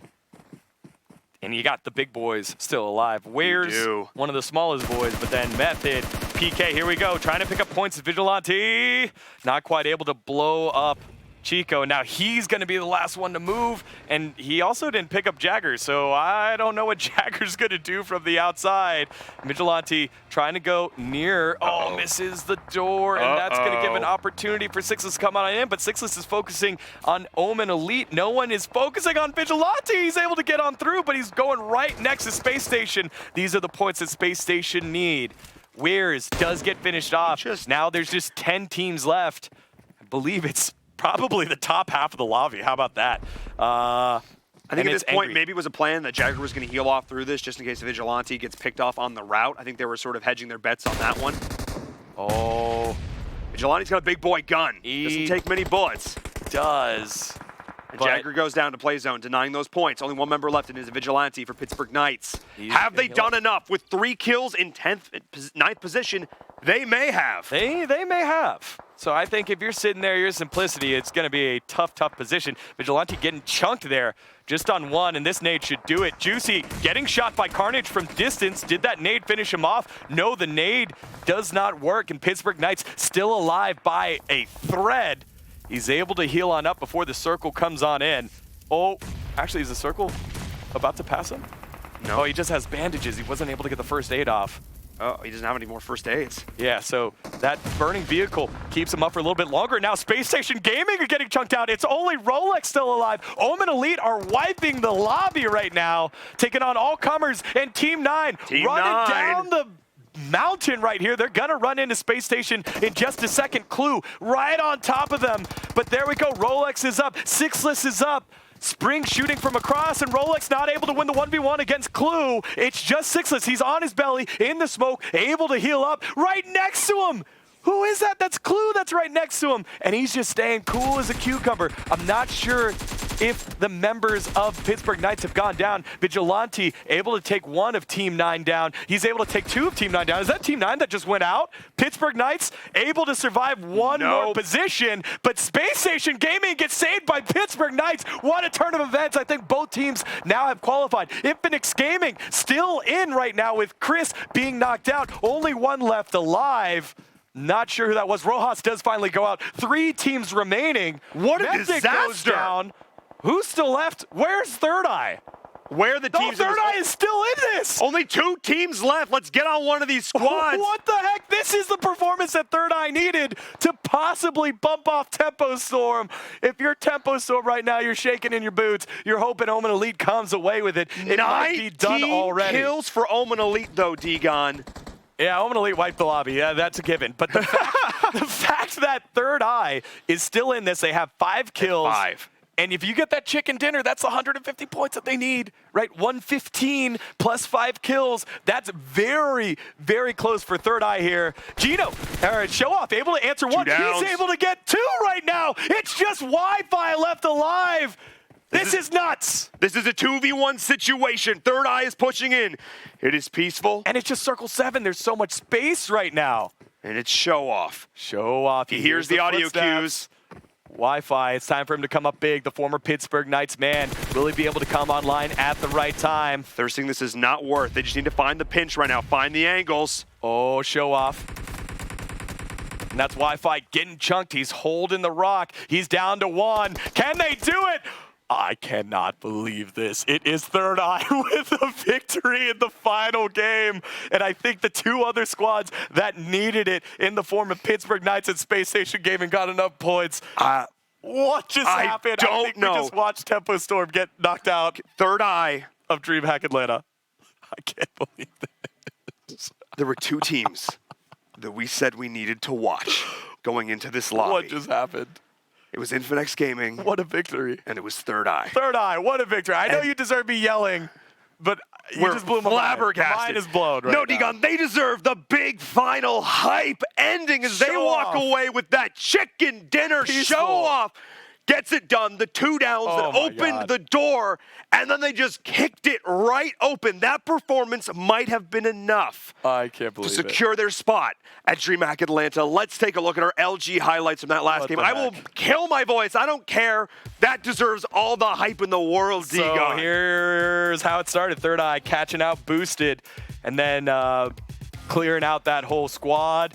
Gone was exactly that when they ran into Omen Elite. Sixless did a valiant job here being patient with the rest of Space Station Gaming. And then Carnage was able to land some distant shots saying, hey, look, Sixless, you're not the only one with a nice snipe. Did he get 2? Okay, no, he did.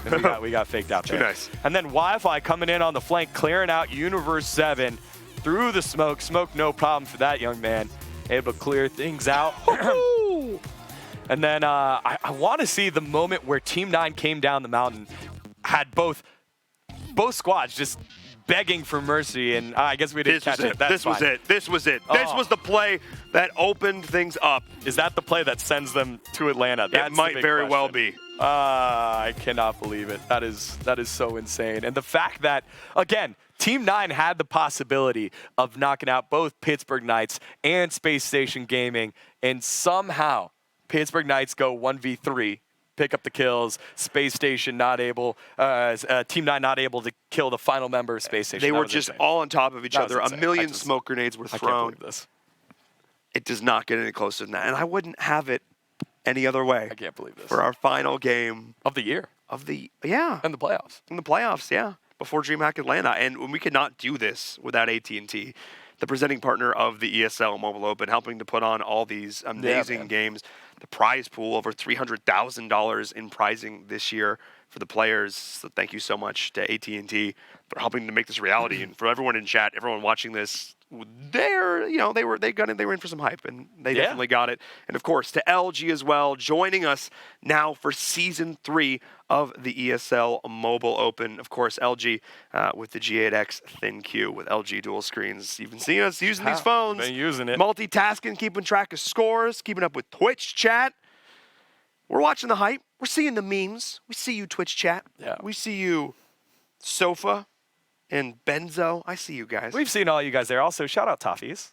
Also, I see you, Sub-Zero. Thanks, guys. Appreciate it. Some PUBG guys. There you go. Yeah. Joining on in, checking out the PUBG mobile action. Because I'm going to be honest, sometimes I actually forget that we're watching this. The way they move, they're so fluid and their shots are so good. I honestly forget that they're playing on phones. Yeah. Because sometimes, like, just the way the observer works, like, they don't always look like the shots are as clean as they are, but these shots are often really clean. Yeah, it was a great water shader, as we got a lot of bridge camping in that last Yes. one. And you, too, can see that fantastic view when you use your LG. So thank you so much, LG, for providing the G8Xs. And those players that make it to DreamHack Atlanta will have the opportunity to utilize the G8X firsthand. Yeah. That's what they'll be playing on. Able to check it out. Crisp, smooth FPS, awesome audio, great screens. Doesn't get any better than that. So thank you so much to LG for joining us as a sponsor here for Season 3. And this is where we hold. This is where we relax for just a minute while we tally up the scores. And I'm just getting word. Yeah, that was not a very long hold. That was not a long hold. Our team was awesome, apparently. And I'm literally, as I'm saying this, I'm getting word in my ear that we have the top 10 scores. So do we want to do this? Do we want to do... Too late. We're just doing it. Oh, no, it's third eye. And they made it by so much. It was not even close. We weren't even ready. Third eye, sneak on in, and it's a world where Tempo Storm do not exist.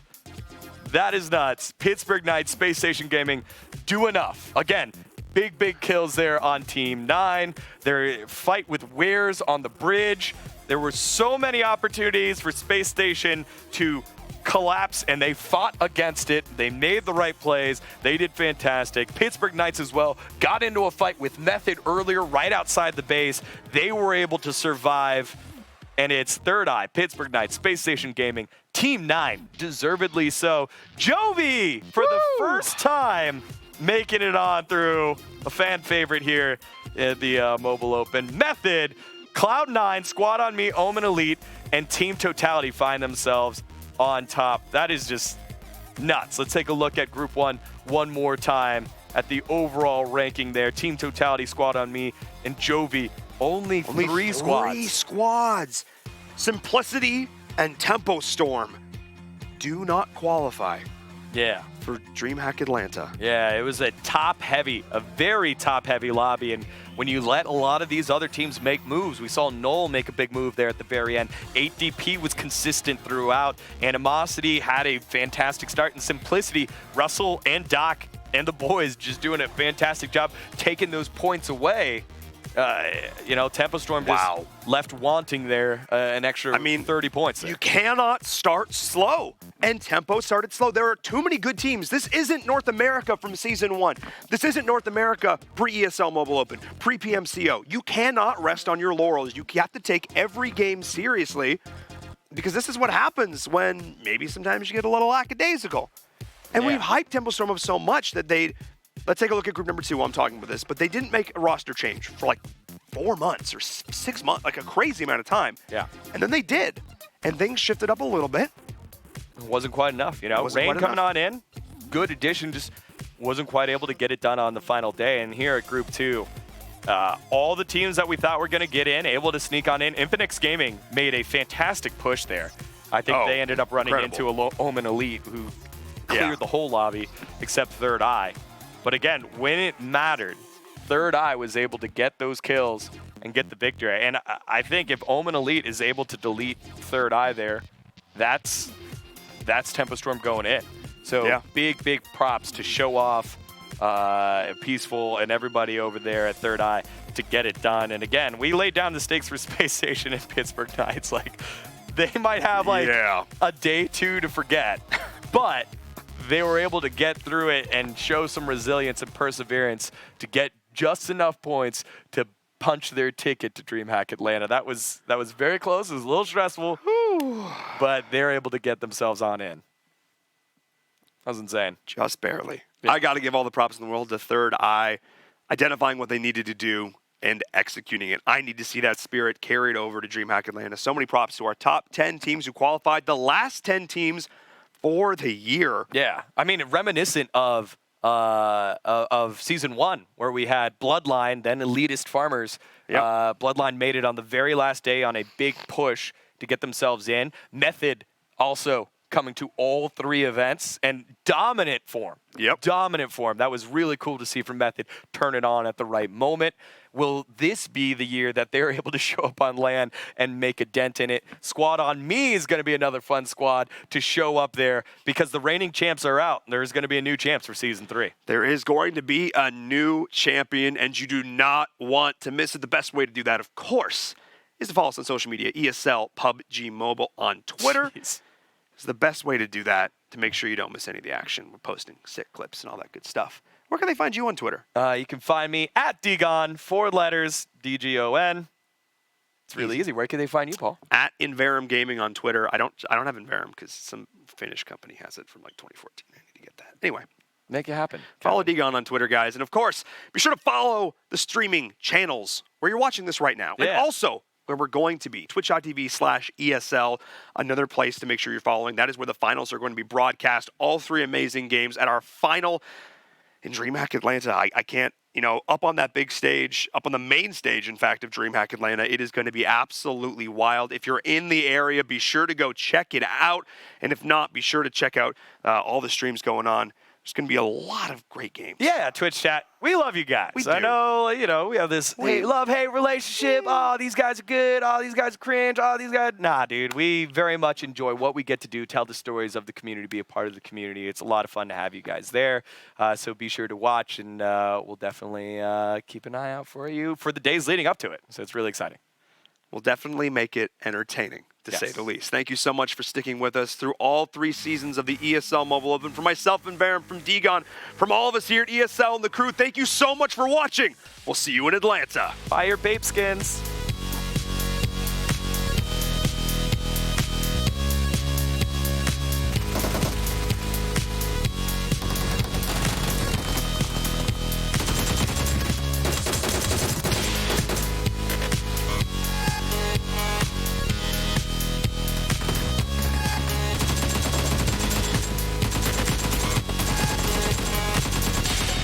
What a victory. I know you deserve me yelling, but...